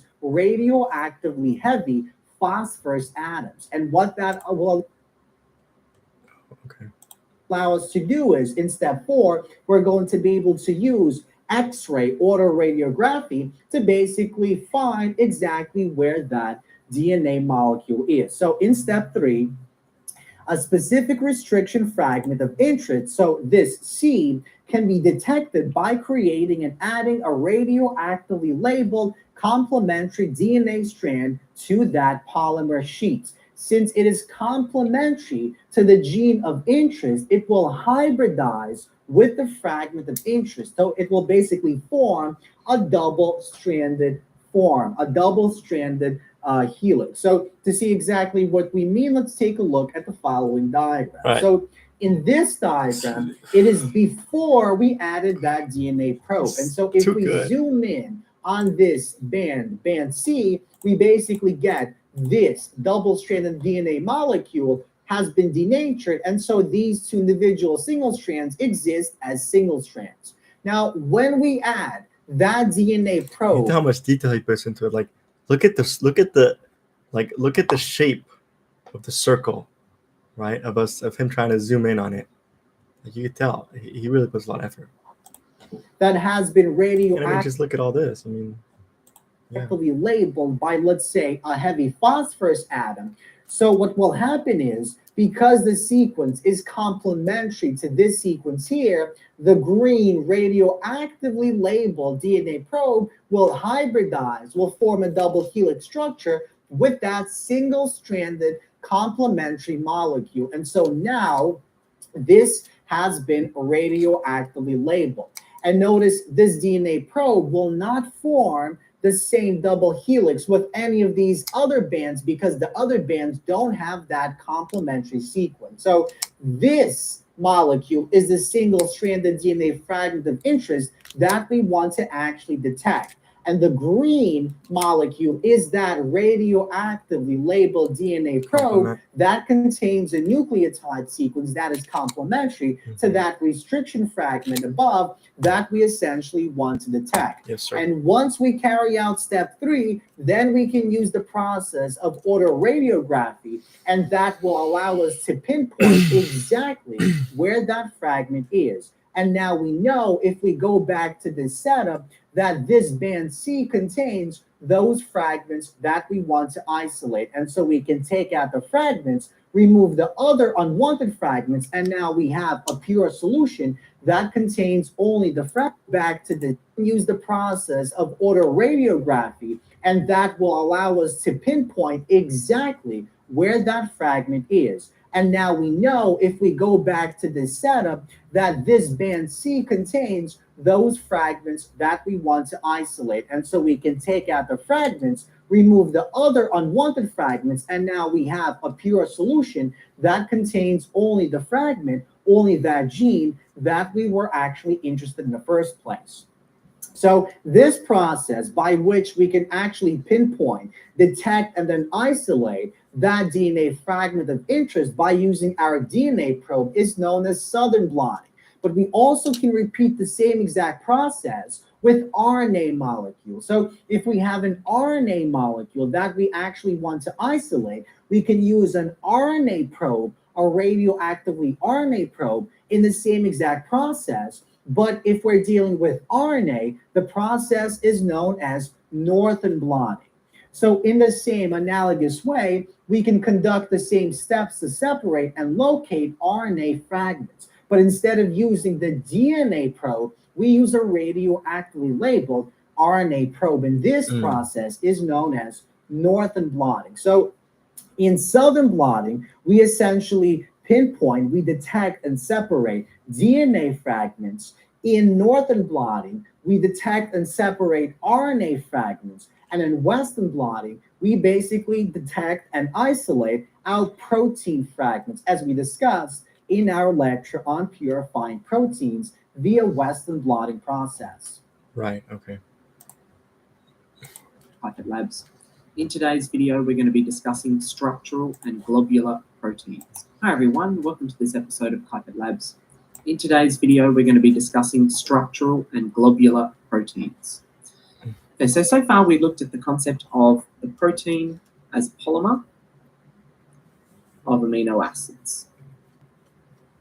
Okay, so amino acid building blocks connecting together by peptide bonds to form a polymer or a polypeptide, the strands of which kind of fold together to form a protein for a particular function. We're now going to look at the fact that not all proteins in the human body are used for the same thing, but actually that then the structure of the protein is very much linked to what it is used for. And so we talk about these two different groups or types of proteins. Okay, so we talk about structural and globular proteins. I'm going to set up this sort of a table that we can use to compare them. Okay, so structural are also known as fibrous proteins. Okay, so being able to then, so looking at, so that ultimately it comes down to their function. Okay, used for building body tissues. Body tissues, okay. So for example, this includes muscle, nails, like your finger and toenails, Okay. hair, Sure. skin, Yeah. connective tissue, Okay. etc. Okay, that's what it's used for, and that's going to then kind of follow on what we're going to see in a minute. And whereas globular proteins, we're thinking in terms of enzymes. Okay, so enzymes are used for a whole range of chemical reactions, e.g., digestion. So All right, but hold on. We got 7, 9, 7, 6, 5, 2, and 3. Oh, we're like almost there. Okay.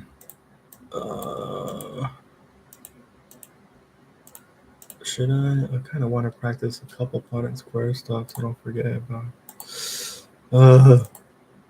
Then maybe I can just, when I have time, I want to go through some of this stuff. Like the basics is important, you know. okay, they also they're also used as hormones. Insulin, for example, is a type of globular protein. Okay, well, we'll look at some examples of each of these in a minute. Okay, so structural or fibrous proteins tend to be linear.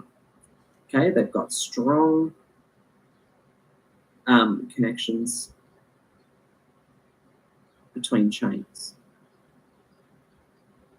Okay, in the same way that we looked at the equivalent would be like cellulose as a glucose kind of polymer, but it's linear. You get strong connections between chains, whereas when we're thinking about this, globular proteins, we're thinking that they are spherical or globe-like in shape. Okay. Structural proteins are insoluble in water, whereas structural proteins are soluble in water. What does that say? Hormones, hormones, the- TY, insulin? Did I miss it? What did he say? Okay, hormones. Insulin, for example. TY? Insulin, for example. What does TY mean? Insulin. TY insulin, is that something?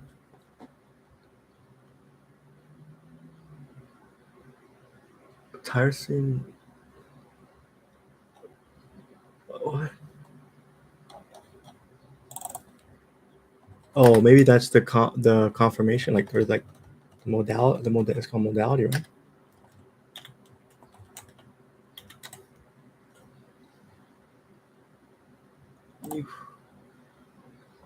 Is it modality?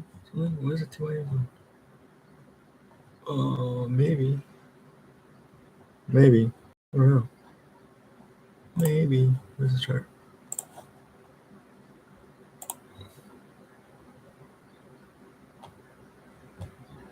I don't know.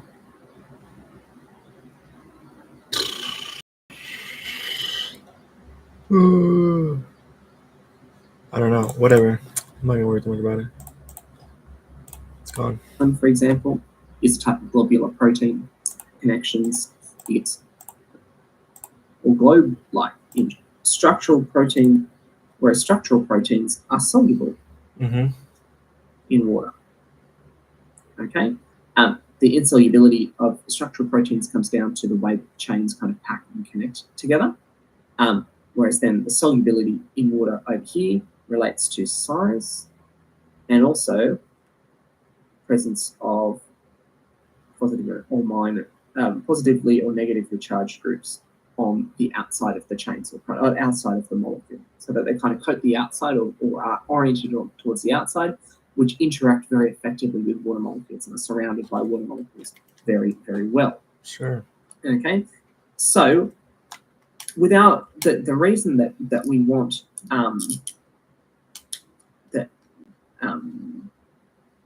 that it links back to their function is that globular proteins are small. Stop. I didn't hear what you said.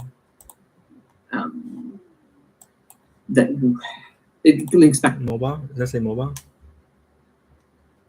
to their function, is that globular proteins are small, water-soluble in acidic and basic solutions.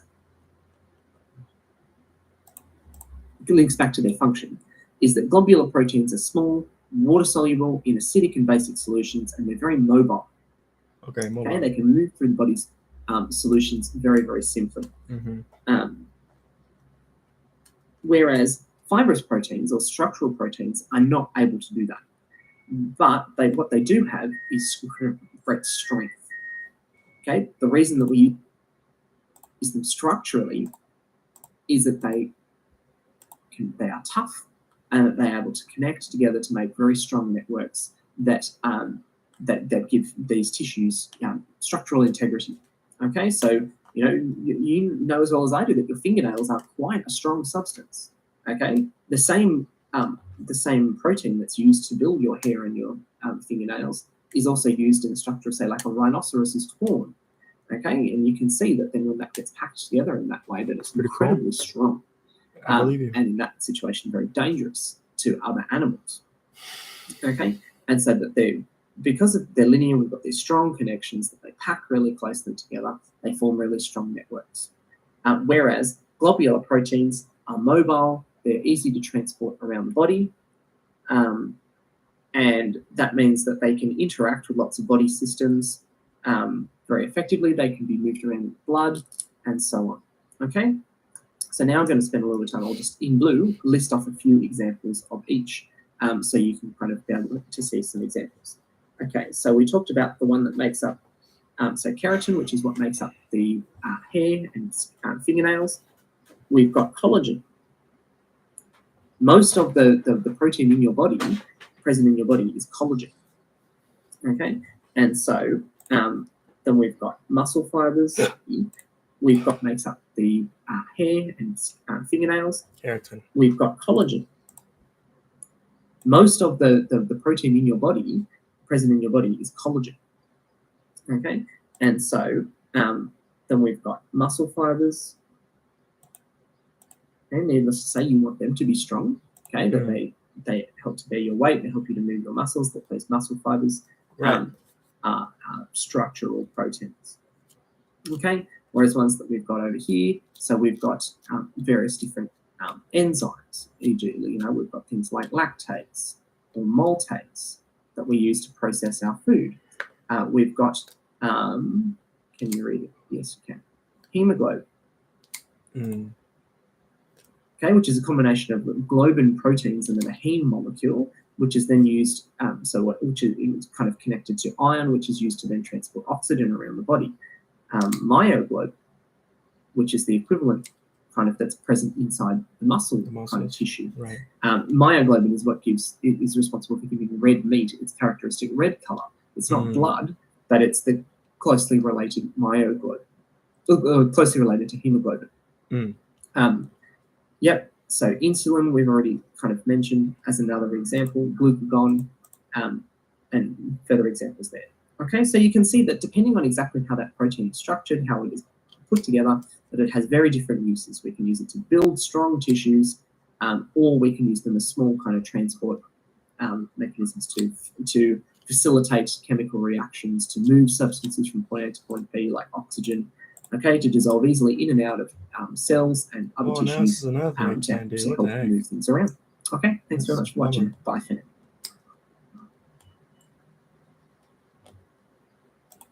Nice video. Oh, I like that conversation. Why is it part 2? Let's do.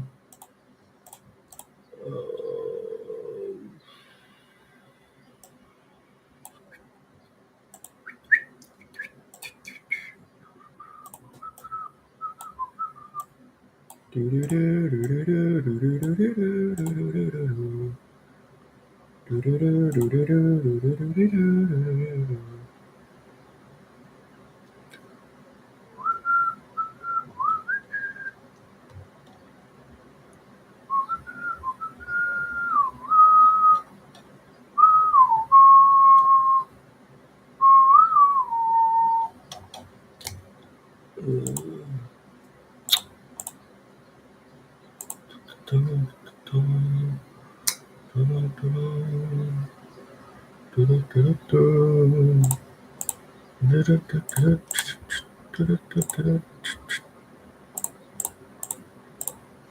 right. What happened? Why is it so dark? The purpose of this screencast is to review the basic types of ion channels and their functional states. Recall that there are two basic types of ion channels. The purpose of this screencast is to review the basic types of ion Screencast. It feels so academic. Purpose of the screencast. channels and their functional states. Recall that there are two basic types of ion channels. Leakage, and gated. Leak or leakage channels and gated channels. Leakage channels are essentially open all the time and are important for the resting membrane potential. Gated channels, on the other hand, open and close or gate in response to specific electrical, chemical, and/or mechanical signals. Recall that gating refers to the transition of channels between different states, such as closed to open.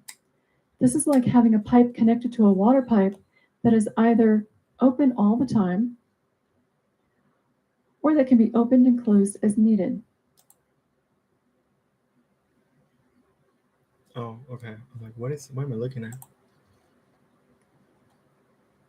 Gating of ion channels involves a temporary change in the channel structure that is a conformational change in the protein that changes the membrane's permeability and allows a current to flow as a result of net driving force.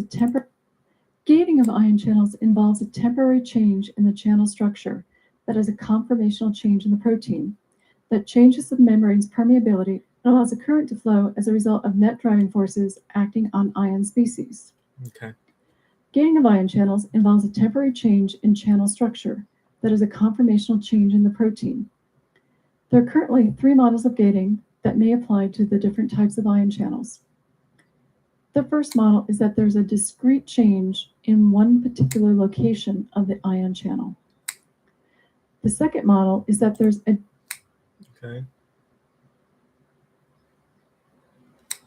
generalized change in the pore of the ion channel. The third model is that there's a blocking particle that will swing into place and block the pore of the channel. And you may recognize this model as being what causes inactivation in the voltage-gated sodium channels involved in generating an action potential. This conformational change in proteins causes change in the membrane's permeability and allows a current to flow as a result of net driving forces acting on the ion species.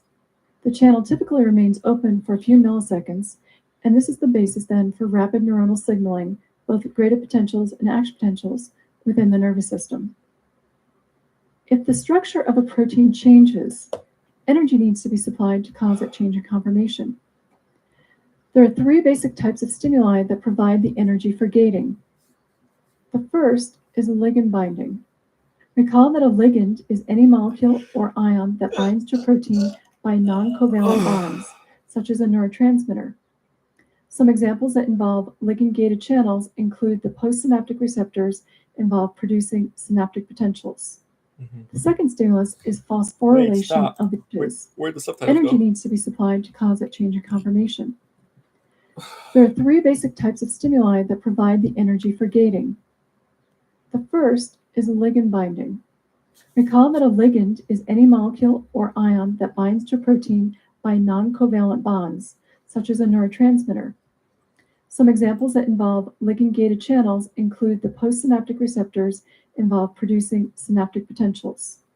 The second stimulus is phosphorylation of the ion channel. The energy from binding of high-energy phosphate groups can cause some ion channels to open or close. This might occur, for example, due to activation of G proteins in second messenger systems. Some examples that involve phosphorylation-gated channels include those involved in olfactory, auditory, and visual or phototransduction. Often the ligand-gated and phosphorylation-gated channels are grouped together into one category of chemically gated channels. The third type of stimuli are mechanical stimuli, for example, stretch.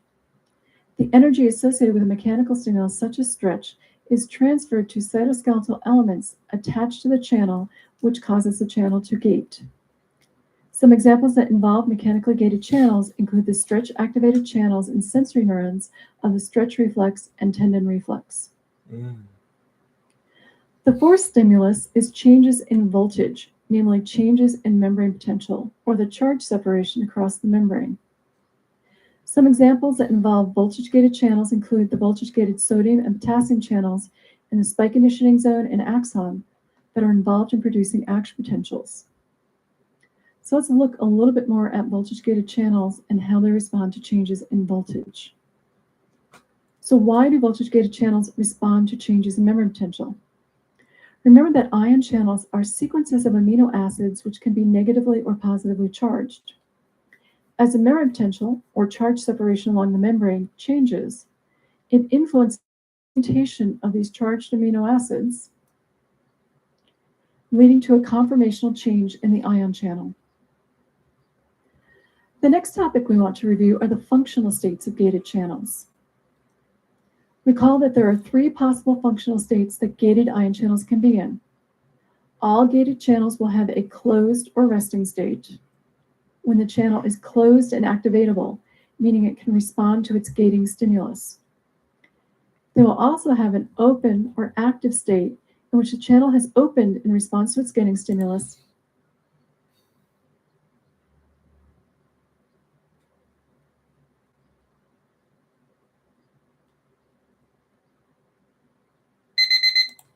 and ions can flow through the channel. Some channels also have a refractory or inactivated state, in which the channel is closed and inactivatable, meaning it cannot respond to its gating stimulus. So for instance, in this example, we have a channel that's in the closed or rest state. In response to its gating stimulus, which in this case is a change in membrane potential, the channel will switch to the open state, and ions, in this case sodium, can flow through the channel. And then the channel will transition to the third state, the inactivated or refractory state. And from that state, we'll eventually go back to the closed or resting state. Not all channels have all three states. A gated channel will always have a closed and an open state. Some will also have a refractory state. For example, recall that the voltage-gated sodium channel involved in the action potential has all three states, while the voltage-gated potassium channel only has two states. And this is also represented in the fact that the voltage-gated sodium channel has two gates, while the voltage-gated potassium channel only has one gate. Ligand and voltage-gated channels that have refractory states can enter the refractory state through different processes. Voltage-gated channels can enter the refractory state following the open or activated state. For example, as shown here, voltage-gated sodium channel inactivation is due to the presence of a blocking particle that swings into the opening of the pore and blocks the flow of sodium ions through the pore. While that blocking particle blocks the pore, no sodium can flow until the channel transitions back to the closed resting state, where the inactivation gate has reset to its starting position, and now the activation gate can respond again to its gating stimulus. Ligand-gated channels, on the other hand, can enter the refractory state due to prolonged exposure to their ligand, a process known as desensitization. This can be due, for example, to phosphorylation of part of a channel through the action of a second messenger that alters the conformation of the channel. This concludes the screencast on the basic types of ion channels and their functional states. If you have any questions, please bring them to recitation or office hours. Oh, this was a long time ago, right? That was 11 years ago. 4 scores and 11 years ago. Ah.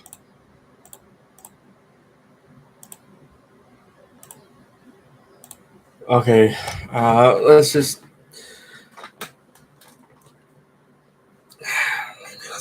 exercise now, huh?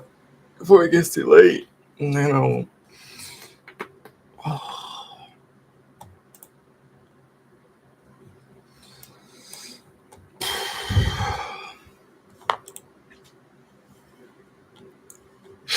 No worries, Nadine.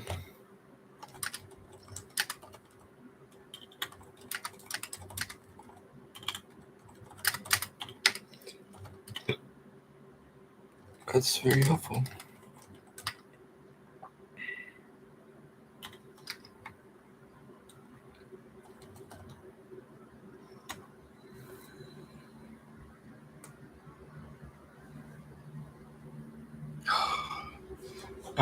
Yeah, so let's sorry, whatever.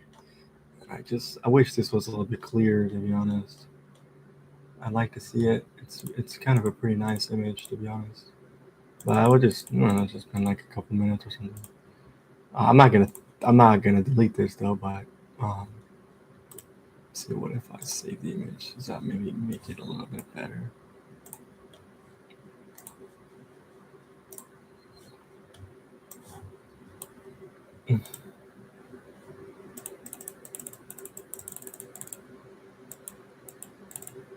Maybe. Actually, I think that might make it a little. I mean, that might make that. This maybe makes it a little better, huh?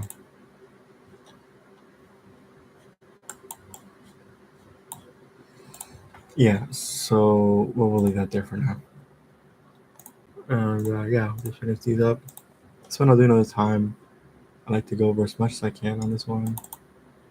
Welcome to biology. That is why I don't know. And then and then we'll continue with the rest. All right, let's start over. What doing? Yeah, let's do.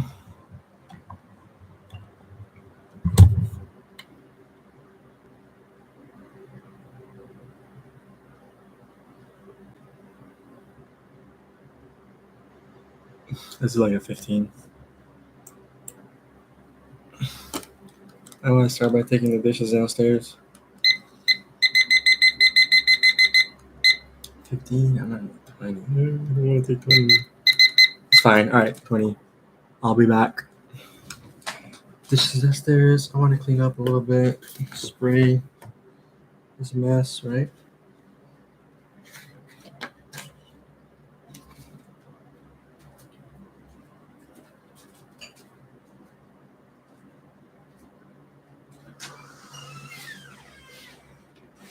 Whoa.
got my bandana came in. Bandana headband. But I don't know how to wear it. It's really nice, actually.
Alright. I'm back.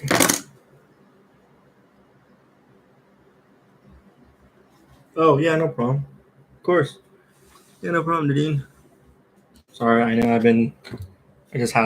just have a couple of stuff to take care of, you know. I mean, just like everybody else, it's not like you're only focusing on MCAT. If you are, well, great, you know. Amazing.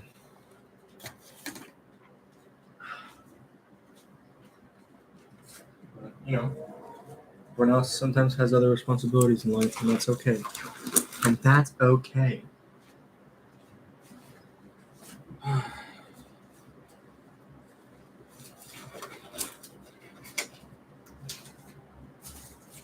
That's okay.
Uh-oh.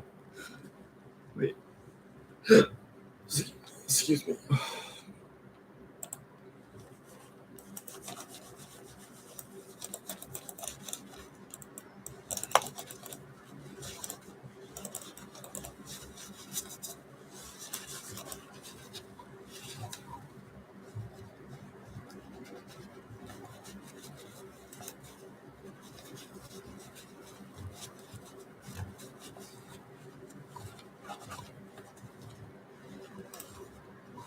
I don't want to touch anything because we like where everything's at, you know? Like everything is fine. I don't want to mess with things. I don't like to mess with things if they're working fine. But I do want to have things clean, be in clean environment, right?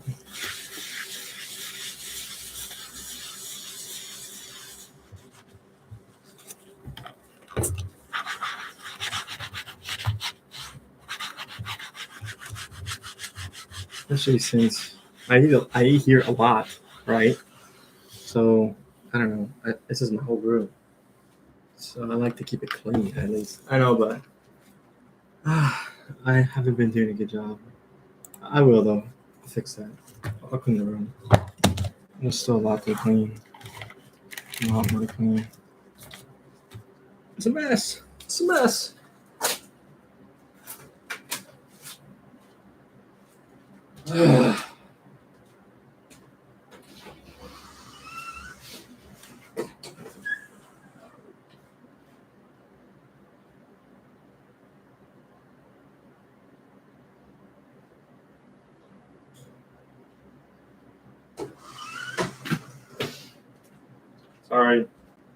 Sorry. Sorry. Hold on, guys. Plus, I still want to work out, so yeah.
I like the smell of paper.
So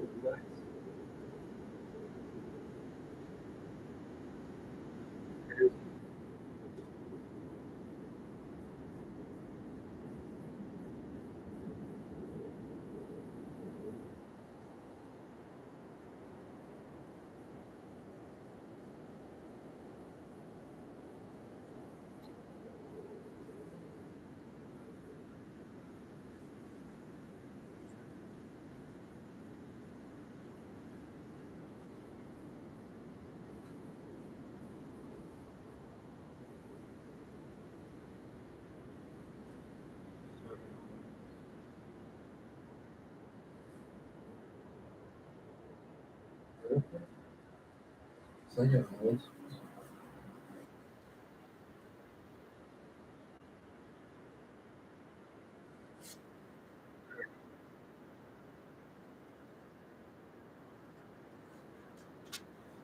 city's alive. It's alive.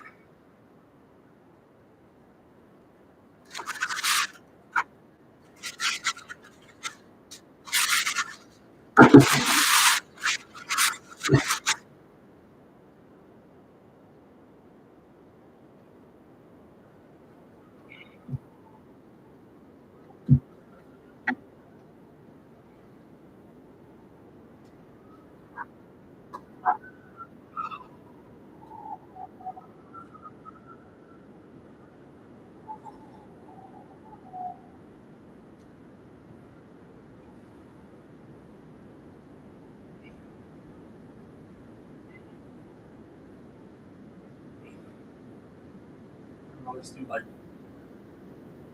we're good. So just 60.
We got 10 more. We'll do some push-ups. We'll do the ab workout. We'll do more squats.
Let's see.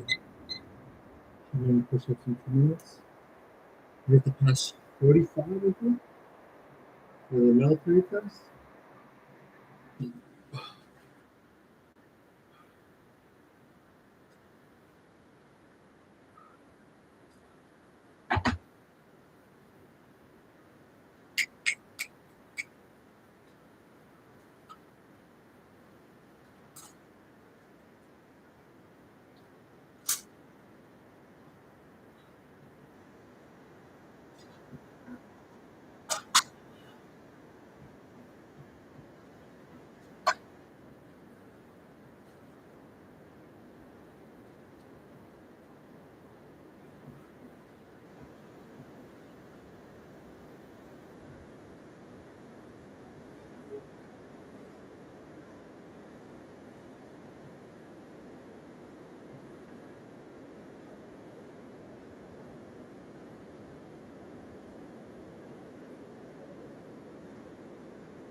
25 and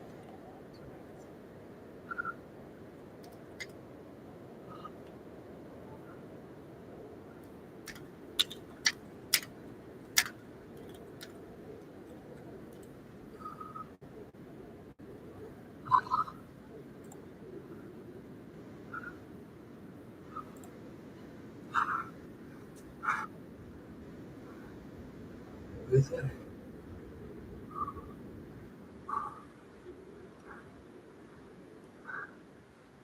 My first PMT. Sit-ups, push-ups before my run.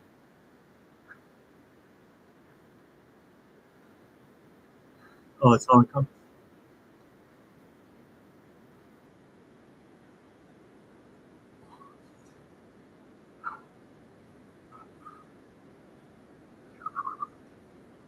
Pretty weak.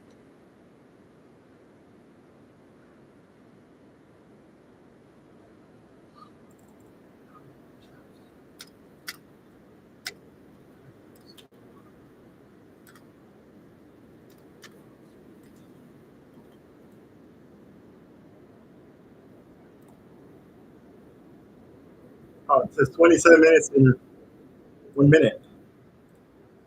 27 minutes and 1 minute. 45.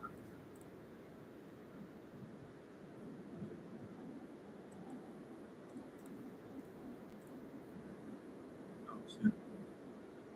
Below it.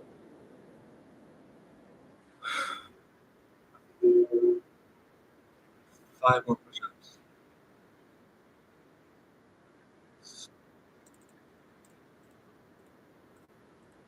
You did 54 push-ups. Total. Oh, wow, dude. Bring my phone.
I mean, it's what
really need the fan.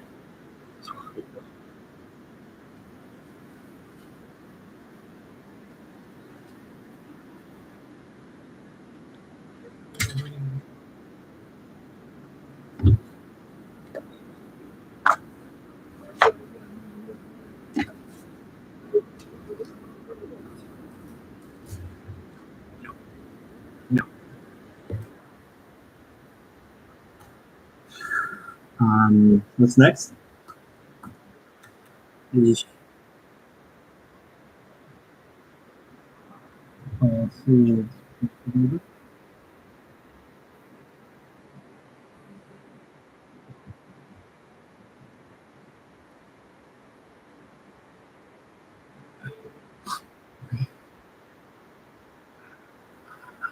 It's spraying like something.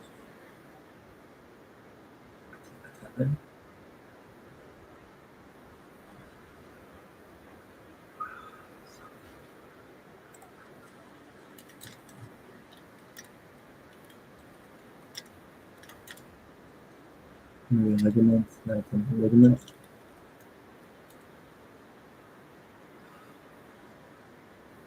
Some sort of ligament here, I think. Right on my thumb. Seriously? When I was picking up the dumbbell, I picked it up too fast, I think. Why am I so weak?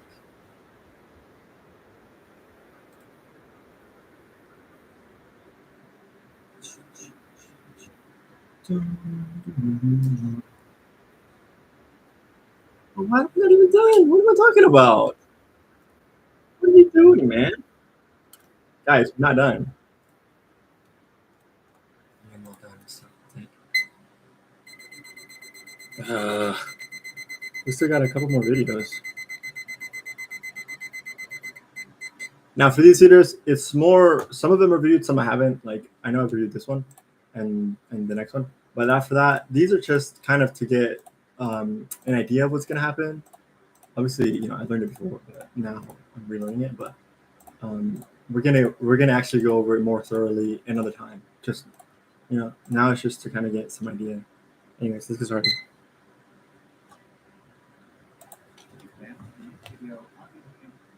Chemistry of amino acids. As you may remember from the previous video, a chiral carbon atom is a carbon atom bonded to 4 different atoms or groups. Amino acids are optically active, with the exception of glycine, and exist as enantiomers. Here we can see the 2 enantiomers, or stereoisomers, of the amino acid alanine. The chiral carbon atom, which is shown with a red asterisk, is bonded to 4 different atoms or groups. The 2 enantiomers are mirror images of each other, and they rotate the plane of plane polarized light in equal amounts but in opposite directions. The Korn rule can be applied to name the 2 stereoisomers. When using the Korn rule, the molecule is viewed with the hydrogen atom facing away from the viewer. If we give the carboxyl group the letter CO, the side chain the letter R, and the amino group the letter N, we can see it spells corn. If the corn is spelled clockwise, it is the D isomer. If the corn is spelled counterclockwise, it is the L isomer. So if we look at the isomer on the left, the corn is spelled counterclockwise. If the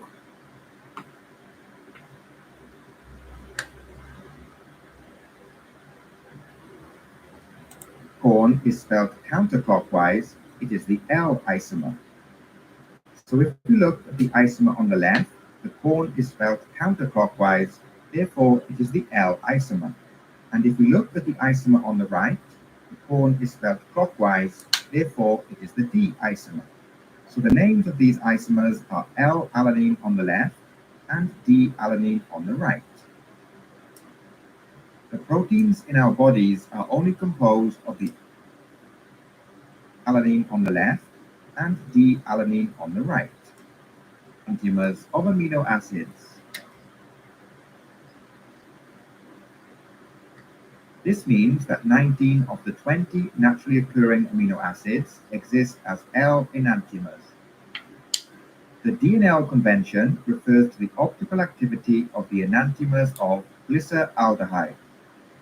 D-glyceraldehyde is dextrorotatory, and L-glyceraldehyde is levorotatory. This refers to the direction of the rotation of plane polarized light.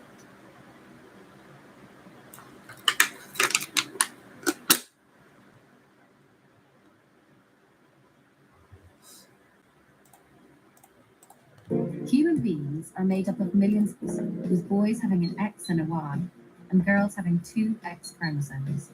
A Robertsonian translocation carrier describes a situation where someone has 45 chromosomes instead of 46. Robertsonian translocation only occur between the acrocentric chromosomes.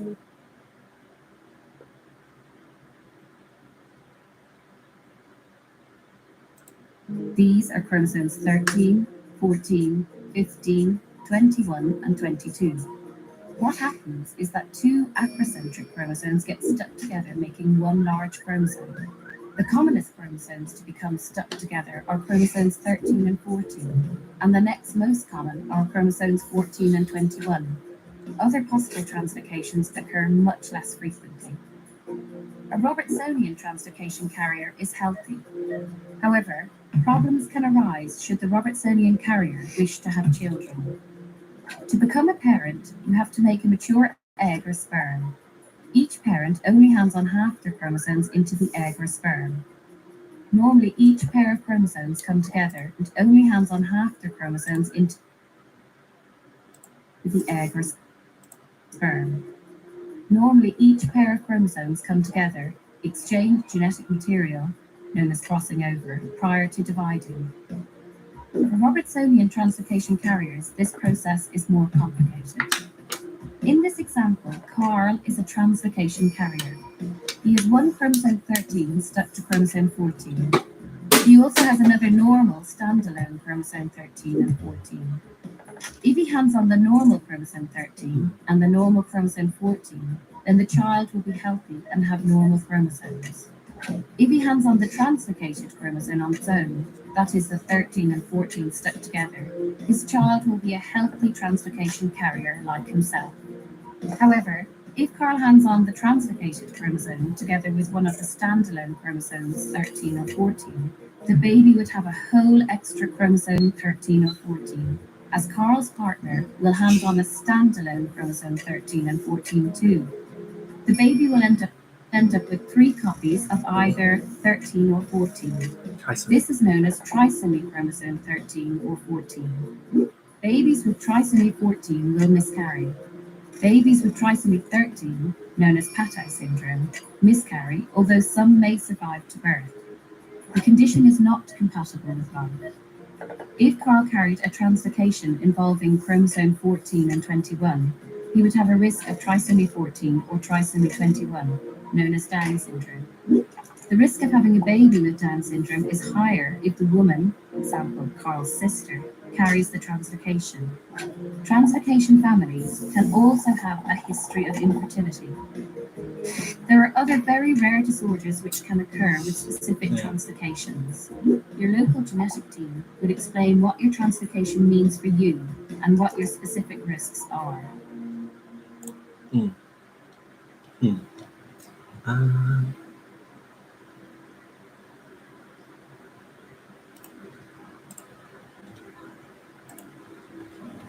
Hi, bio people. We're going to follow up on our discussion of mitosis and meiosis by talking about chromosomal abnormalities. These are all terms that you should be familiar with by the end of this screencast. And we're going to start off by talking about Screencast. karyotypes, and then move on to non-disjunction, Down syndrome, and something called amniocentesis. Remember that DNA is coiled up very tightly into something called a chromosome. A segment of the DNA that codes for a specific group of proteins is called a gene. You have a lot of genes that all determine different traits that you have. So for instance, you have a certain number of genes that code for how tall you are, what color hair you have, or what color eyes you might have. Somatic or body cells are diploid. Diploid means that they have 23 pairs of chromosomes. This is different from sex cells like sperm and eggs because sex cells are haploid. They have 23 single chromosomes rather than having 23 pairs. This means that body cells have a total of 46 chromosomes, whereas sex cells have a total of 23. This is what is called a karyotype. It shows all of the different chromosomes that were inside one person's cell and matches them up with their pair. Because we have 23 pairs of chromosomes here, we can determine that this actually came from a body cell rather than from a sex cell. Each pair is made up of 2 sister chromatids, 23 pairs in all. Now notice this last pair, the 23rd pair, has 2 that look pretty different from one another, which is different than any of the other preceding pairs. This is because the last set of chromosomes, the XX chromosome or the X and the Y chromosome, determine the person's gender. If the person has an X chromosome and a Y chromosome, they are biologically male. If they have 2 X chromosomes, they are biologically female. Notice how the Y chromosome is very short and stubby compared to the X chromosome. If we look at this other person's karyotype, we can see that their X and Y chromosomes look a little bit different. Here we can see that they have 2 X chromosomes and no Y chromosomes. And so this tells us that this person is female. It's very important that all of your body cells should have 23 pairs of chromosomes. If there's a different number, too many or too few, then you have what's called a chromosomal abnormality. For instance, if you have an extra copy of chromosome number 21 and have 3 copies instead of 2, we call it trisomy 21. This is what causes Down syndrome. Before giving birth, parents can choose to have their baby undergo something called an amniocentesis. This is where they take a small sample of the cells and fluids surrounding the baby and test it to see if it will have chromosomal abnormalities. Things like trisomy 21 will usually show up on an amniocentesis before the baby is born. However, this also raises a number of ethical questions. Should people then be allowed to terminate the pregnancy if they decide that they are not able to care for a Down syndrome child or a child with a serious chromosomal abnormality? This is an ethical question rather than a scientific question, but it's important to keep ethics in mind as we continue to discuss this topic. Remember that in mitosis, a diploid parent cell splits into 2 identical diploid daughter cells. In meiosis, we go through 2 rounds of division, transforming a diploid parent cell into 4 different daughter cells, each of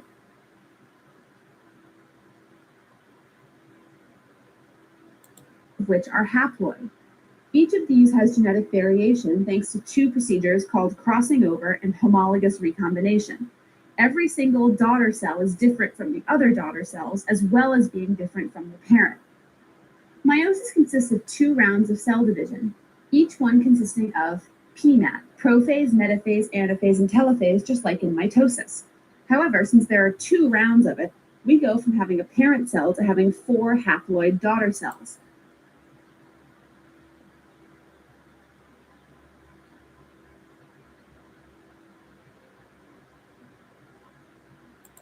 So we go from having a parent cell that looks like this, with 2 red chromosomes and 2 blue chromosomes, to having 4 daughter cells, each of which have 1 red and 1 blue chromatid. This is what happens in normal cell division. However, we're now going to take a look at what happens when it goes abnormally. In a nutshell, abnormal chromosome division occurs when you wind up with the wrong number of chromosomes in one of the resulting daughter cells. Instead of having 1 of each color, you wind up with too few or too many. Before we dive into the abnormal procedure, please remember this is a simplified diagram. You have 23 pairs of chromosomes, but here I've only done red and blue to keep things simple. Normally, half of the chromosomes wind up on one side and half of them wind up on the other side. However, sometimes this doesn't happen, and we wind up with too many chromosomes on one side and too few on the other side. So what if the cell split like this instead? This means that after meiosis 1 and 1 round of cell division, we would have 1 blue chromosome on the left-hand side and 3 chromosomes on the right-hand side. Usually the problems with cell division occur during anaphase, when the chromosomes are not pulled to the correct side of the cell. If we were to proceed through meiosis 2, even if everything went perfectly from that moment forwards, we would wind up with all 4 daughter cells having an abnormal number of chromosomes. Instead of each one having one of each kind, you have some that have too few and some that have too many. So this is what happens if the problem occurs during meiosis 1. Now let's see what would happen if the problem occurred during meiosis 2 rather than meiosis 1. We're going to assume that the first round of division, meiosis 1, prophase, metaphase, anaphase, and telophase 1, went perfectly, and we wound up with exactly the right number of chromosomes in the first round of cells. If cell division proceeds correctly from here, we'll wind up with 4 haploid daughter cells, each with the same number of chromosomes. But if one of them divides incorrectly, we're going to wind up with an incorrect number of chromosomes on one of the daughter cells, or possibly even 2. So let's just say that this cell right here on the left is where the problem occurred. Usually the problem occurs during anaphase, where one chromosome fails to separate into 2 sister chromatids, and so too many of them are on one side and too few are on the other side. This is what the daughter cells would look like after both rounds of meiosis if there was non-disjunction. Non-disjunction simply means that the sister chromatids failed to separate correctly. Even if this cell over here on the right divides perfectly, you still have half of your cells that are not correctly formulated in terms of the number of chromosomes that they have. Non-disjunction is much more common in older individuals. So the older someone is, the more sticky their chromatids become and the less likely they are to separate. This is why older parents are more likely to have children with chromosomal abnormalities. Non-disjunction can occur either in meiosis 1, meiosis 2, or in both. However, we can see here that having it occur in meiosis 2 is slightly better than having it occur in meiosis 1. When we look at meiosis 1 non-disjunction, every single daughter cell down here has an incorrect number of chromosomes. However, if the first round goes correctly, only half of them have the wrong number of chromosomes, and so the resulting child would have at least a 50% chance of having no chromosomal problems whatsoever, but a 50% chance of having something like Down syndrome. I think that's all for now. I'll see you all in class. Make sure you bring questions.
And welcome to Maths.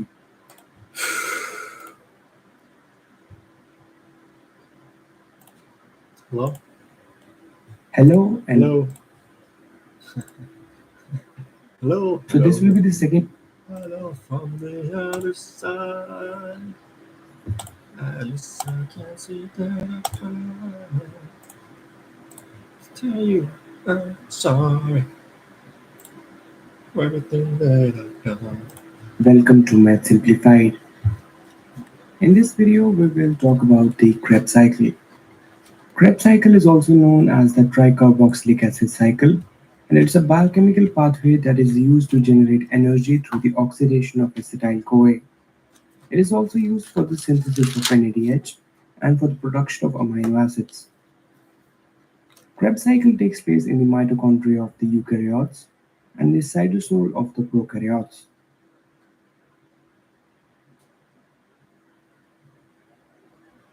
The first step involved is actually a preparatory step which begins with pyruvate. Pyruvate is derived through the glycolysis of glucose, which is a 6-carbon compound, and it is split into 2 molecules of pyruvate, which is a 3-carbon compound.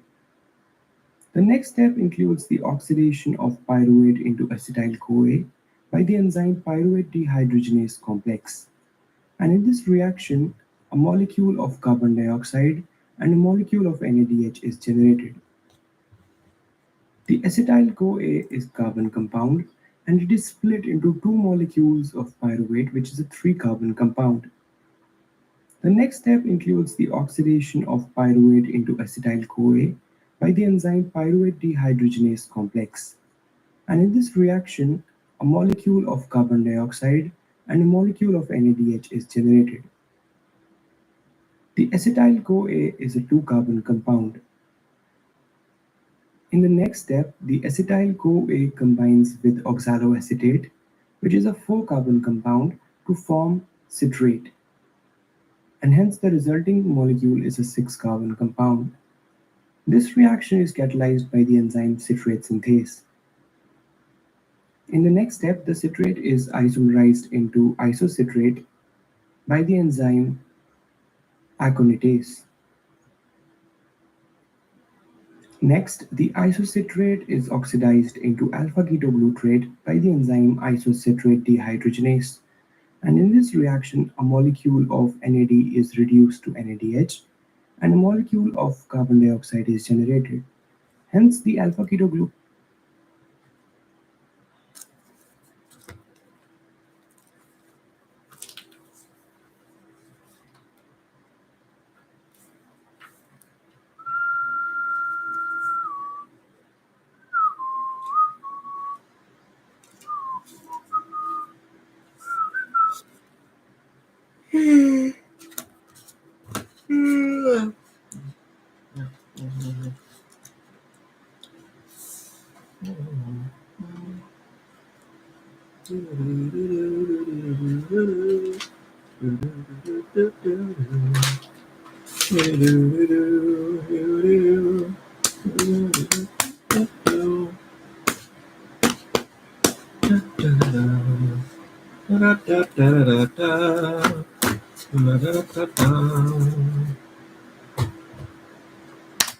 is a 5-carbon. In this reaction, a molecule of NAD is reduced to NADH, and a molecule of carbon dioxide is generated.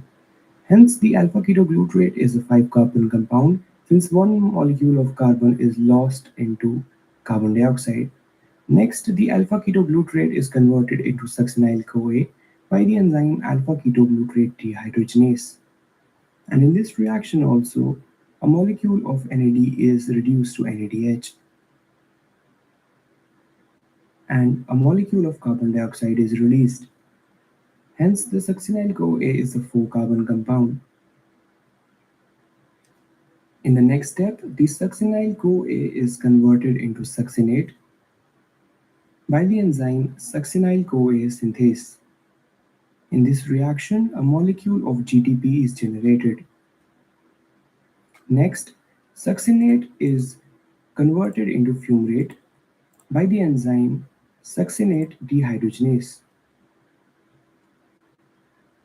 In this reaction, a molecule of QH2 is generated, which is used for the production of FADH2. Fumarate is then converted into malate by the enzyme fumarase.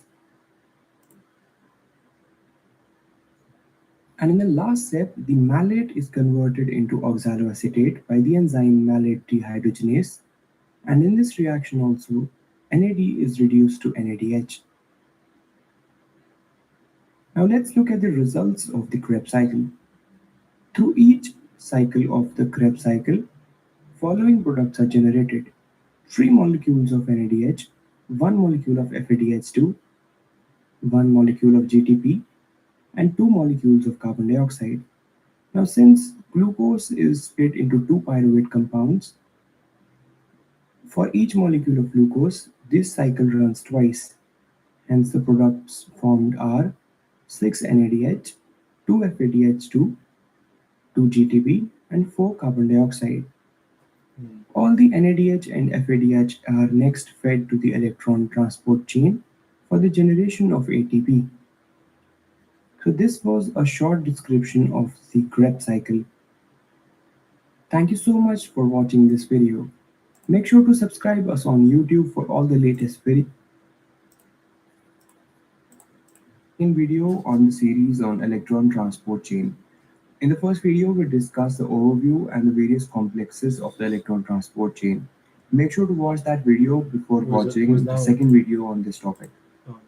This is part 1. Sure, I think we'll do this one, we'll do this one. And we'll Also, do make sure to orders. So this is 1, right?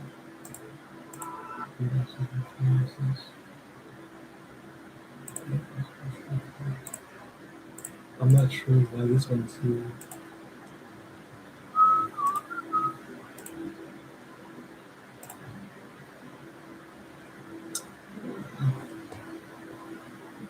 Yeah, we'll leave all this stuff here for now. Like, maybe we'll put this one somewhere here, I guess.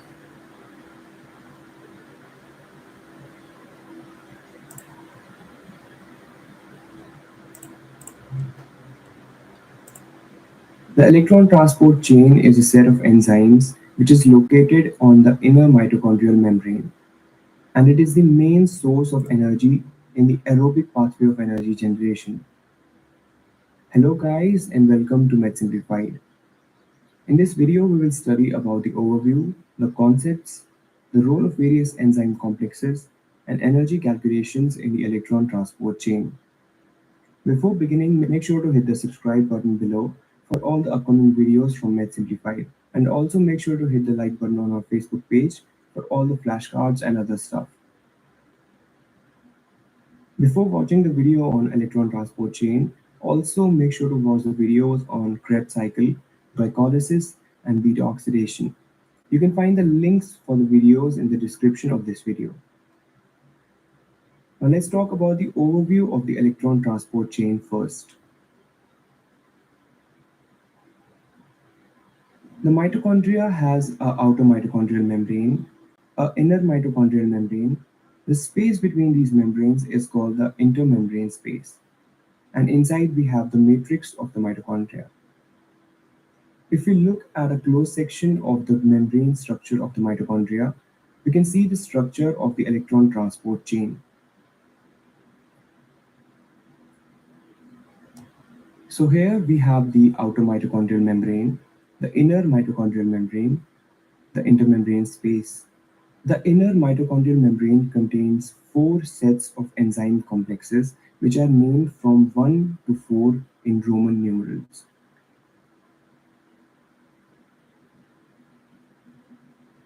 The matrix of the mitochondria also contains numerous other cycles like Krebs cycle and beta oxidation. If you have watched the video on these topics, you know that these cycles produce reducing equivalents called NADH and FADH2. These reducing equivalents contain electrons which are donated to this set of enzyme complexes. The electrons then travel from the first to the fourth enzyme complex, and in this movement, energy is generated. This energy is utilized in pumping hydrogen ions into the intermembrane space from the matrix of the mitochondria. This continuous pumping of hydrogen ions into the intermembrane space causes the generation of a higher concentration of hydrogen ions in the intermembrane space as compared to the matrix of the mitochondria. This generates a positive charge in the intermembrane space and a negative charge in the matrix of the mitochondria. This is called the electrochemical gradient. The hydrogen ions cannot cross against this electrochemical gradient because the inner mitochondrial membrane is non-permeable to ions. So here we require a special transporter. The enzyme ATP synthase comes into play.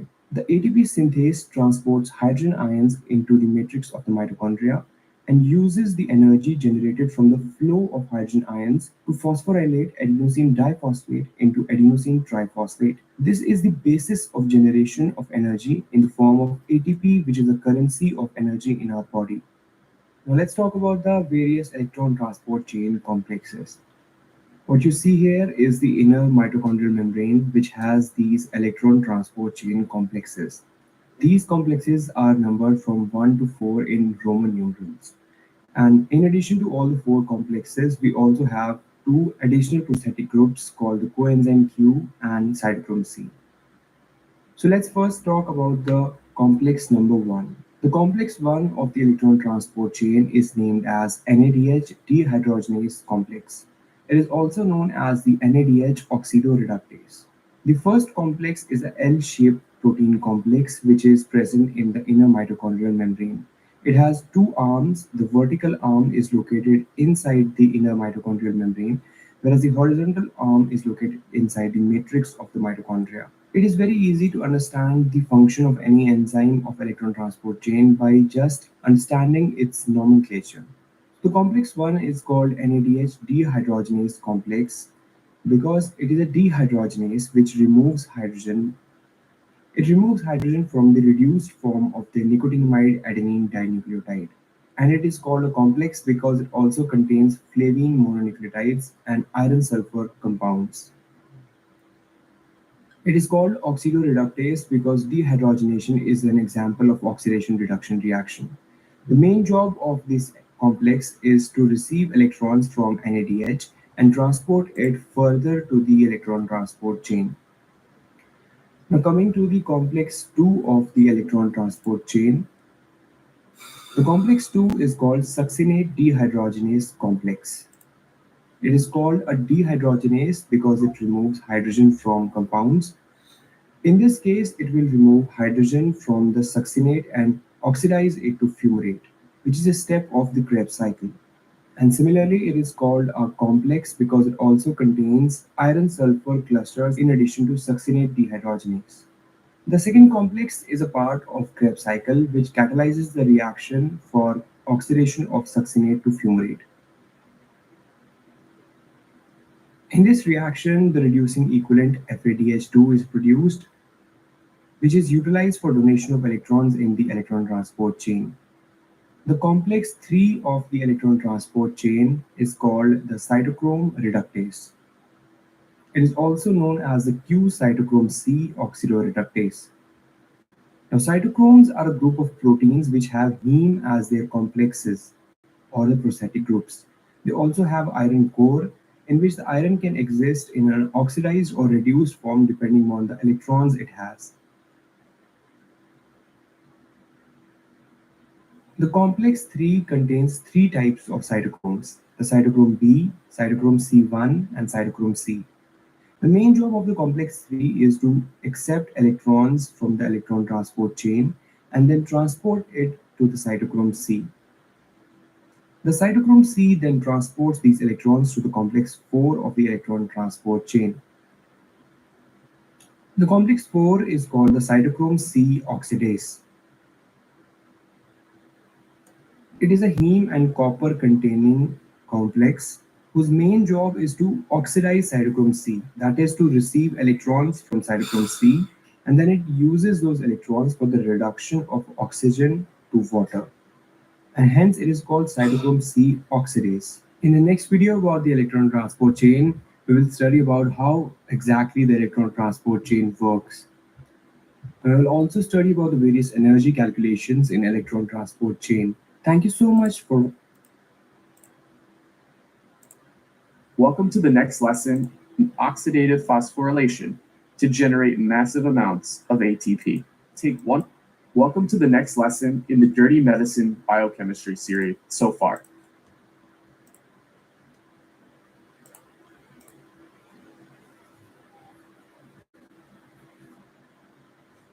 In this video, we will study about the process of glycolysis.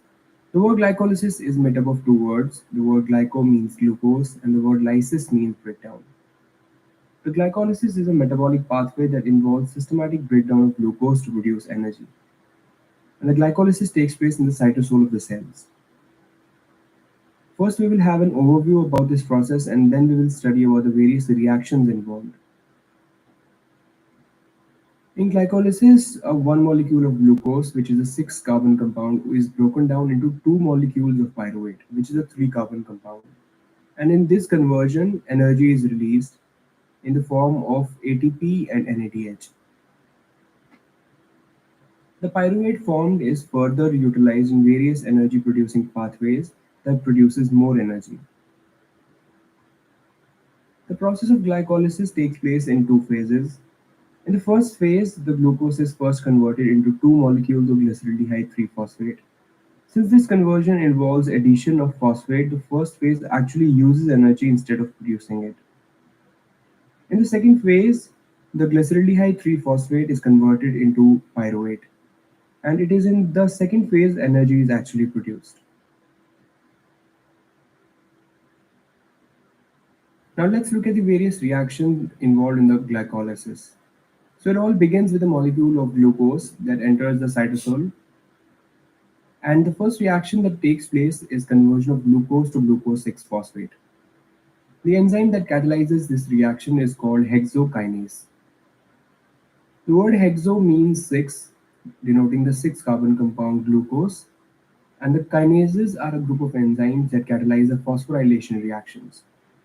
So the enzyme hexokinase transfers a molecule of phosphate from ATP to glucose and converts glucose to glucose 6-phosphate.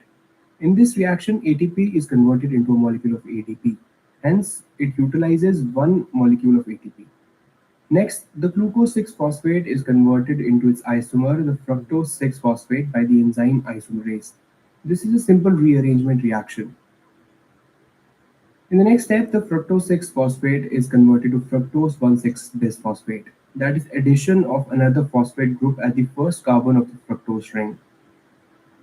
This reaction is catalyzed by the enzyme phosphofructokinase, another kinase enzyme which transfers a group of phosphate from ATP to fructose 6-phosphate, and again ATP is converted into ADP, hence another ATP is utilized in the reaction. Next, the fructose 1,6-bisphosphate is split into two molecules, the glyceraldehyde 3-phosphate and dihydroxyacetone phosphate. These both are 3-carbon compounds, and the enzyme that catalyzes this reaction is called aldolase. These all reactions compose the first phase of the glycolysis. Aldolase. Aldolase. I think that's a lyase, right? Is that a lyase? I just want to check. I'm pretty sure it's a lyase.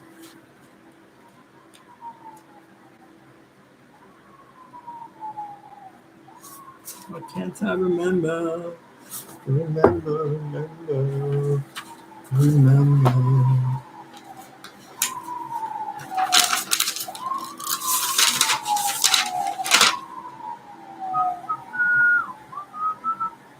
Yes, sir.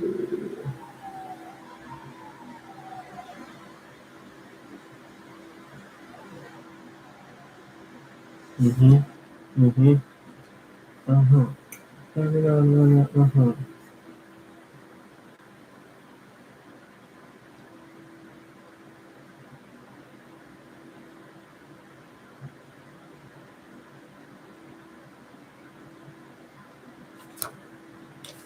Yeah. And as you can see, energy is actually utilized in this process in the form of two ATPs. The two compounds, glyceraldehyde 3-phosphate and dihydroxyacetone phosphate 2-ATP reaction is called aldolase. These both are 3-carbon compounds, and the enzyme that catalyzes this reaction is called aldolase. These all reactions compose the first phase of the glycolysis, and as you can see, energy is actually utilized in this process in the form of two ATPs. The two compounds, glyceraldehyde 3-phosphate and dihydroxyacetone phosphate, are actually isomers and can be interconverted into each other by the enzyme isomerase. But since the glyceraldehyde 3-phosphate is further utilized in the process of glycolysis, the equilibrium of this isomerization reaction is always towards the glyceraldehyde 3-phosphate. Also keep in mind that every molecule of glucose is split into two molecules, so every reaction of the second phase happens twice and produces twice the products. In the next reaction, the glyceraldehyde 3-phosphate is converted to 1,3-bisphosphoglycerate. This involves addition of a phosphate group at the first position of the phosphoglycerate. The enzyme that catalyzes this reaction is the glyceraldehyde 3-phosphate dehydrogenase. And in this reaction, nicotinamide adenine dinucleotide, which is the coenzyme, is reduced to NADH, which is further utilized in the electron transport chain to produce more energy. Also, this reaction utilizes a molecule of inorganic phosphate. The 1,3-bisphosphoglycerate is converted to 3-phosphoglycerate by the enzyme phosphoglycerate kinase. This kinase enzyme transfers the phosphate group at the first position of phosphoglycerate to adenosine diphosphate, and in this process, a molecule of ATP is generated. Next, the 3-phosphoglycerate is converted to 2-phosphoglycerate. This is a simple rearrangement reaction that happens with the help of the enzyme phosphoglycerate mutase. Next, the 2-phosphoglycerate is converted to phosphoenol pyruvate. The enzyme involved is enolase, and magnesium ions are also utilized in this reaction. In the final step of the glycolysis, the phosphoenol pyruvate is converted to pyruvate by the enzyme pyruvate kinase. The phosphate group at the phosphoenol pyruvate is transferred to ADP and converted to ATP. This all composes the second phase of the glycolysis. And as you can see, energy is produced in the second phase of the glycolysis.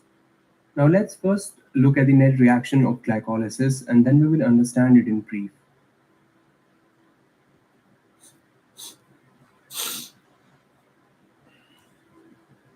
We have one molecule of 6-carbon glucose that splits into two molecules of 3-carbon compound pyruvate. There is a net utilization of only 2 ADPs. Since 4 ADPs are used in the second phase, but 2 ADPs are also produced in the first phase, there is a net use of only 2 ADPs. 2 molecules of inorganic phosphate are utilized in this step.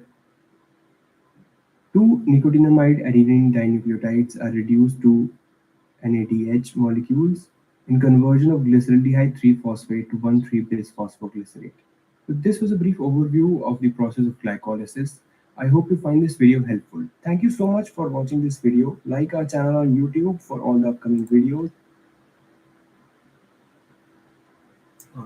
Andrew has everything. Very much. I don't know. We'll see.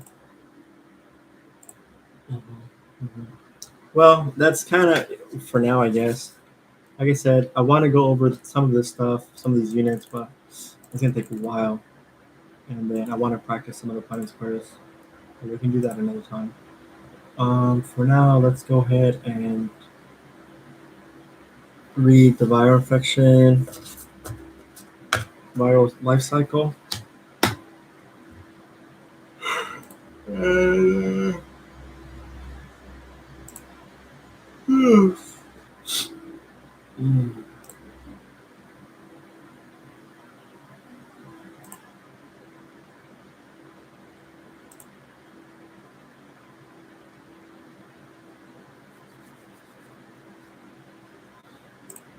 And we're doing it off of the end score. Yeah. Gosh, that stuff here is pretty cool, huh?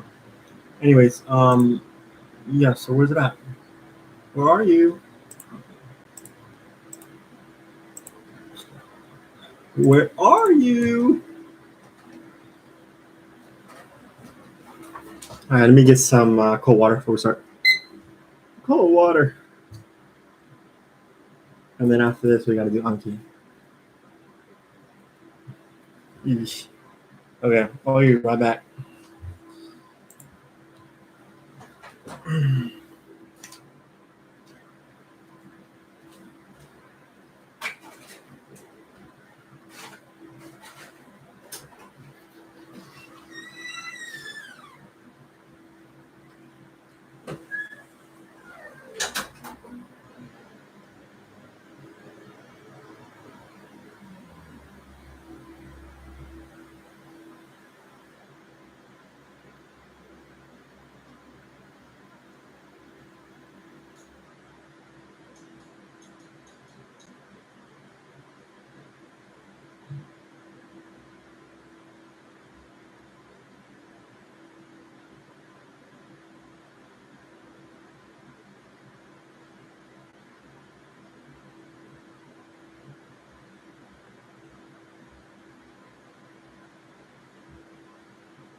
freaking sauna in here, eh?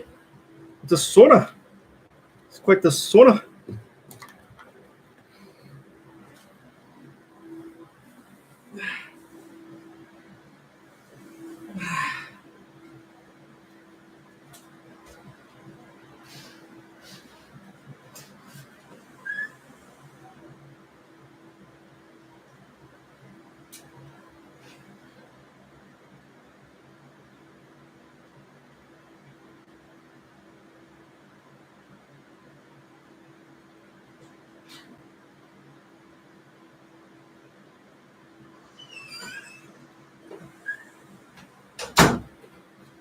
It's just because the windows aren't open.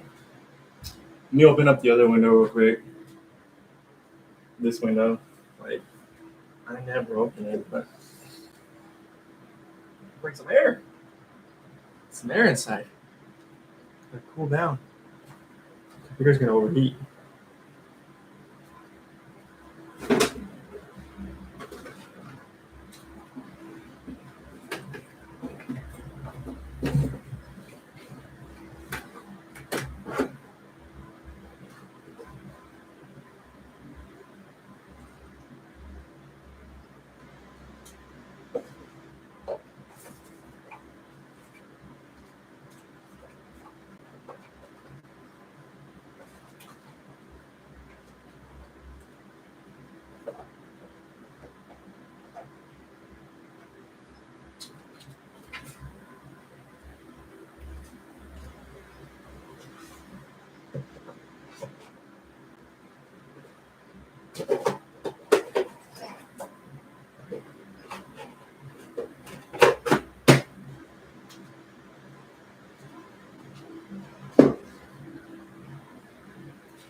Yeah, hold on, guys.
Yeah,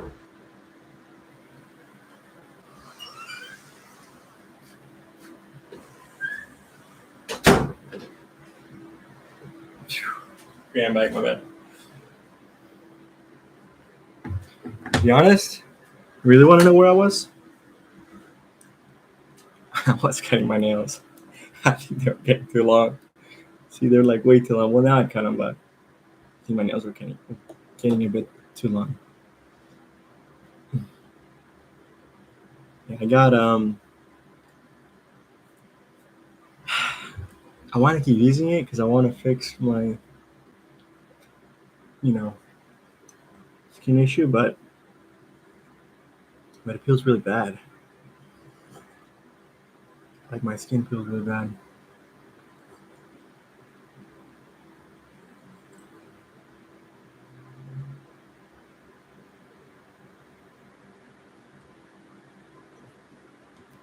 Oh, that water's so good. Yeah, no problem. Hey.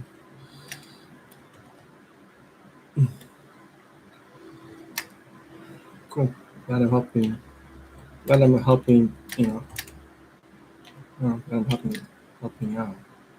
I'm glad I'm helping others. Other people out. Other people out.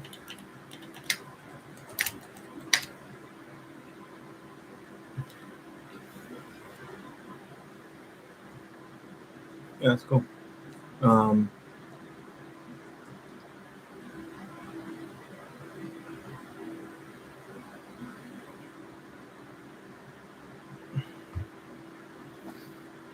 right, let's reset the clock.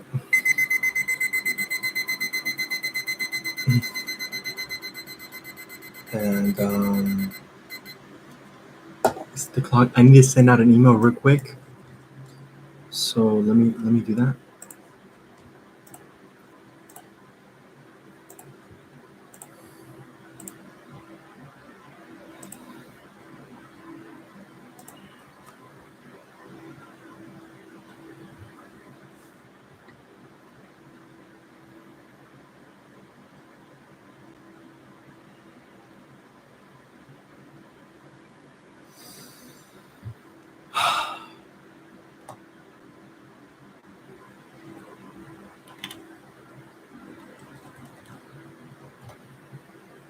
And what's the other one?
Cool. Very nice. Very nicely done. Let me just look at something else real quick. Where is it? Where is it? Da-da-da. Excuse me.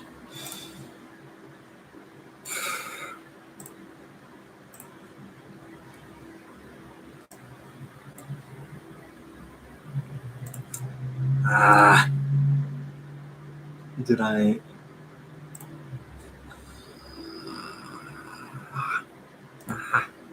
Ah. Chewbacca. What the heck?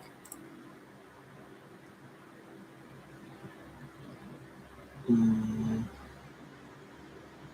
Dun, dun, dun, dun, dun, dun, dun. Dun, dun, dun, dun, dun.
Jesus. All right. Well.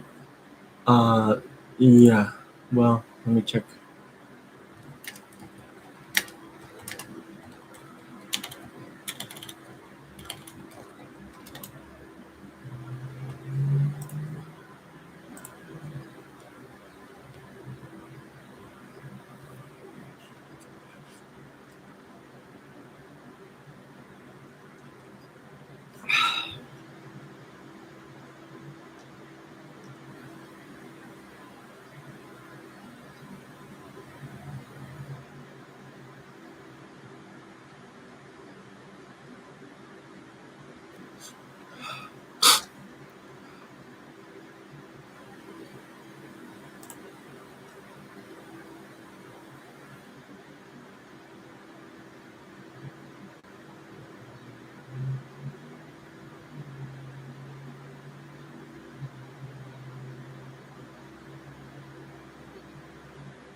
Yeah.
Okay, that's fine. Let's get started.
Dang, it's hot. What the heck? I just got used to it. What do you want? See? Sheesh.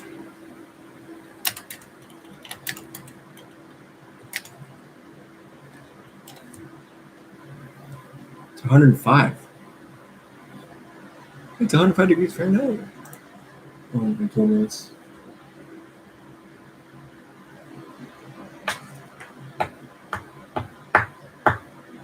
It's good thing I got the fan.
Right.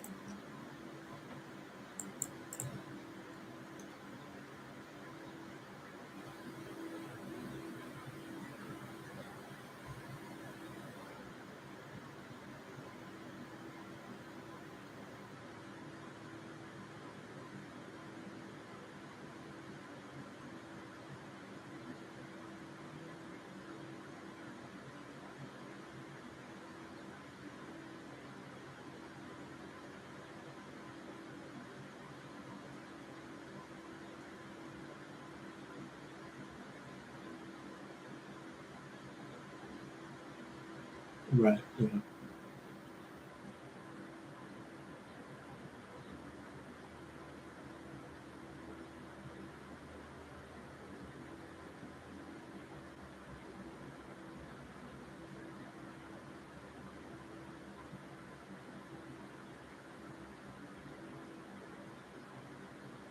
Mm-hmm. Yep. Okay. Not too bad.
Mm.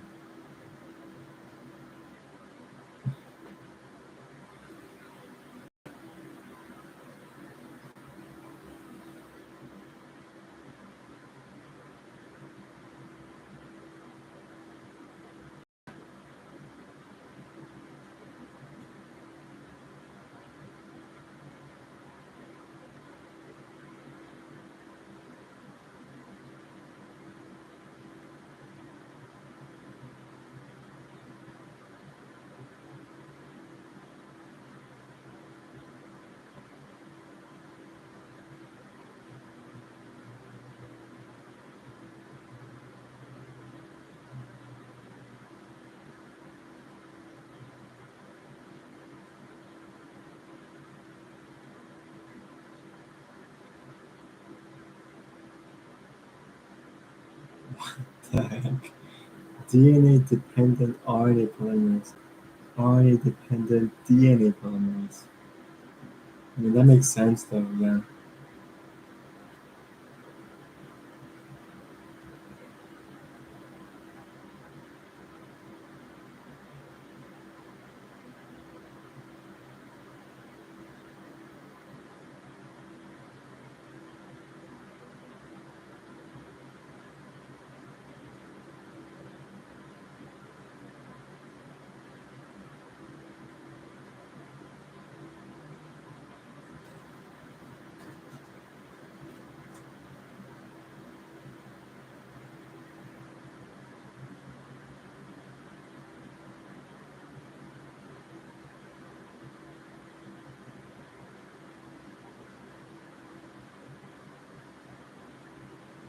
Well, come on, here. Come.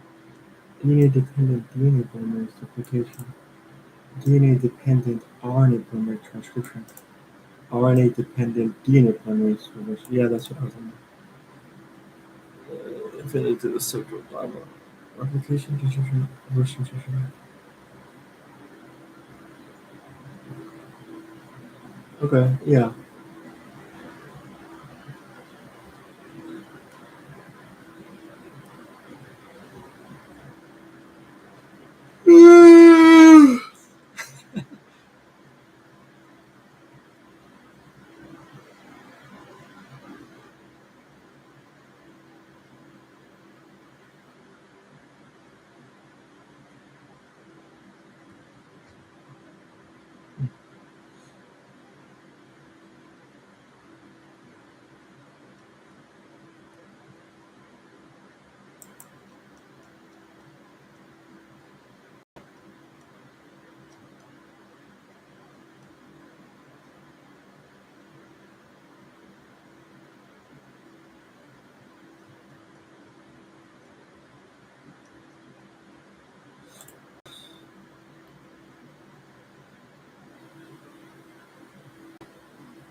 Yeah.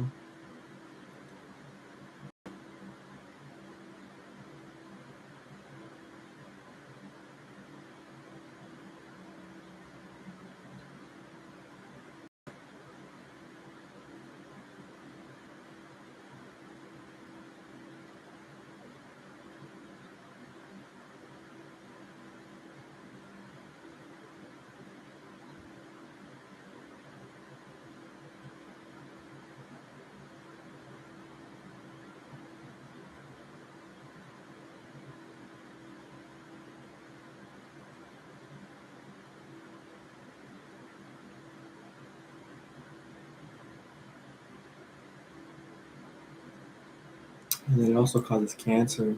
I think this one is more prone to causing cancer.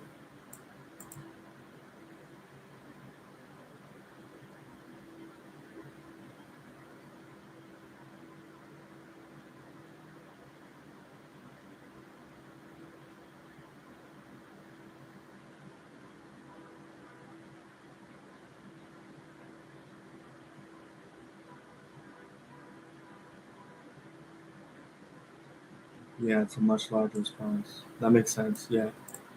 Yeah, it would be a much larger response.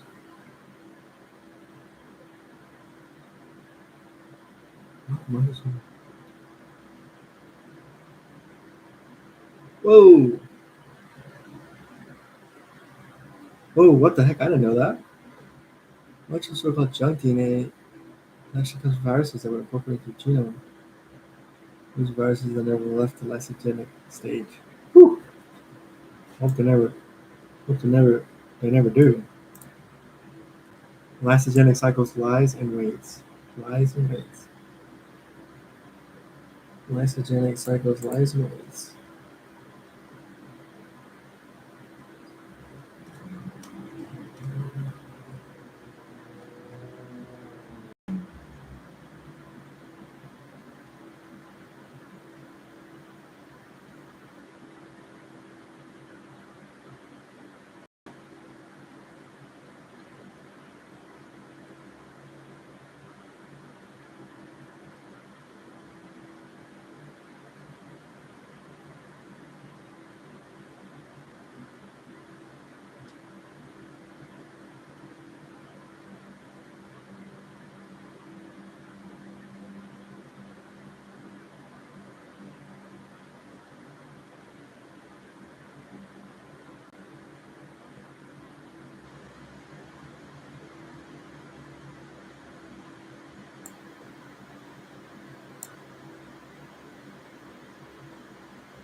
Regions of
sure. Yes.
Well, I mean, well,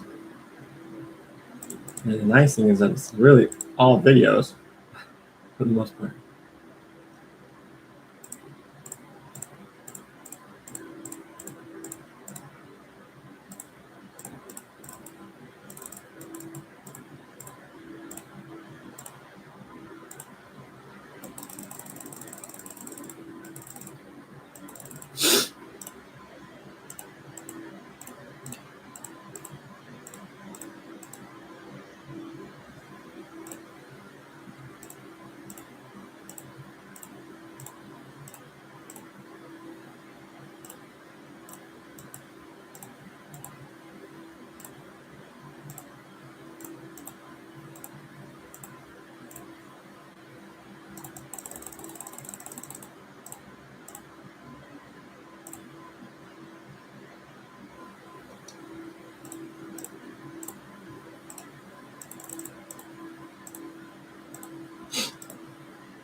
Hmm.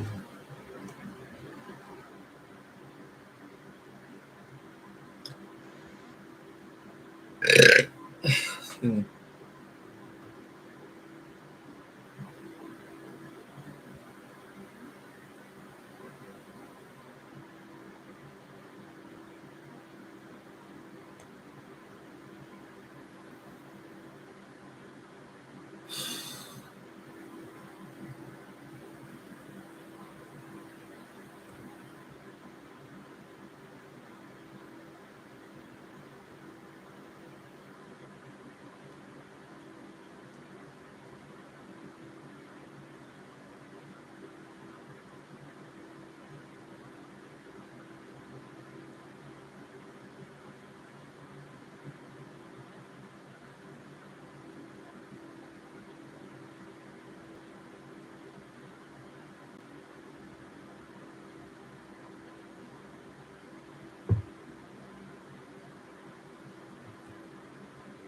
These cells are activated by T cells, and they're the ones that kill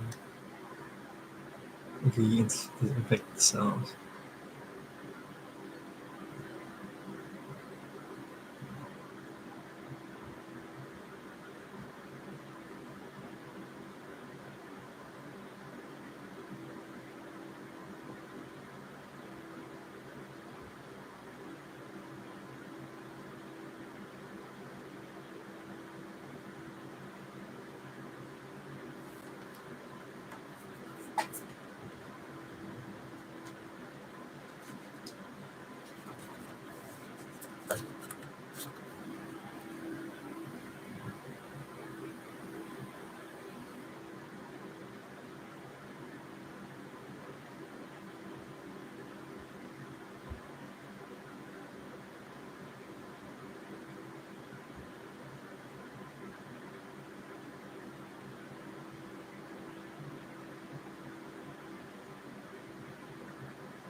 Yeah, that's pretty good. No, I got it. I understand. I understand. My understanding of your understanding of my understanding. Okay, now let's just add in the. Now let's just add the cards. That's the next step. Is just to add the cards, eh?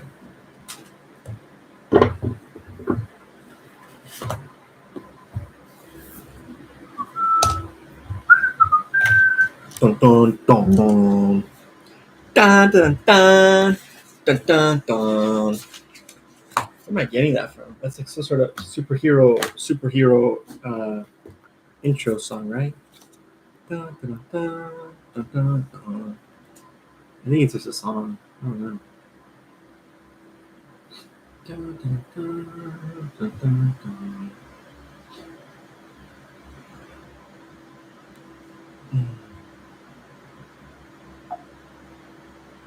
Huh?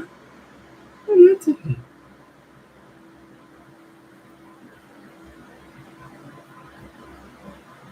What the heck is wrong with you, man?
What's going on? What are you doing?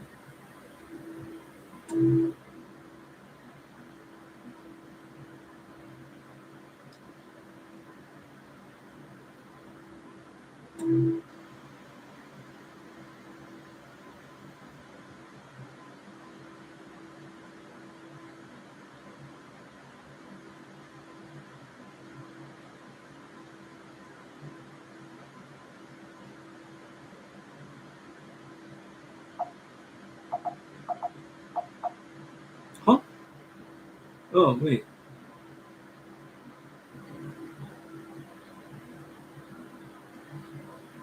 Ooh, what the heck? Did it get synced up? Well, whatever. Let's go.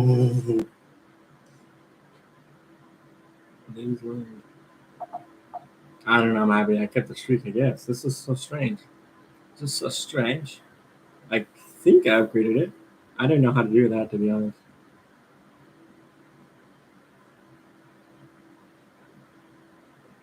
It's all very strange. Anyways, we got I guess close to about 300 cards. That might take me what? How long did it don't take me? When we did 400. I don't know. I don't know. It's gonna take us a bit, I guess, but I have to add some cards too.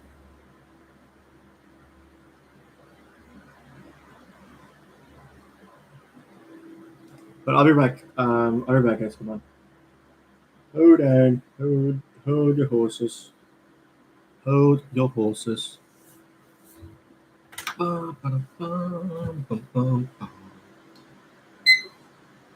be back.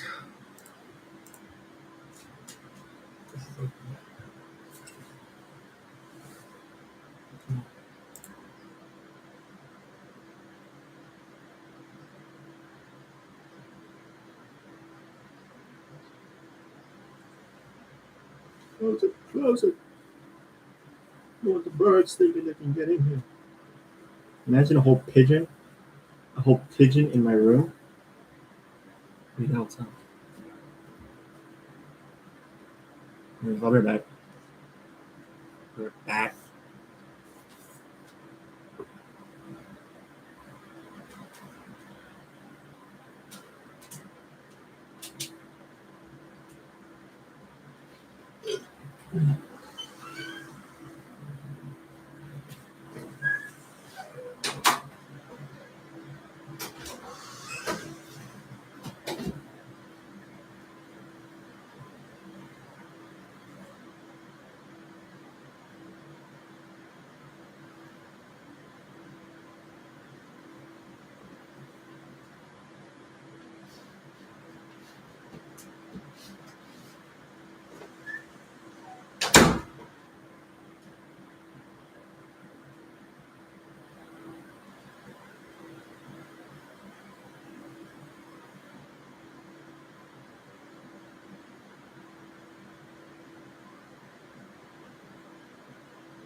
hot here. Not for it not to be so hot, but it's still hot. I got a plant, guys.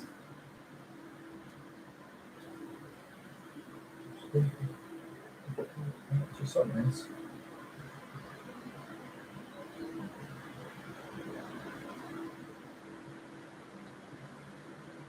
So thoughtful. I'm gonna put it there, see if it works for me. Let me get some more cold water before we start again.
Okay, hold on. Let me get some water. It's kind of really hot in here.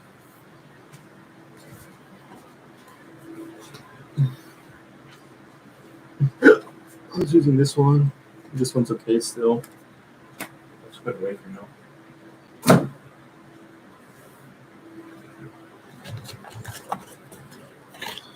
Water, hunky, and we'll see where we're at.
Okay.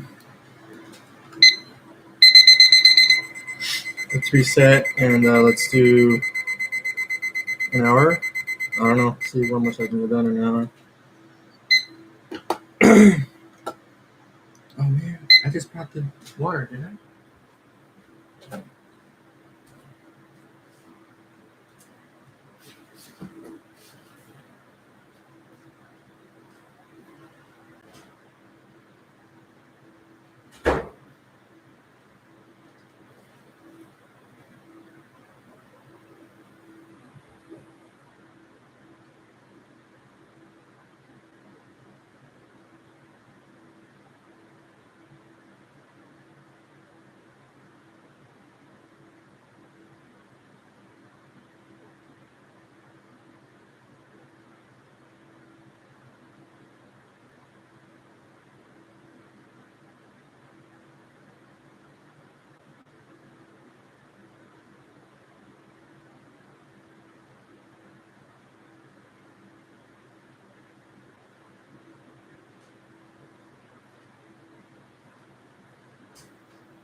Where the cards are?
Hey, man.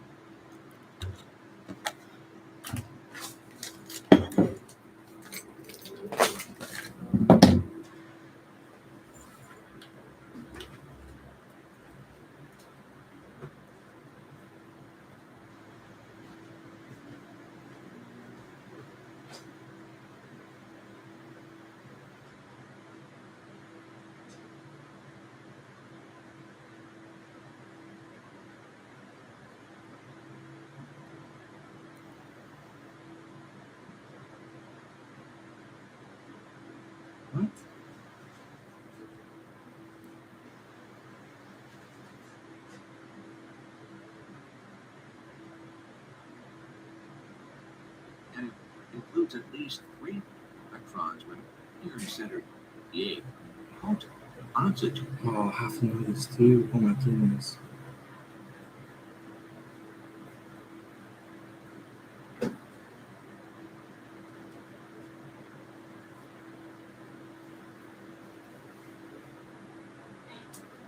Yeah.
I was saying tomorrow's gonna be nice because for the most part, I only have to do. It's only gonna be the lessons and Anki.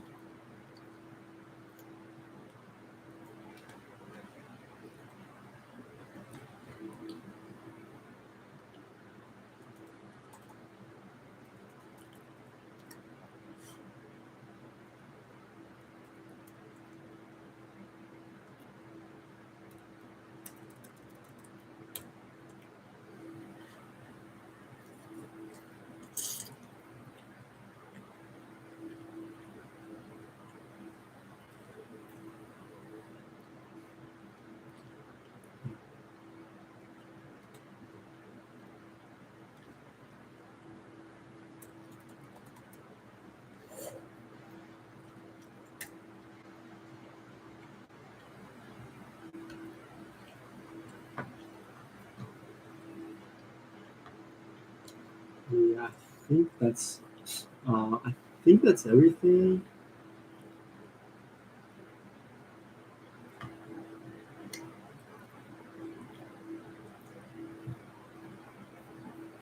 Huh.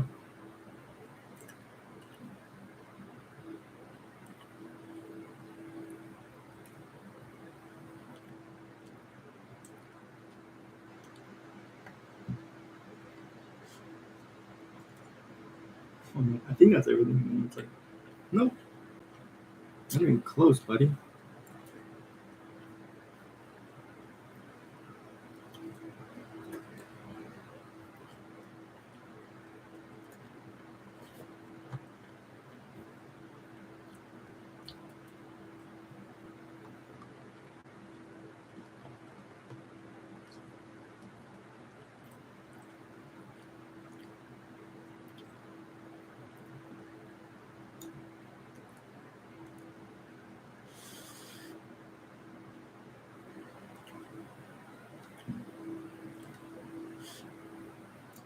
I'm gonna read that on you to see that.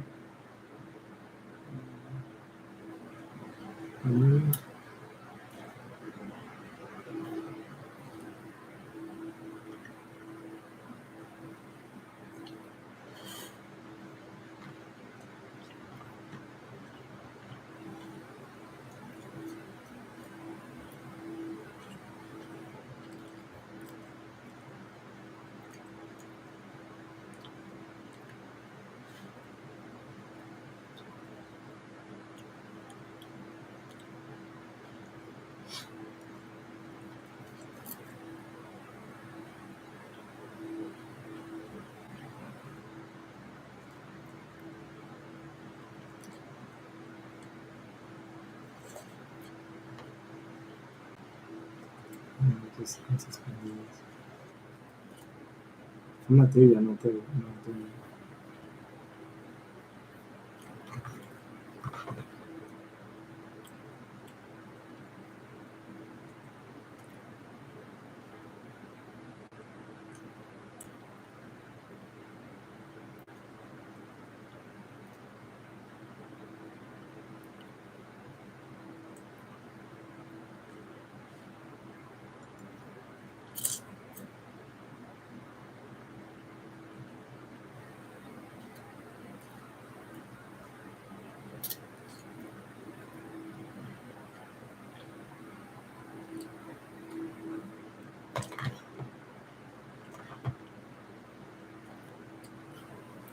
It's gonna be safe.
of stuff, eh?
I think it's fine.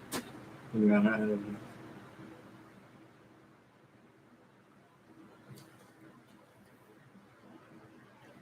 You come? Yeah. It's good.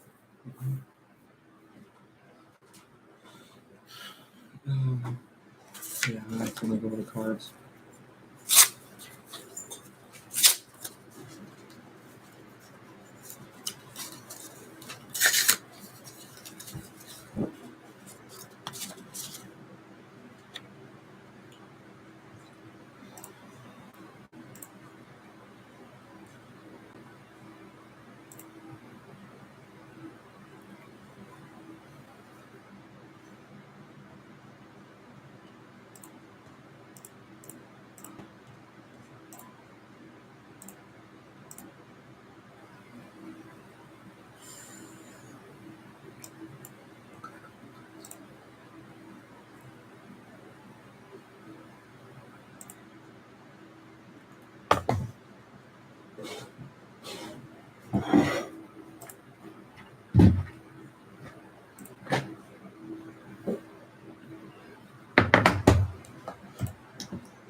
Exercise matrix.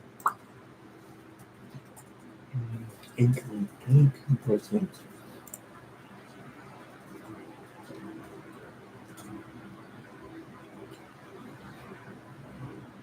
Third base.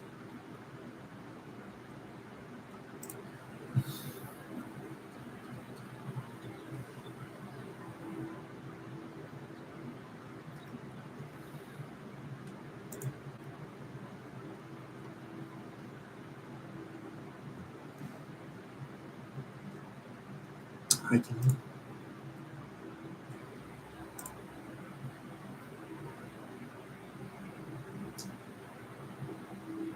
Insoluble and soluble.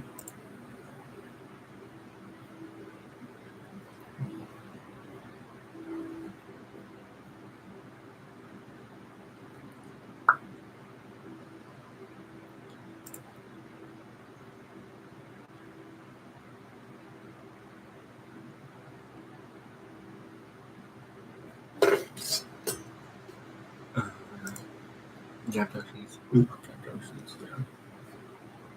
Uh-huh. Functional proteins, intercellular space. Oh, that's one more doing.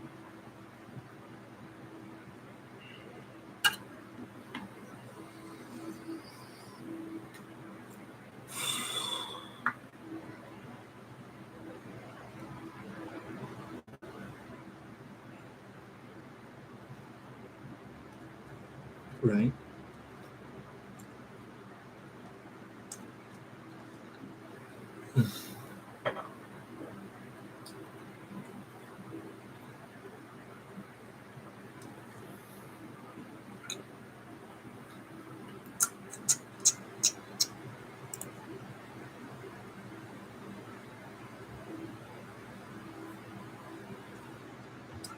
Acrocentric. Nucleotides. And that right?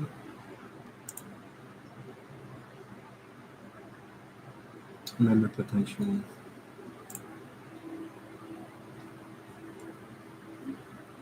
So 3 go out. 3 go out with the help of ATP.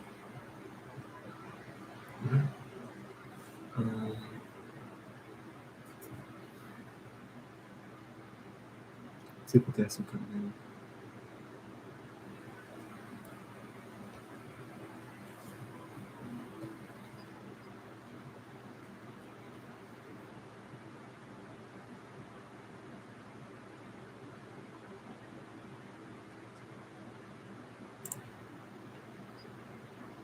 Metabolic.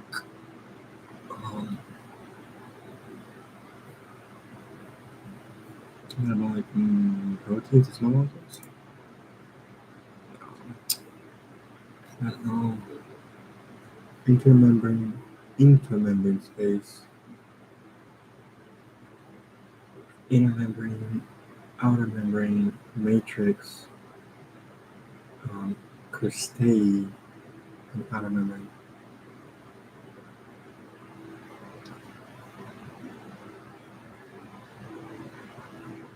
Pyruvate. Matrix. Krebs cycle.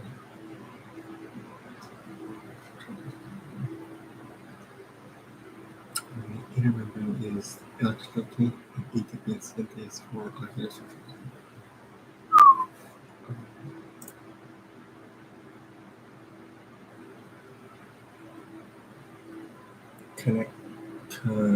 Connexons.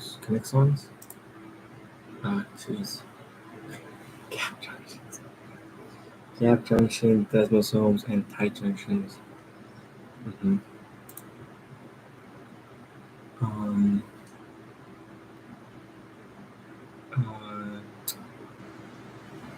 Pinocytosis is liquid, and what's the other one? Endocytosis? Yeah. Phagocytosis. That's what I was thinking of. Okay. Endocytosis includes phagocytosis and pinocytosis. There's also receptor-mediated endocytosis.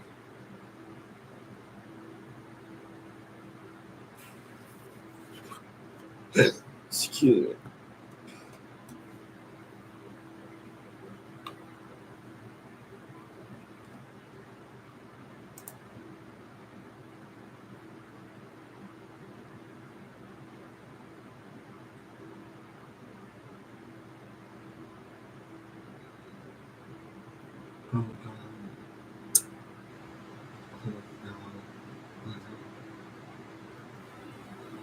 Say homozygous.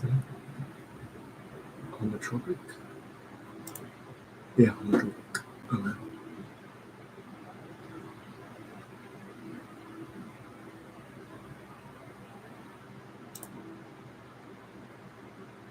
Um, gap junctions.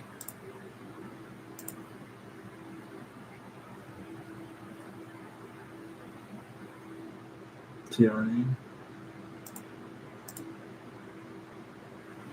6-HE.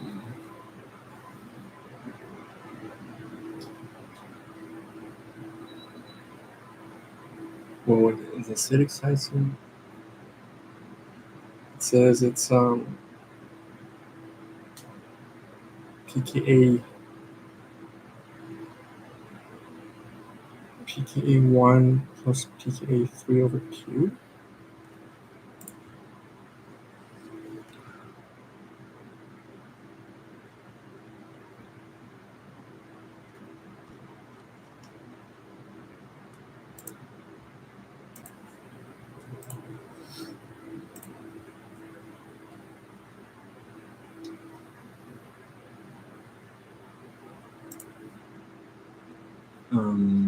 Endocytosis, vaginocytosis, pinocytosis, and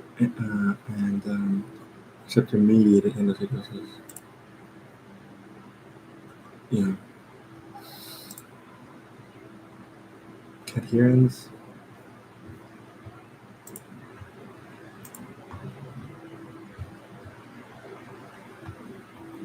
Passive transports.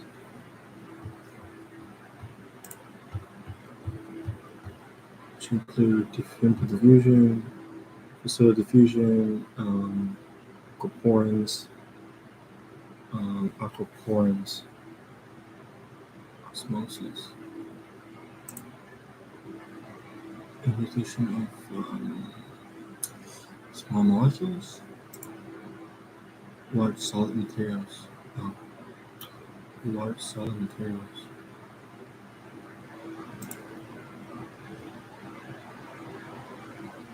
Secondary messenger, pseudotransduction pathways, pseudotransduction pathways, and then proceed towards pseudotransductive pathway. So those are secondary messengers. Secondary messenger cascades.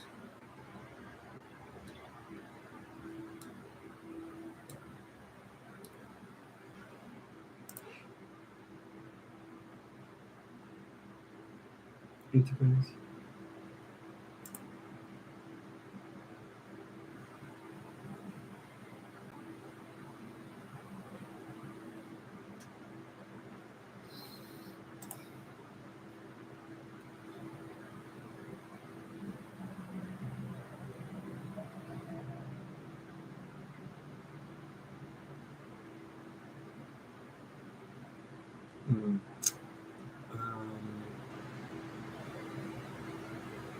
The plaque and the filament proteins. Plaque, linker glycoproteins, interfilaments.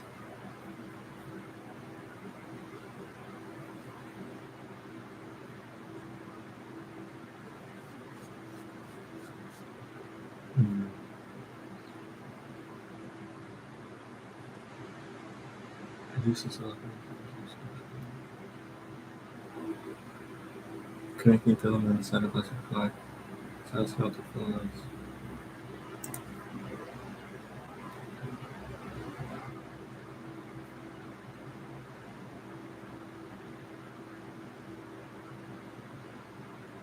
Okay.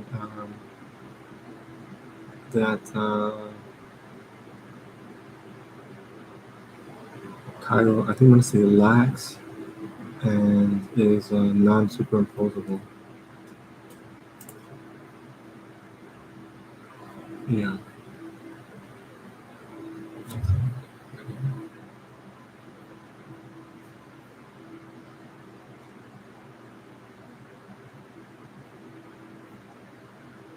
Right.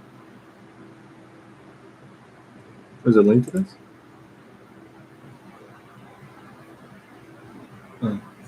Oh, okay. Well, maybe I'll watch it later.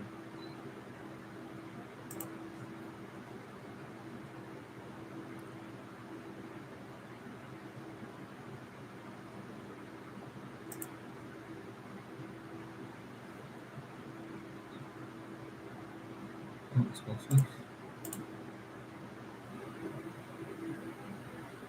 structural proteins.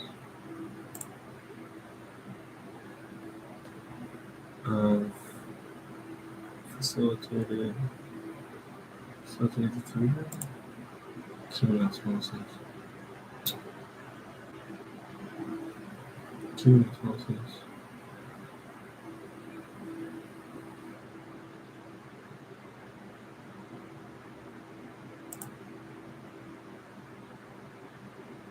Lipoprotein codes.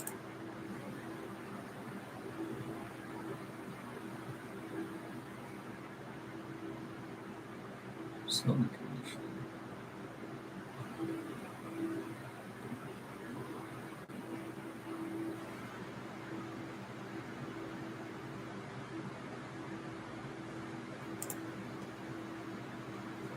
Cytoskeleton include proteins as much as the extracellular matrix. Yeah. Is the epinephrine.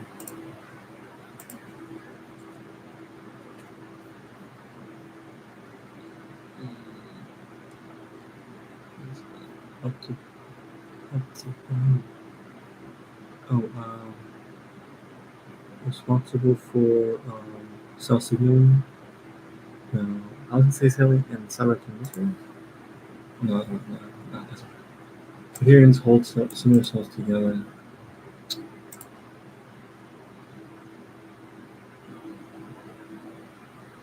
Ions.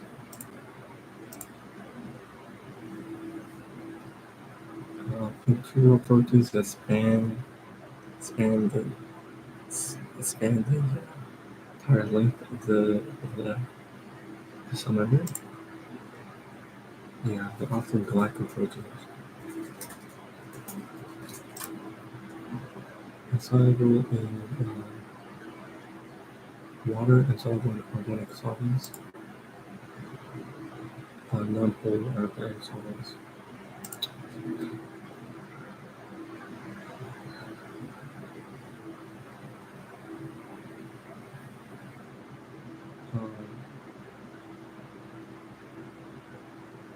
It's the inner. Yeah.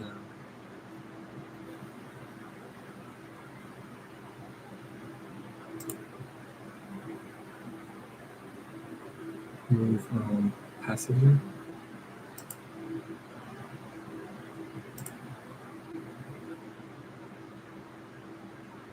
Facilitated diffusion.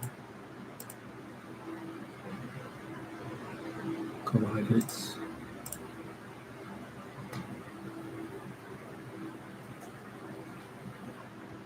Feedback loop inhibition.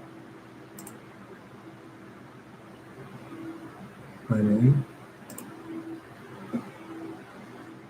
Amino acids to secondary protein structures to tertiary structures. Side chain reactions, coordinate protein. Yeah.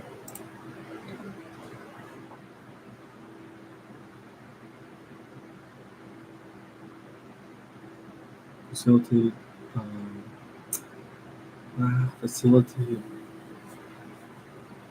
facilitated channels. Oh, ion channels. Ion channels. Yeah, ion channels. Yeah. We have ungated, always open, mechanically gated by pressure and by microfilaments, or some sort of filament, um, open, right, mechanical, lighting gated, and then voltage gated. Voltage gated. Yeah. Telomeres open when a specific ligand or substrate or molecule binds to it, and then and then it opens, which is a specific site. It's also usually hormones and neurotransmitters. Specific binding substance. Specific binding substance. But yeah, at a specific site, yeah. Okay. These are genes that code for cancers.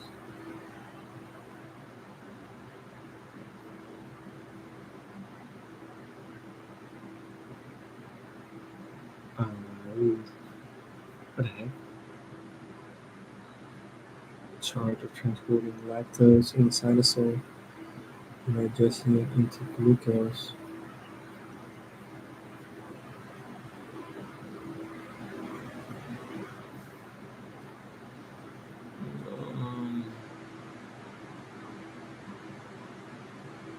Lactoprods? Yeah, okay.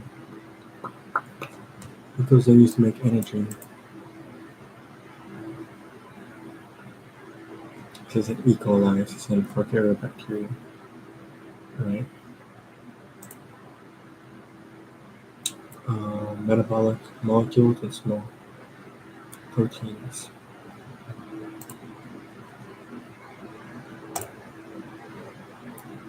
Endocytosis.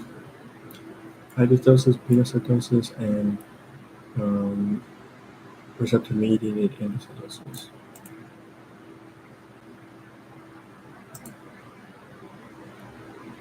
Capturations.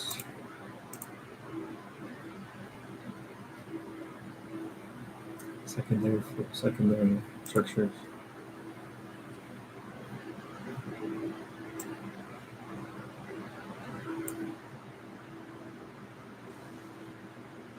Describes water moving from a low solute concentration to high solute concentration.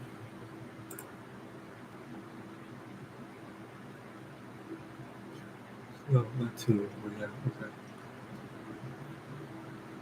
That's fine. Do I get that? I mean, that's kind of given, right? That's a pass through. Some sort of membrane. There's always going to be some sort of membrane for it. Otherwise, then it's just not really transport. There's nothing really transporting around.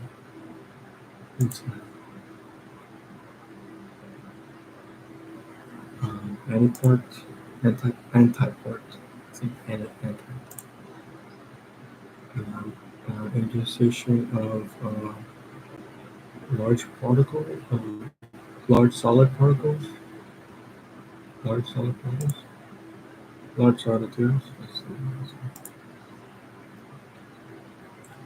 Catalyzes reactions with H2O or cleavages, yeah, like phosphatase.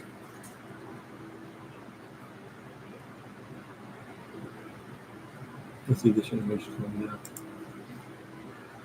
Polymers of nucleotides. 3D shape, tertiary structure.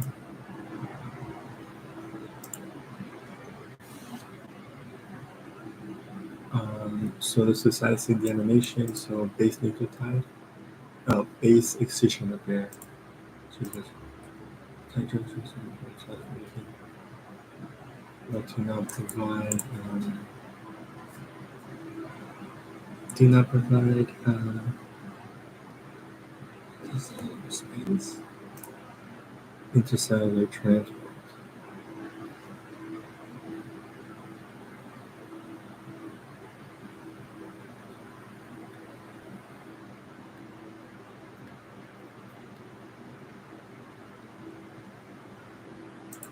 Intercell transport. Passage transport. AUG. WAG, UGA.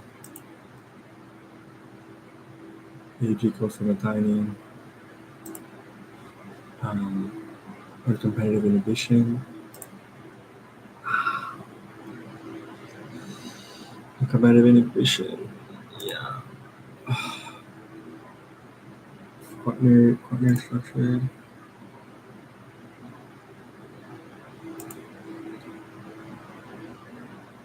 Enhancers. Um, um,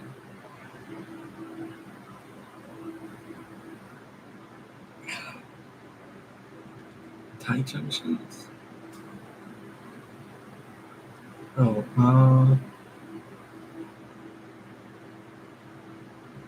no, well, desmosomes? Yeah, desmosomes.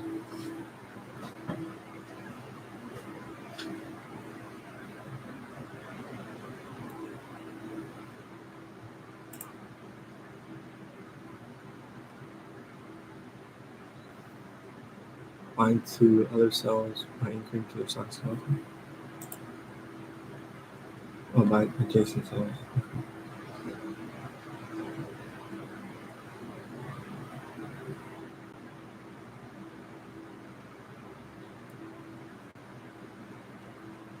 Cardiac muscles, bladder tissue, gastrointestinal mucosa.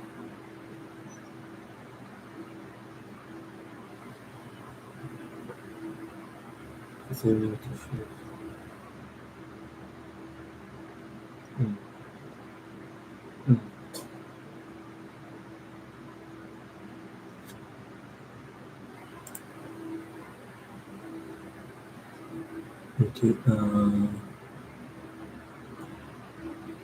Mutation repairs.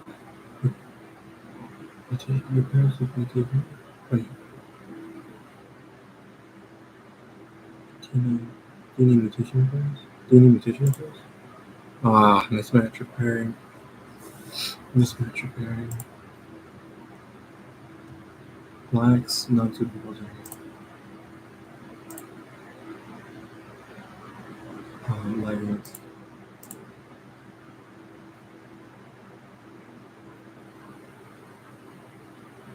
Clockwise quarters. What? What are you talking about? I don't know what you're talking about. Alpha helices? Oh, yes. Epinephrine. Facilitated diffusion. Kinetics. I don't know.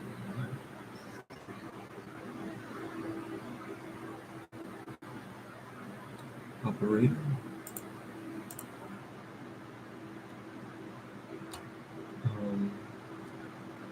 Bind adjacent cells together.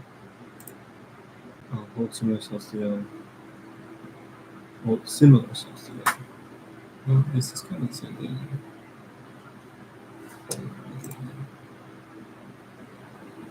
PKA2. Wait, yeah, PKA2 plus PKA3 over 2? Yes.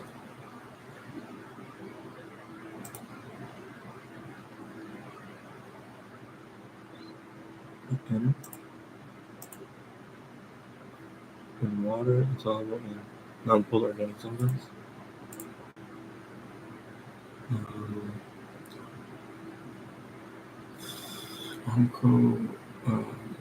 Tumor suppressor genes. Alpha helices are secondary tumor burden.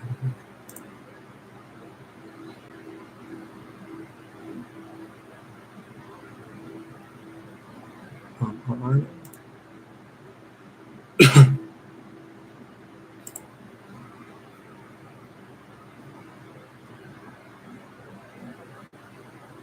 Alpha helices, secondary tumor. Beta polluted seeds.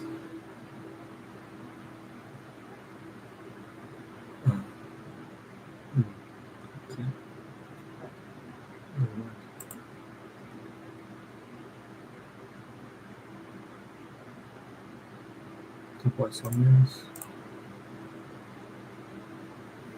nutrition, polycystic G, sodium potassium pump and by leaky channels.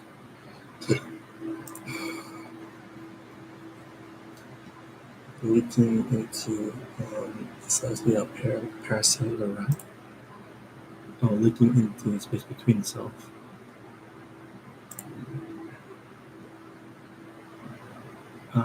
Has a rigid cyclic structure, proline, uses of DNA, the transcription, nutrition factors, promoters, transcription.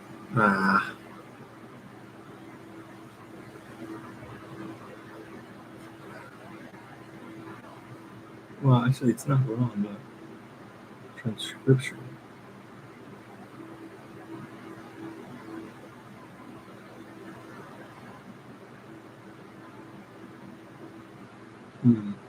Promoters.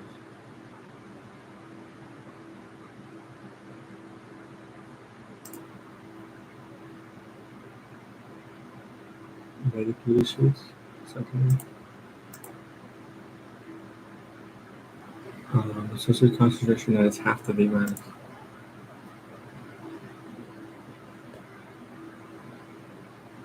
Yeah. Released by the breakdown of ATP. No, it's just not. Acid transfer.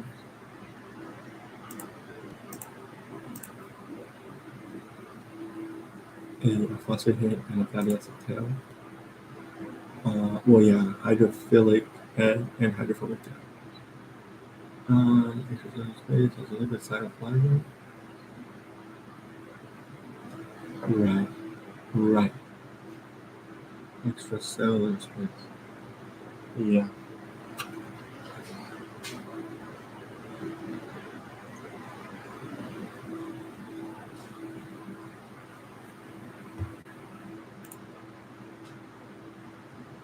Phosphate backbone. Opposite directions.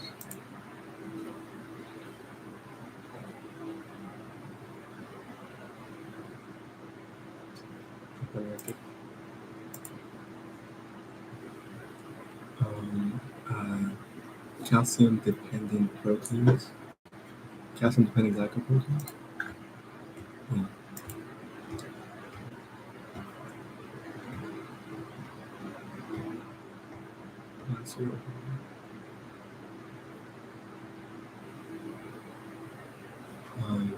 Zero. I'm not sure. Phospholipids. I think this was one that we saw was not clear yet. Right? Yeah, this is less than 8. I believe at 10. Jesus.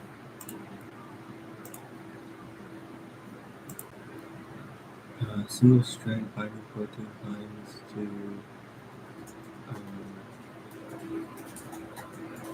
to single strand DNA.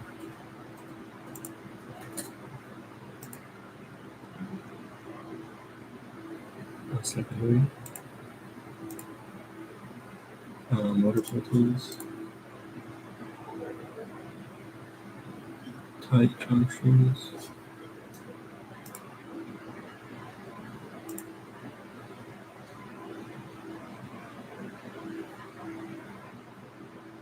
Mosaic model?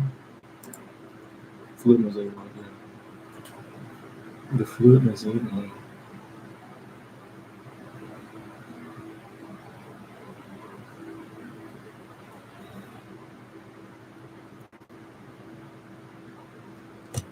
Yeah, that's fine.